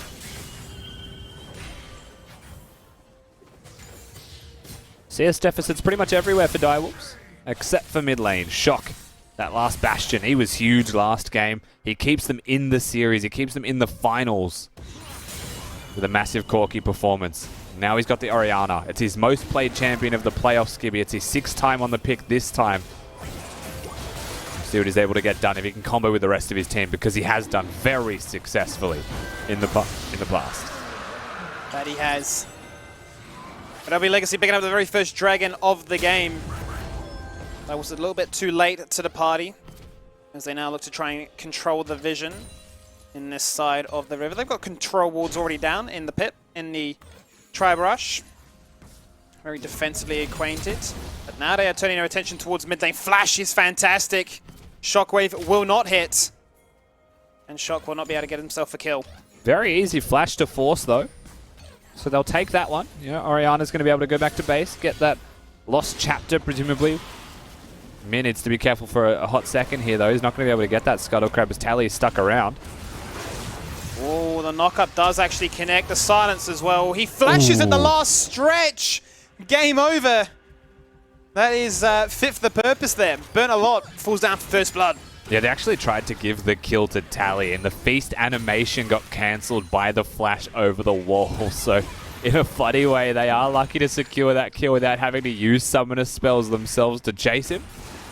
But they'll get that first blood. Legacy, well and truly starting this game off the right way. That's going to help out Tally immensely as a result now by being able to push through mid. But hang on a minute. He has just face-checked a Nautilus. The root connects, and it's going to be a bit of a slow burner, but the damage will be there, especially when Mir rocks up to this one with a vengeance. Said, you killed me before. Shock's wave did not connect the first time, but Shock will get a kill this time. And that's the way it plays. You force a flash on a mid laner, you come back. You know that you're going to come back. They know that you're going to come back, but how do you actually stop a Nautilus having this free reign to leave the lane the way that he currently is? Cupcake with brilliant movements. Mir, of course, being there to force the flash in the first place. It's a team affair, and it's around Shock having a very good series. It's a really good trade. Tapoon getting slammed into the wall there, despite being so far ahead in the CS. Chippies finds his moment to deliver, get himself a few procs of the old grasp. He'll take those when he can. You can see he's bleeding a little bit as a result in this lane down by roughly 600 gold. You start to get worried when Shock gets fed on a champion like this. Oh yeah. You highlighted it before, but those last 2 games in this series against Chiefs, the guy was unstoppable. Yeah, when he finds his mark, it seems like that momentum is a slow burner and he stays consistently good. Blue buff going to be stolen away there by Babip, so he gets a nice little objective for himself. It's also level 6 to 5 is the jungle diff. And you were mentioning top lane before, Skimmy. Well, it is the Spectre Cow timing. You know, you compare these 2 champions in top lane, Poppy becomes pretty hard to deal with once she has that first real magic resistance item.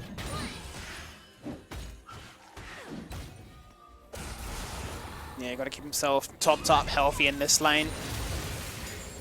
The constant nuisance that this Vladimir presents, very frustrating to deal with. But in touching back on that point about the junglers, the ultimate advantage could be a very deciding factor here. He's been able to find not only a successful kill, but able to get so many more camp clears as a result. Now out comes the Tempered Fate. Could this be what Tally needs to try and turn this one around? He has not got the beast.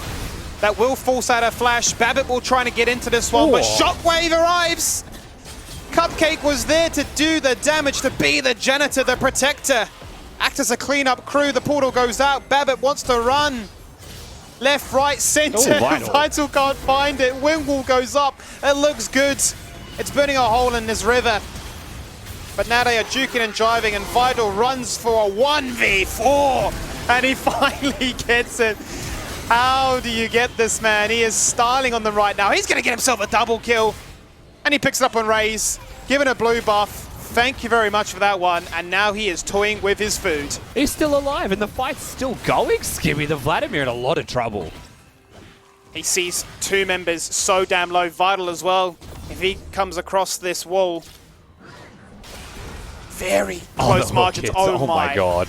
Cupcake. No, he went for the ignite. He needs to heal. Shock's out of mana, otherwise he might have been able to trade Top Moon's health for it as well. Ezreal ultimate's coming in. Will it find Shock? It will. There's a shutdown on that Orianna. What a clown fiesta. It's now 4-4. That was wild. Well, that's a skirmish, and that is multiple members rocking up to showcase what they can do at 10 minutes. I guess that's what you'd call that one. A lot of that all started from the fact that Tally had no feast to execute, but nonetheless, they will turn their attention now towards the Rift Herald, and Legacy will be the ones commanding these objectives. And the fight started off so fine. You know, the Bard ultimate connecting to hit that one off. Bard ultimate currently already back up and available. That's how long the fight was going for. Mir is going to look towards this objective. He's not going to be contested, actually. So he is just going to pick up the second Drake of the game, the Infernal at that. And we get to see what the soul will be with the opportunity of 3 per team. And it's an Ocean. Oh, my God. Yes. The Ocean Dream is alive. We're going to have so much sustain to flirt around with. I cannot wait to see how disgusting this can actually become. I still can't believe that fight. That was just so wild. But I just love how Cupcake finds the hook and then just stopwatches on 10 health, and it's just like, please Shock. Anything. Yeah, that was the least necessary part of the whole thing. I mean, we're not going to get a replay for it, but there was like a lot of little details in that one. Like Vital actually getting the double kill and surviving for as long as he did. Yeah. It was actually unnecessary. Like Babip just tanks a tornado for no apparent reason and gives over the kills and makes that happen. May not have been looking at where the Yasuo was, but you can never take your eyes off a Yasuo. So he pays the price. You can never take your eyes off the Vladimir as well. I mean, he's made Poppy's life in these first few minutes very, very hard. And coming back to lane as a 3-0 Vladimir is never a good sight. Yeah, you don't want to be chippies anymore. That is, 3 too many kills that suddenly went over through that trade. You'll be happy for the rest of your team, and I'm sure that at the end of the day, I would rather the kills went onto my carries. A Shock, he is in trouble. He lands those, and you're gone. Raze tried to snipe it with the True Shot Barrage. I'm sure Furious didn't get even an assist for that one, but regardless, Owls is performing really, really well. Yeah, playing this Bard exactly how you'd expect, right? You go mid lane with it, you know there's no flash, and the punishing that we're seeing on both mid laners when they don't have those summoners is incredibly high. Mir now looking to defend this turret. If he gets knocked up, they could actually go for him. They'll consider it, but Cupcake already just around the corner being seen on wards. Means that they won't do anything other than summon the Herald and try and take the charge here. The gold spread amongst the boys. Go nicely in towards their inventory. But what's been interesting to take away from that one is the jungle difference as a result. Mir now really far ahead as a result of all things said and done. He was down a fair bit beforehand, but yeah, that skirmish really changed the tune. He was down in experience, now he's a level ahead. It's definitely going to be a major factor here. I do think that we have to reiterate just how much of a raid boss Topoon is about to become. Not only does he have the proto belt completed with those 3 kills, he is starting to be an absolute unit. And this fridge running you down is going to just smack carries up. And they're all melee. Direwolves are entirely melee. And the Vladimir is the one who picks up the kills. And you want to talk about teamfight execution, it's very easy to be a Vladimir and hit your ultimate then. One of those situations where you see everything line up. The celestial beings aid you in your attempts to get this job done. Played well in game number 3 and he wants to repeat it in game number 4. And with a 3-0 scoreline like that, why would you ever think otherwise at this stage of the game? Tally's going to no doubt continue fishing for knockups. And whenever Isles is around in the area, looking for the follow-up, the kills. Make sure that this Orianna hits for very little when the shockwave comes and connects. Speaking of though, Shock does have his flash, so he can actually survive any coming ganks towards the middle lane. You can see that the way that the lanes have actually continued to play out, though there has been no swaps. Nothing drastic just yet. Pretty standard actually lane assignments so far. The next step really is going to be towards the Drake in 1 minute. First ocean of many that we will see in this game. Direwolves are hunting in a bush, looking for a raise if they can find one. Those minions stopped in an awkward spot. Well, he's in a lot of trouble right there. They get the knock-up, they get the combo. Tempered Fate! That could be huge right now. Buys time for the teleport to come in. This could be a massive knock-up as a result. So much damage comes across from Tally. Now they turn things around. Topoon rocks up to the fight and flexes his strength. That's a double kill again. And he is the king of the top lane right now. That's a 5-0 Vladimir. And the difference maker in this series is very clearly starting to rear its head. It's going to be Topoon on this Vlad. Now he breaks the bot lane outer turret. Chippies has teleport through all of that, so we'll watch this once again, as it may actually be on cooldown for a short amount of time. It was only available after the fight, I believe. Raze is going to flash and cover as much distance as he can. Isles also takes a journey into melee range and throws the Tempered Fate. Now he survives, but Raze unfortunately does not. Tally will get into the fight as well and make sure Cupcake is gone, while Topoon with his teleport as well. Legacy collapsing as 5 strong with no hesitation. They'll teleport into the bottom lane. A big, big play for the swing of this game. Absolutely massive play.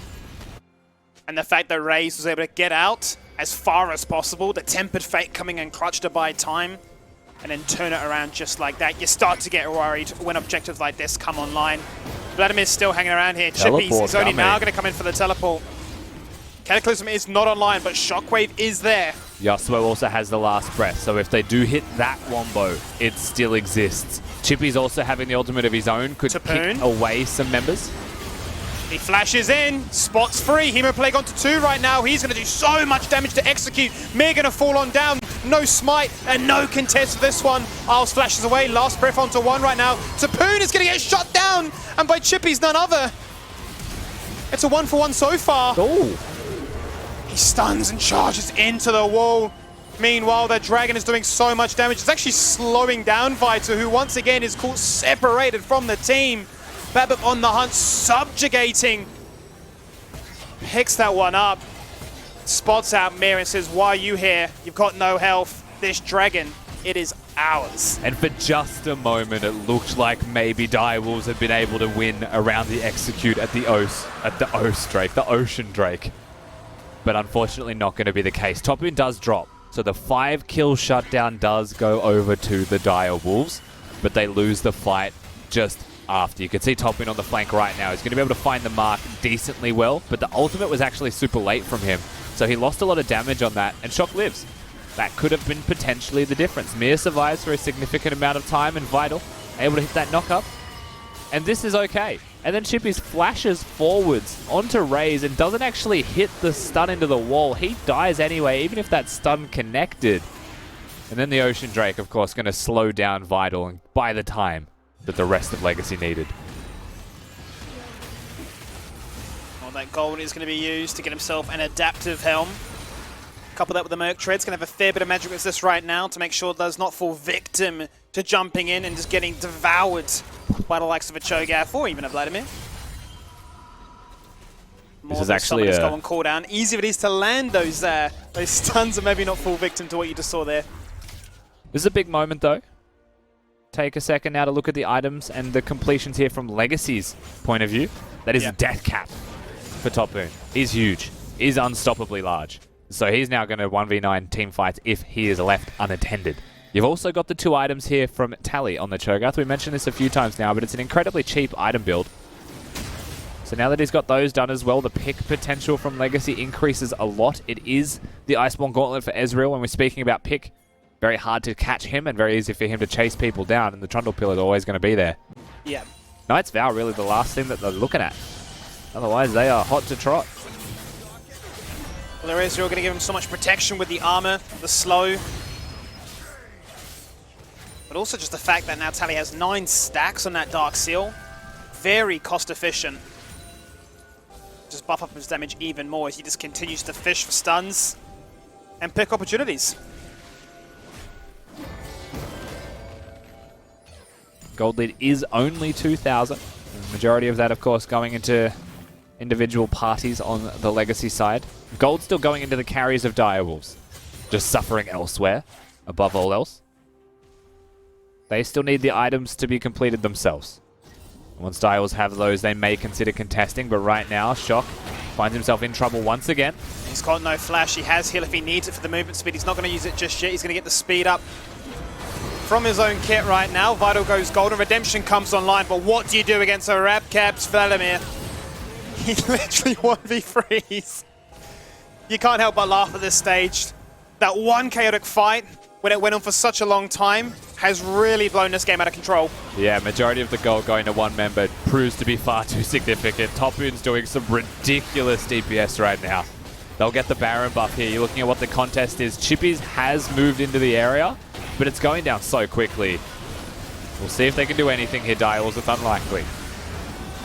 Swinging off the hammer right now, but that gets negated completely. The Baron is going to fall on down. What is he steals it! Oh my god. He steals the Baron! Oh my god. How on earth has the man just done this? And they get a shutdown on the Vladimir. You're joking. Of all things to happen. No way that that's what it is. Chippies may have just single-handedly kept them in a game that was over. With a Poppy ultimate. No, Rusty. I've broken my voice. He just broken the rules. domes the top of the Baron. Let's see how he gets this. Cho'Gath has Feast. 25 HP. Wow. And then Shock uses the Shockwave and kills the Vladimir while he's charging E. That's unbelievable. Miracles can happen. And it happens in the finals of the OPL. It could not be closer. When it looked like a surefire write-off. Topoon jumps in, cleans up house, they go to Baron. It's the obvious shot call. They have this gold lead. 25 health. And the Poppy pick finds the justification. Still hunting in mid lane though. The hook is on from Nautilus Topoon. Yeah, Topoon once again. As soon as that flash is available, he uses it. Stone plate. Won't do much. He falls victim in the end. Tempered Fate to follow things up. They are picking him one by one. A three-man Cataclysm locks him in place, but a Cho'Gath just eats you alive. He takes you down. And they say, nice Baron buff. That should have been ours. We made a mistake. But we will take yours. Dials will be thankful they stole the Baron buff at all after that fight, because that'd be the bare minimum inhibitor. It was a sombrero from Shock trying to follow the combo of Mir and Chippy's. Not going to be able to find it. They outranged him with the distance they covered. Stun on the Chippies here. Exhaust goes out, but they have their eyes set elsewhere right now, distracting Direwolves in the mid lane. BaByp turning his attention to putting Legacy on Soul Point. With Ocean and Vladimir in this state of the game, how do you kill him? And Topoon's flank here is going to be very significant. It took a lot of effort to try and even get the Banshees off a shock, but they do. And then, of course, forces the flash in response away from this Oriana. Cupcake was always going to die, and this is the combo. Keep your eyes on shock, because that ball, unfortunately... Oh, no! Yeah, that would have hit a lot of people and been a lot of damage, maybe saving some structures from falling. But it's just vital that drops, and shock has to limp away to base. That has to be the absolute worst feeling. That could have been a difference maker. But regardless, Legacy are still the ones in the lead. Do you even call it a lead? Yes, you can talk about how far does Vladimir is ahead. That's what I've been harping on for the last 15 minutes. But these fights are so damn close. Oh, it's a lead now, though. So before, there was only one person with, you know, the abundance of the gold being Topoon. But now after that fight, there's a 600 gold shutdown on your Cho'Gath. He's now 6-2. He picked up, I think, 3. Like, gold's going everywhere now. And that's when it gets really dangerous. Now, Direwolves, we've spoken about this already at length, but their team fighting comp, the wombos that they have, they need to hit that. And the further ahead that Legacy get, the harder that will be to do. How many stacks is Cho'Gath on right now? You'd imagine he's on at least 10 or so. He's a big boy right now. Anybody shows face, he eats you alive. He is taking you down, and they are now turning their attention towards the mid lane once again. Keeping Direwolves locked in place, controlling their movements, getting as much vision down as possible to find those picks. Much more stable game coming out of them here in Game 4. Absolutely, that's one of the strengths of the roster, being able to stabilize, and that's what we're seeing. And now they're pushing into the enemy red side jungle. Threatening this quadrant of the map, usually an indicator that there'd be a Drake up soon, but there's nothing actually on the map present regarding objectives besides turrets. So they're protecting Topoon to try and get that bot lane in a turret. It seems to be the primary objective. They also have wave control top lane. So they're pretty poised here. Oh, that's an engage. Mish is going to jump on in right there. He wants to force something right now. BaByp on the flank looking for a raise. Incredibly protected, but gets one man last breath. Vital doing whatever he can, but he just gets deleted. The protection from the dinosaur, it is there. They're not extinct just yet. Tempered Fate is there, and now this is a situation where Vladimir loves to see. He goes through, zoning everybody away. Now 2 members survive, jungle and top. The patience, the perseverance. The persistence pays off now as they finally push through mid. Yeah, and they're look staying to mid. get an inhibitor. So they had a wave in bottom lane, but they're just going to send Raze down there to push by himself. This will be at the bare minimum an inhibitor. 10 seconds on the spawn timers of the bottom laners here of Direwolves. So the inhibitor is what they'll go for. I don't know how much they'll choose to challenge for after this one, as Baron is up in 40 seconds, but they could try and stick around, maybe in the bottom lane. But I expect a reset after they get all the gold into their pockets after that team fight. Knight's Vow is there. The protection elements are online. Cho'Gath with Azonia's as well. Blederoon King now completed. Shurelia's online. They have so much utility, so much damage, so much control that this objective, this Baron, can chippies. Can the Direwolves pull a rabbit out of a hat one more time? But that's the thing. It requires another piece of magic coming out of the Direwolves. That's how far ahead Legacy are. It's 20-7 in kills, and it's only 5,000 in gold, but that's still significant enough to be, you know, game-breaking. That Bard ultimate actually goes out. They're on the Cupcake. Cupcake tried to get some vision down for his team, but he's just getting CC'd. He's got nowhere to run, nowhere to hide. It's now a 4v5, a minute on Soul Point. They have the numbers advantage. That's Baron, for sure. That is for sure, Baron. I mean, right now, if they get this Baron, Legacy are knocking on the door of their first ever victory in the OPL as an organization. They've existed for 5 years. They've been in the playoffs a ridiculous amount of times. Not to mention the finals showings that they've been in as well. Direwolves, they're coming in for the Baron. Can they stop this? Legacy are turning.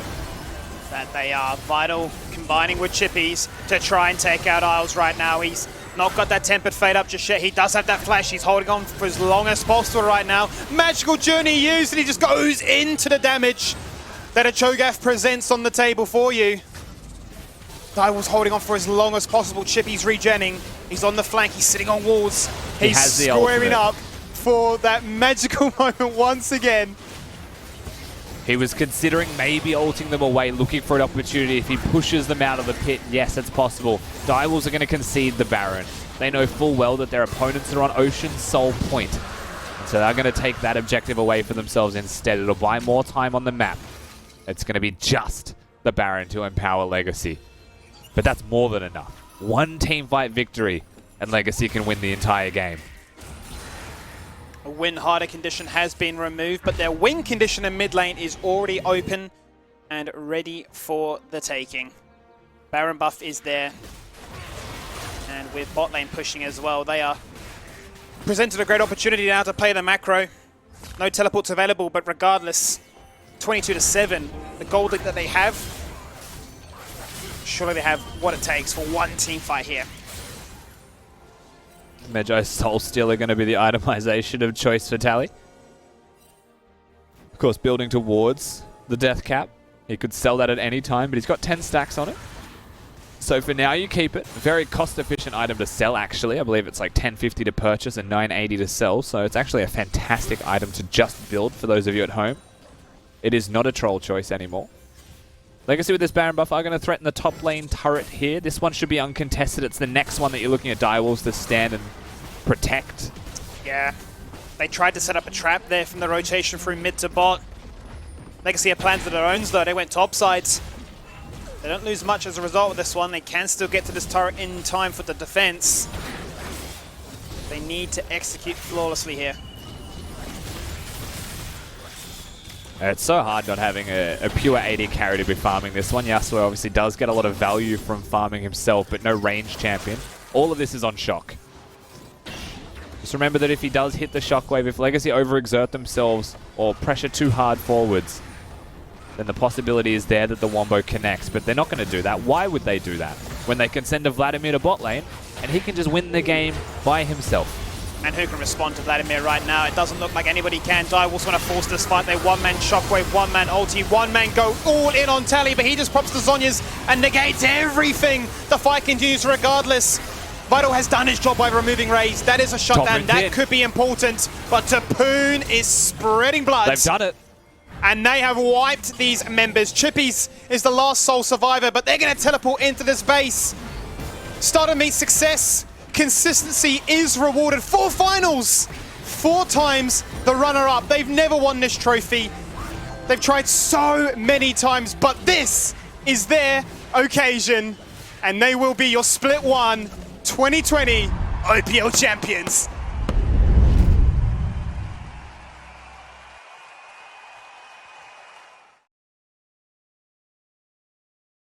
We're going to see the reactions here from Legacy as the Nexus dies as well, Skibby.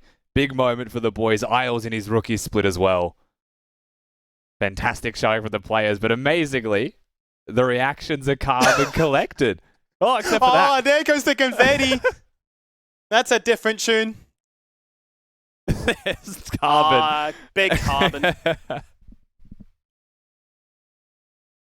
What else did you expect? That man has to be so stoked. So many times he as a player tried to win this trophy. Wasn't a possibility, but Tally comes back, a veteran of the OPL. That one trophy had always eluded him, and on his return, he is able to assist his team in getting the first one for this organization. Massive performance here from all of Legacy as well. They win and lose as a team more than anything else. You know, Toppin may have been a carry in this game, but he puts in the work as a team.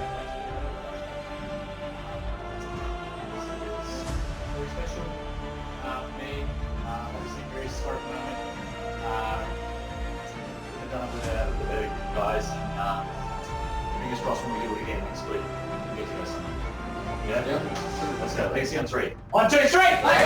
Woo! Well, there you have it. Pure elation here.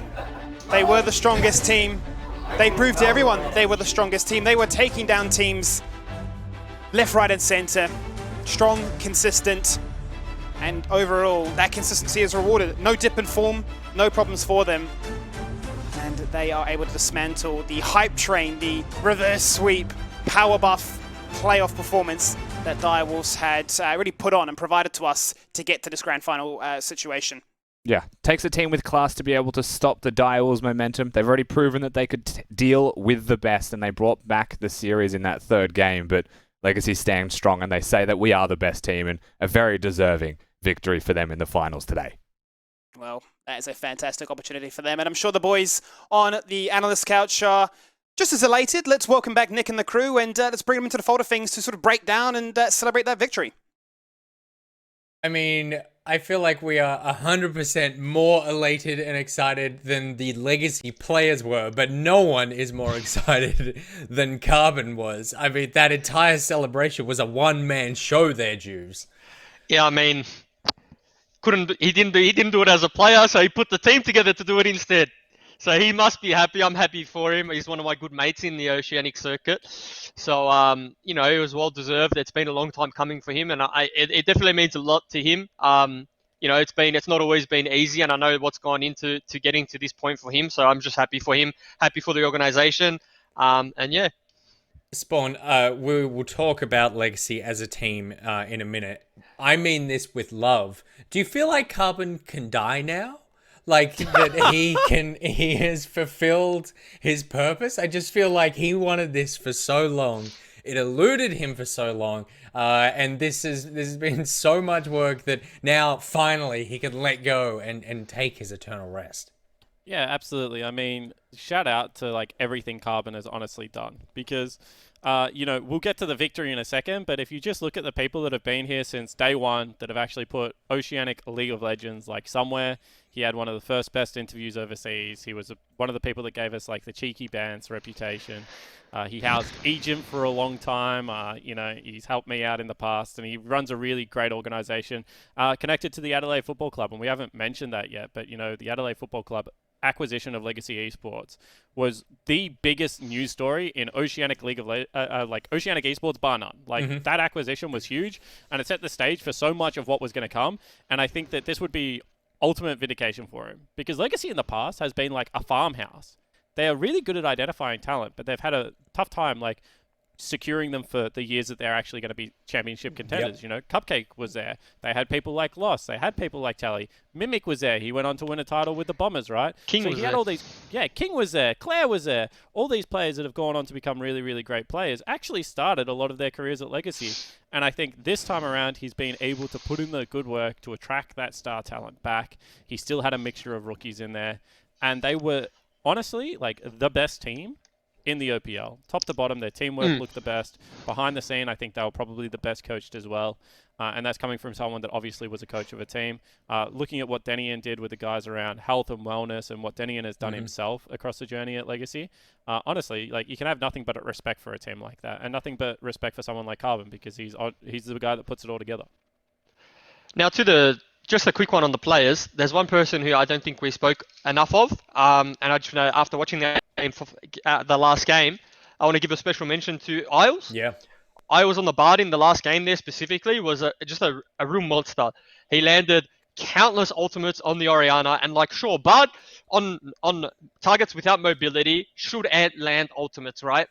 But you also got to take into account if you're versing good players, they can kind of juke you out on the ult on your Bard ult. He just landed countless clutch Bard ult. He was constantly pressuring mid.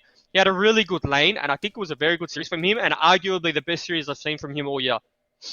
Yeah, I mean, he coming in as a rookie, super sweet kid as well, like just very unassuming, clearly wanting to learn everything that he could, and being able to come up on a team stacked with so much talent, and not just talent, but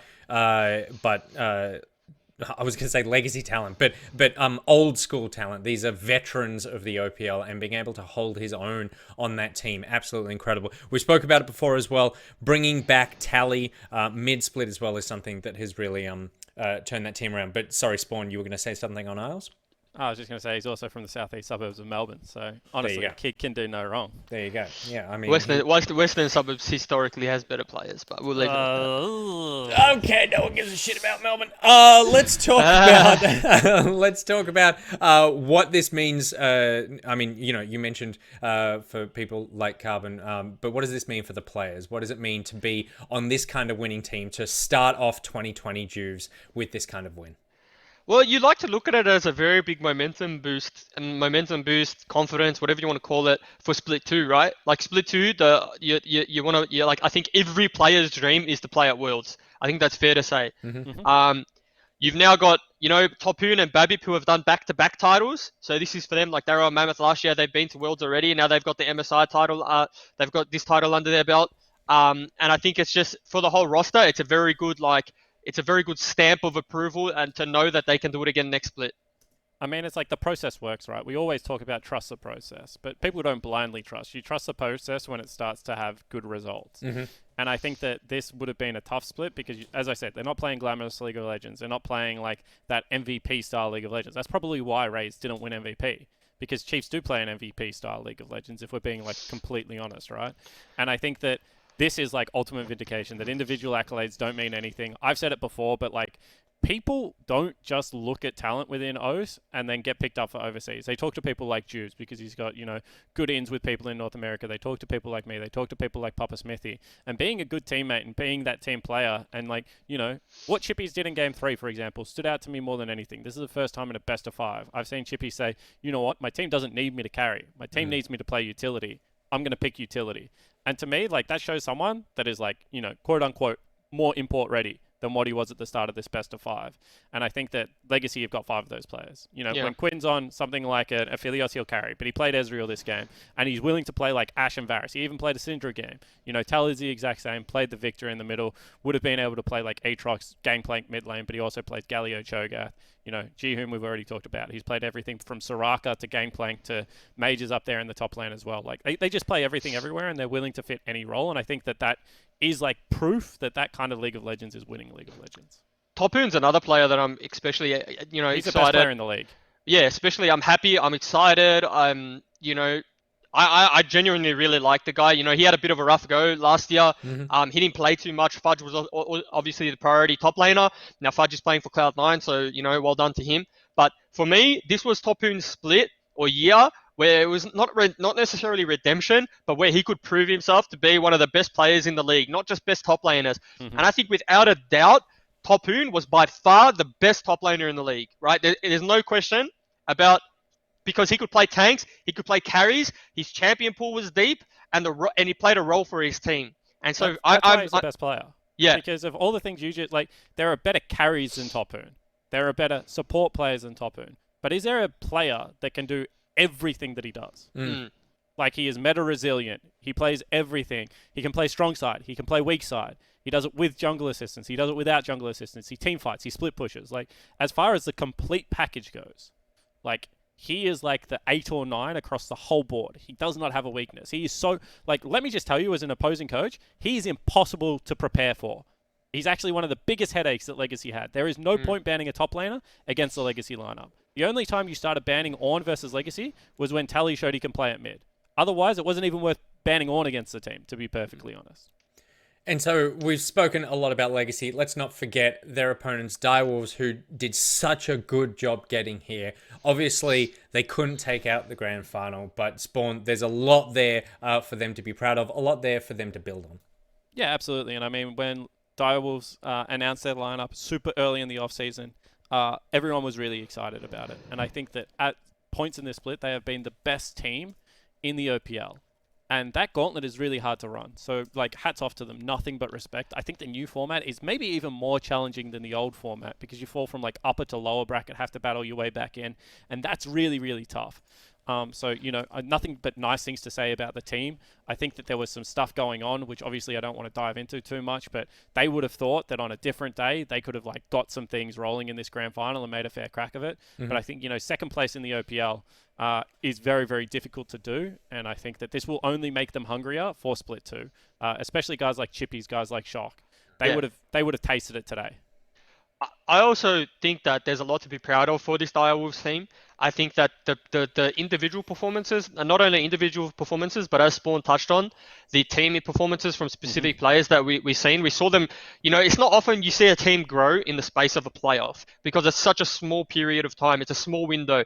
But we saw a lot of those Direwolves members mature and grow as players, and I think that's what's important, right? This sucks. It's a bad feeling. It's going to leave a bad taste in your mouth. But I think there's a lot of positive takeaways for them as a team, right? They have versatile bot lane where they can play 2 support players if they need to. Vital for me was like really just mechanically really insane in a lot of these team fights, even though there was gold deficits. Shock for me was the biggest standout, as in he stepped up the most. It's what I've been wanting to see from him. And you got Chippies who showed now he can play tanks. So this Direwolf roster, it's gonna suck. They're gonna be sad for a few days, but I can definitely see them bouncing back for Split 2. Well, I hope they do bounce back. Someone who doesn't need to bounce back too much is Tally. He is one of your 2020 Split 1 OPL Grand Final winners. We've got him on the line right now. Tally, the room behind you is a testament to your success. You're going to have to clean up sometime like you cleaned up the Direwolves. How does it feel to win Split 1? Oh, I don't know. I'm ecstatic. It's actually been so long. I think it's been like what, 7 years? I've come second 5 times. I don't know. It's just such a big build up. Even though it doesn't feel as good as winning on land because there's no emotional build up because we're just at home. So yep. Well, I feel like Tim provided the emotional, at least the emotional release there at the end. I think June jumped out of his pants. I mean, obviously you came back mid-split. I feel like Legacy kicked it up a gear when you did. There was a real sense that the team had another fundamental piece that they could build around. But the decision for you to come back would have been a difficult one if you weren't guaranteed this kind of, well, not even guaranteed, but promised this kind of success to win after coming back from retirement. How does that feel? Well, I mean, me coming in and the fact that Legacy looked better, I think it was due to the fact that I was able to, my champion pool and my playstyle was able to unlock, a top Boon and Raze, and I think they're both, exceptional carry players by themselves. And then also, Leo was freed up as a jungle player to play more aggressive and play carries and stuff like that. So, there was cohesion in the team instead of, just having 3 carries on the map. So, me coming in and playing in this kind of playstyle, I think, was unable to lock Legacy really well. What is the future? What does the future hold for you? Are you sticking with Legacy? I mean, surely, if I was you, I would just demand pay rises, some sort of, luxury trailer for when you have to come back to the studio. What's happening with you? Maybe I should do the whole circuit. I should go on another role and try win on that one. But then let's get all 5 under the belt. That'd be great. Well, we'd certainly hope that you do stick around. A wonderful player, a wonderful personality. Enjoy the night. Enjoy the win. We're all sorry that we can't be there celebrating with you. But once again, I feel like you've got enough celebrations in store over the next 12 hours to be able to keep you properly occupied. Congratulations on the win, Tally. Thank you very much.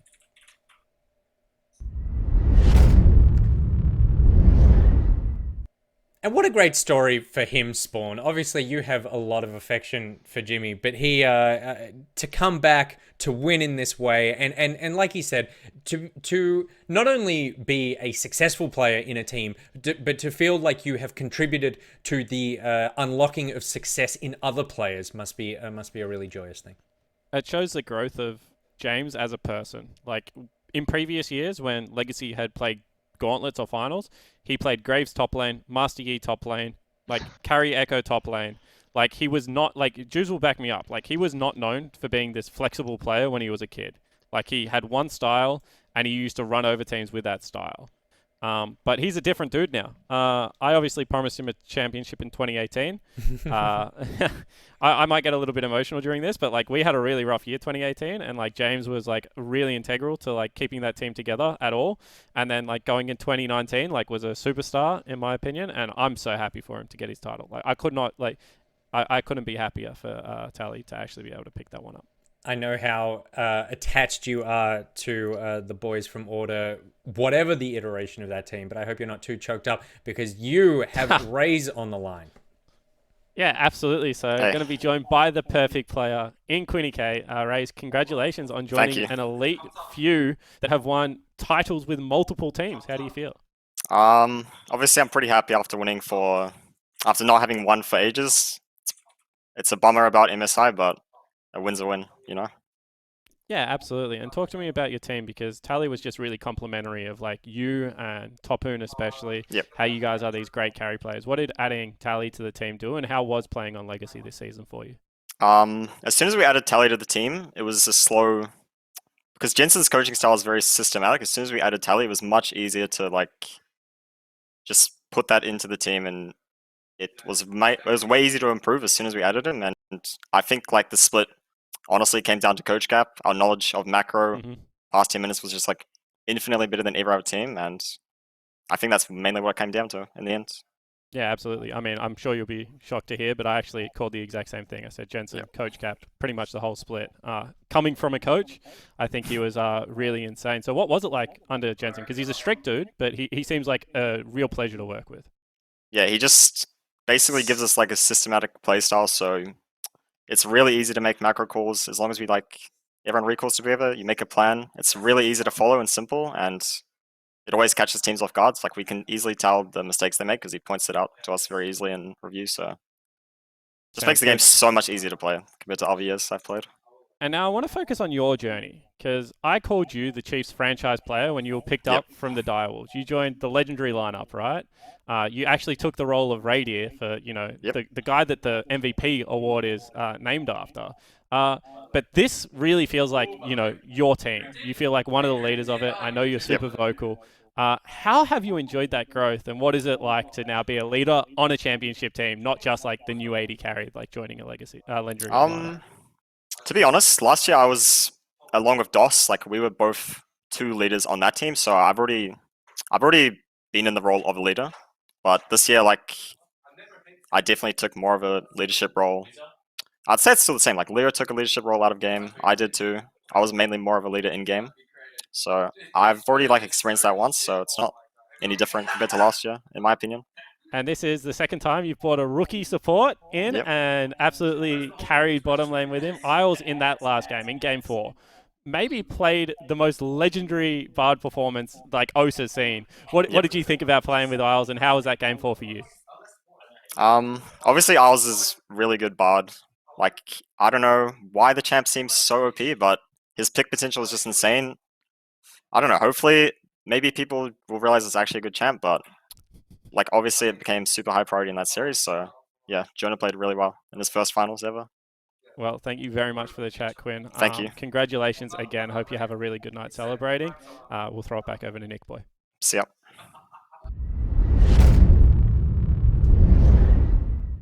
I mean, the clear highlight of that clip was Tim walking by in sandals, I believe, carrying a piece of cake. But you've got Raze there. The guy is no nonsense. I mean, he is just about league 24/7, and it's great to see that kind of win for him, Juves.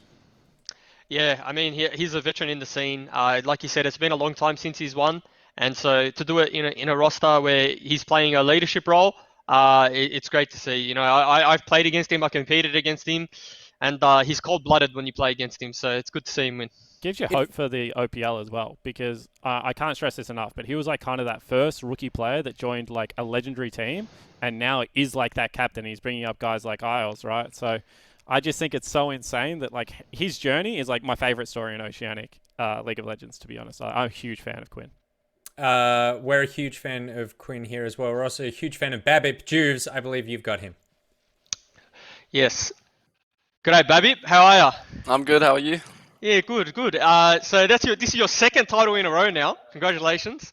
How does it feel to be, gone away from Legacy, back to Legacy, where it all started for you, and finally winning the title for old mate Carbon as well as yourself? Yeah, as you saw at the end of when we were celebrating, like I gave Tim a big hug, and I mean at the start when we were signing players, like I pretty much promised him the split. So yeah, it feels really good to go through with that and give him the trophy. Now talk to us about like the growth for you this year, because I think for me, I've seen you go from, a bit of a role player because you've played on some really stacked lineups. This lineup's very good in its own right, but you also, I feel like you were a lot more enabled in this roster. You even ripped out things like the Nidalee, and it feels like you played more of a high pressure, high octane play style, if you will. So how did your role differ, and how did you enjoy this year or this split? I think with James's champion pool, I feel like it opened up a lot of carry potential for me. So when we play stuff like Cho'Gath and Ornn, like that just allows me to pick like the Nidalee and the Kindred and stuff like that. So I definitely would say that James coming in was a big like enabler for me to pick those carries. So yeah, I would say, I mean, everyone on this team has carry potential from what you just from the finals, and just wasn't. Yeah, everyone's enabled on this team, it feels like, so everyone can carry. And now I know we've touched on Jensen being the coach, and very systematic, and he sets a lot of structure for the team. But what's it like having two coaches, and how's that dynamic, and how do you think that set you guys up for this success, right? Because I don't know if many of them know, but you have Jensen, but you have Denyon as well. And so do you get like a role specific coaching, or how does that dynamic work?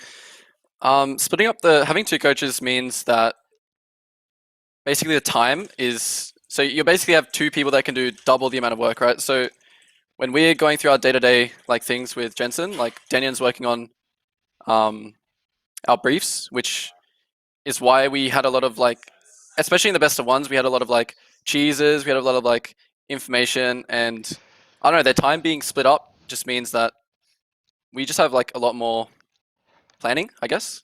Yep. So it's good. Now tell me, what is on the agenda? What's going on tonight?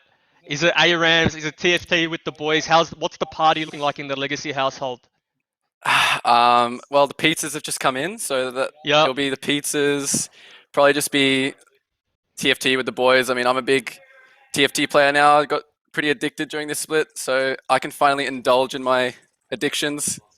Yeah, probably just Discording with friends, eating pizza with the team. That's about it. ARAMs maybe. Very nice. Maybe some. Very nice. Well, congratulations again. Well deserved. I hope you guys have a good night. Celebrate lots. We're going to throw it back to Nick Boy and Jake. Thank you.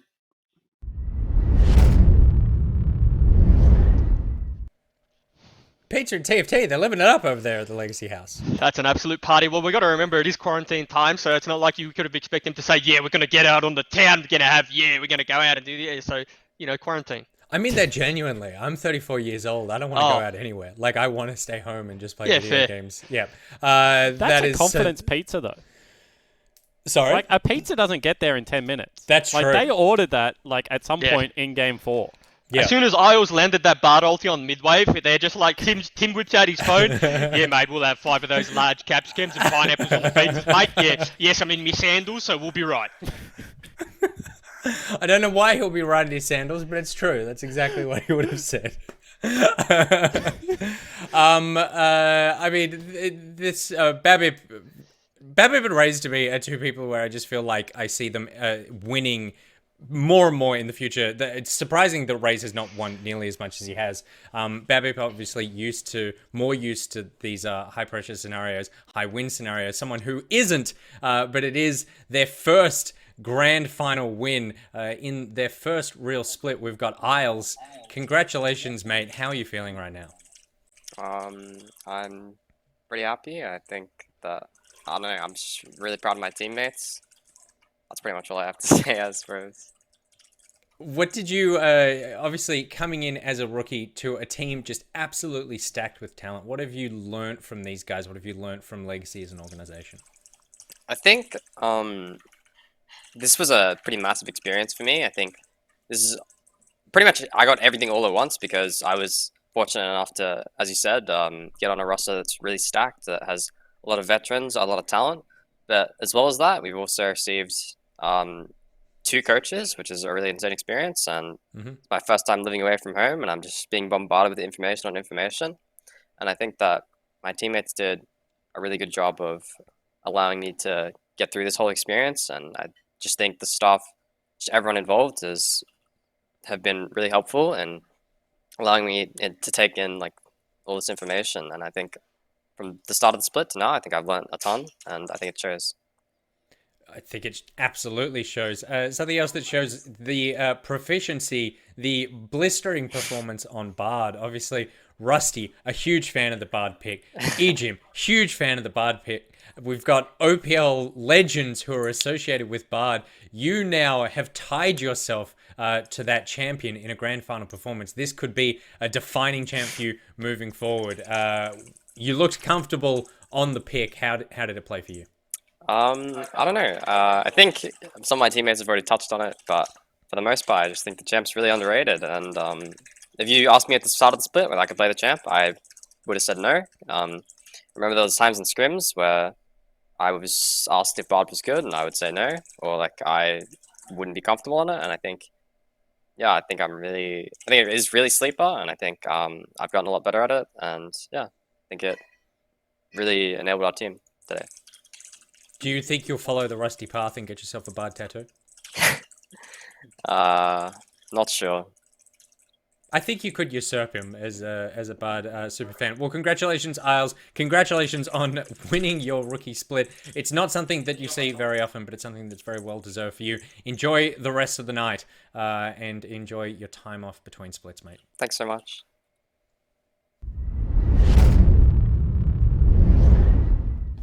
I'll tell you what, now that they've won, Legacy can afford a couple of phone books for that kid to sit on. Because he has to be the smallest one in the OPL. But God bless him, he is a delight. And I remember playing... did we play ARAMs with him, or did we go Summoner's Rift? Maybe it was TFT, actually. I think it was TFT. Was it ARAM? No, it was ARAM. I went through all 3 modes that we play in the MPL. But absolutely love that kid. He's a real delight. Yeah, for those that don't know as well, Jonah picks himself up, gets on a plane, goes over to Korea, boot camps himself with Chippies and Ronan over the off-season. Like, gets some really good experience over there, makes himself super attractive to someone like Quinn to pick him up. And I think, like, he's just so hungry. Like, he doesn't show it there. Like, people would be like, wow, he's a real chilled out dude. But he's actually such a hungry player.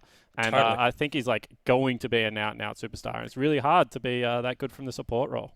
And like you said, he's hungry, and he mentioned in the chat that this is the first time he's living away from home. Like he uprooted a lot of his life to get where he is now. There's a lot of hard work that's gone into this at such a young age. I mean, the kid has a very bright future of league play in front of him. Someone who not only has a bright future, but a bright past and is having a very bright day today is Jensen. And Jake, you've got him on the line. Yeah, thanks so much. I'm joined by Jensen Go, of course, the coach of Legacy. Jensen, you come over to the OPL, you coach cap everyone, you pick up the win. That much feel pretty good. Yeah, it definitely does. I mean, I think I'm very blessed to have such a experienced roster and such a large champion pool that I can work with. When we first picked up Tally, people were saying that, oh, he might not be able to play certain champions. But then what I pointed out and what we realized is that he doesn't have a small champion pool. He just has a different champion pool. And I think it's very useful to enable the style of League of Legends that I like to coach. And talk to me about Tally specifically. And I guess I also want to throw in kind of Babip and Raze, because that's like your leadership group, right? These are your experienced players. How did you find the addition to Tally to that leadership group? And how did those guys work together under you and Denian? Well, I think Tally was brought in very late on, so he was not very core the leadership structure towards it, but he was a very positive environment, right? He's somebody who brings a lot of positive vibes, a lot of positive feelings towards the team. He's the resident memer, always bringing those tweet chat, the Twitch chat emotes into practice and stuff. Whereas for Leo and Quinn, which is Race and Babip, they were the ones who reached out to me initially and got me interested in this offer to come to Oceania to coach in the first place. And I think that both of them have been very instrumental. I think Leo was somebody who cares a lot for the team, and he has a very strong quality as an out game captain, and even in game as well as a jungler for the team. Yeah, absolutely. And now talk to me about your assistant coach, Denian. He was obviously the head coach last year, would have taken a sidestep into this role. How did you find working with him, and what are your thoughts on kind of the oceanic natural talent here? So for Denon, I'll start with Denon. I think Denon is somebody who came in here, and I've been it's a training process as well. So he's somebody who I'm just sharing all this knowledge with and these methods, so all the systems and structures with. But Denon has got one thing that even I don't have, and that he has a very powerful personal transformation story. So if you looked at him last year and you look at him now, there's a lot of difference in the amount of Denon that you see, and I think that that's very very strong story. And if you look at coaching, people only think about like, yeah, does to draft and stuff like that. Denon is actually really insane when it comes to handling performance matters out of the game, how to manage sleep, how to manage eating and stuff like that. In fact, once when I tried to like dodge that a little bit, it messed up a performance against the Chiefs game. So he is somebody who's very well informed and very adept at handling the out of game aspects of like those like sleep schedules, cooking for the team to make sure that the meals are nutritious and healthy. We shift to a 5 game block system this year around. So being able to sustain that levels of intensity for training over a 5 hour period and to get ready for best of fives is something that he also did. So he's been like cooking and preparing meals that removes like sugar and carbs so that the players are able to maintain the energy curve throughout the entire scrim block. That's super interesting. And obviously, this is your first time within the OPL. We had our big exodus. People said this was supposed to be the year that the talent had left. Obviously, you now win the season with some very talented guys from the Oceanic Pro League. What has been your insight into the OPL, and have you enjoyed your time over here? I definitely have. I mean, getting to work with these players. In fact, when I first came to Oceania, I had some friends in Singapore telling me that they're huge fans of Rays and huge fans of Lil, which was something that caught me off guard as somebody who usually has to work in the playing regions and has kind of like follows these teams to a certain degree. So I think that like I came over here. I saw the talent. Got to work with Tupun. Got to work with Rays. Even like working with Jonah as a developing rookie talent. It's overrated when people say, "Oh, they're exporting out this talent and the region is doomed and stuff like that." There's always going to be hungry talent if you've got the right coaches to develop them. Those hungry talent, if they put in the time, they have the systematic ways of learning the game. They will rise to the challenge. And I think that you and Jimmy are the two people that potentially could explore options over this offseason. What's next for you, Jensen? What's on the radar? Well, it's kind of a downer because we just won the split. There's no MSI, and I've only signed with Legacy for one split, so I will actually be headed home to Singapore, and then I'll be exploring options from there.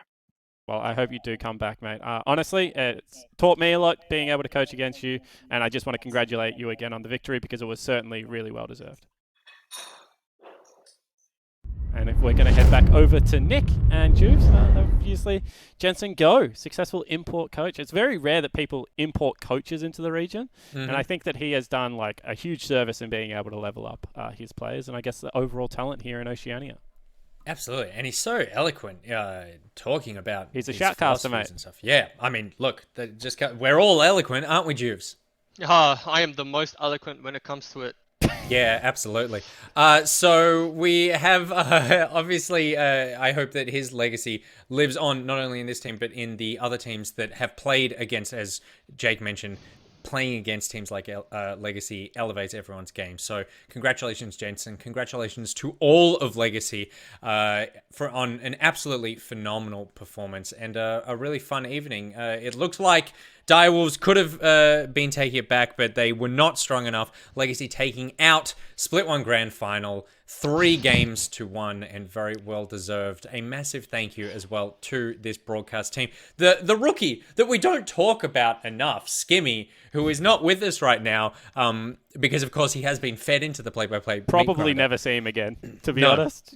But a real pleasure to be able to work with Skimmy over this split. Obviously, we saw him a couple of times last split, but he's a delight to be around. He's a wonderful dude, great shoutcaster, and learning League of Legends at such a clip that puts the rest of us to shame. So, Skimmy, thank you very much for joining us as a rookie on the OPL Talent broadcast team. It's been a delight. Obviously, Rusty as well, more of an old hand, but someone who it's always wonderful to have around. That perfect blend of someone who doesn't take things too seriously, but absolutely freaks the F out about his internet connection every week.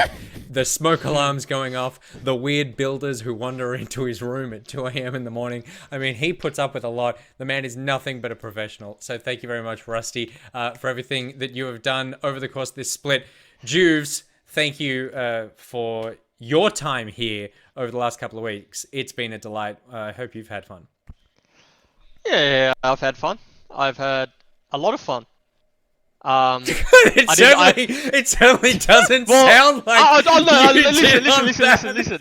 I'll be honest, I wasn't expecting to have to say something. I was waiting because you gave them some nice sentences, right? I was waiting for you to be like, well, Juves, thank you so much for coming on. Honestly, you're one of a kind. You're one of the best personalities on this show.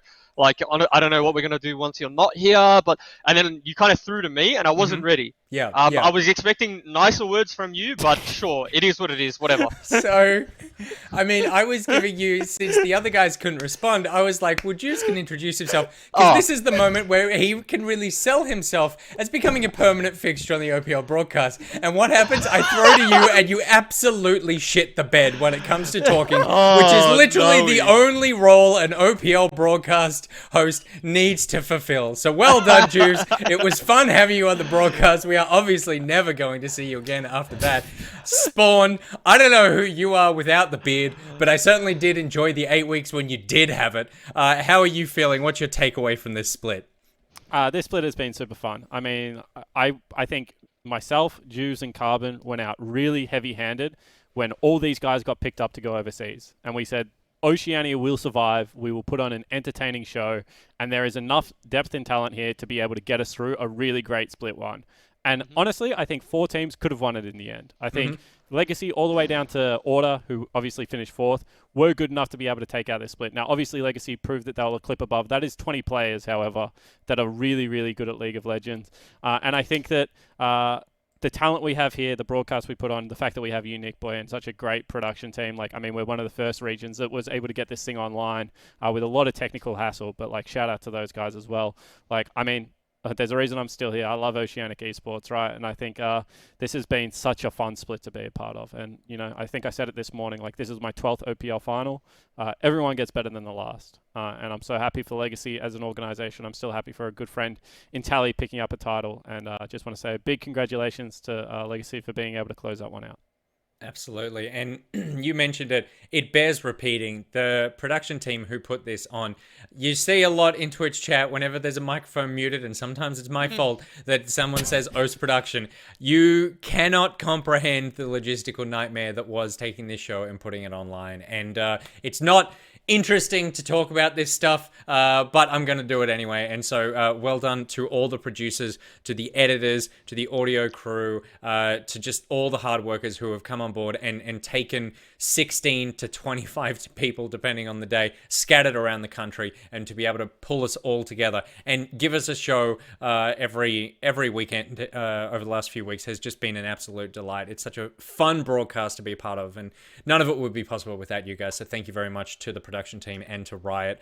That's going to take us out. There are a few more people that we need to thank, because that was all the people that contributed on air. Obviously, you guys for watching. Thank you very much for sticking with us throughout the split, enjoying the league action as it happens, putting up with the weird shenanigans that we give you, encouraging those weird shenanigans most of the time. We absolutely love putting this show on for you. You're the reason that we do it. So thank you very much for being OPL fans, for supporting Australian League of Legends and Australian esports. We can't wait to see you guys for next split. A massive thank you as well to our playoff partner, NeoSurf, for coming on board, obviously giving away a stack of prizes to you guys, which was super generous of them, and a really great partner for these playoffs and grand final. NeoSurf, thank you very much. And obviously Mackers, who've been with us for the whole split. Fantastic partner, great support, and we just you know, the split wouldn't have been possible without you. So thank you very much for everything that you do and you've given to us. So thank you very much, guys. All right, that's going to close it out for split 1 of the OPL in 2020. Congratulations, Legacy. Better luck next time, Direwolves, but you did a hell of a job getting here. We can't wait to see you guys for split 2. Until then, we're out. 強く強く輝いて消えた流れ星ほら命が燃える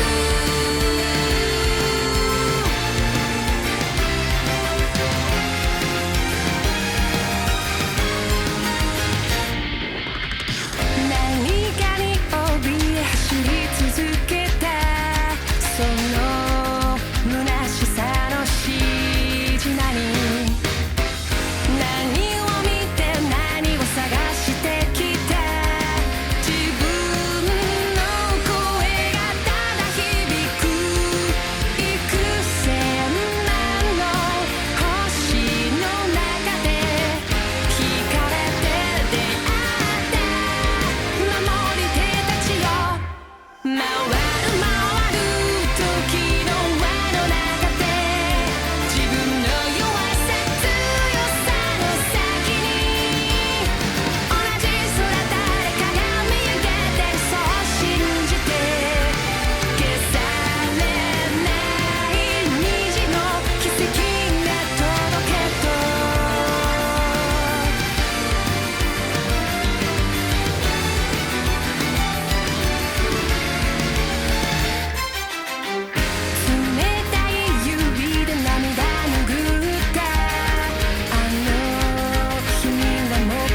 高く世界に銀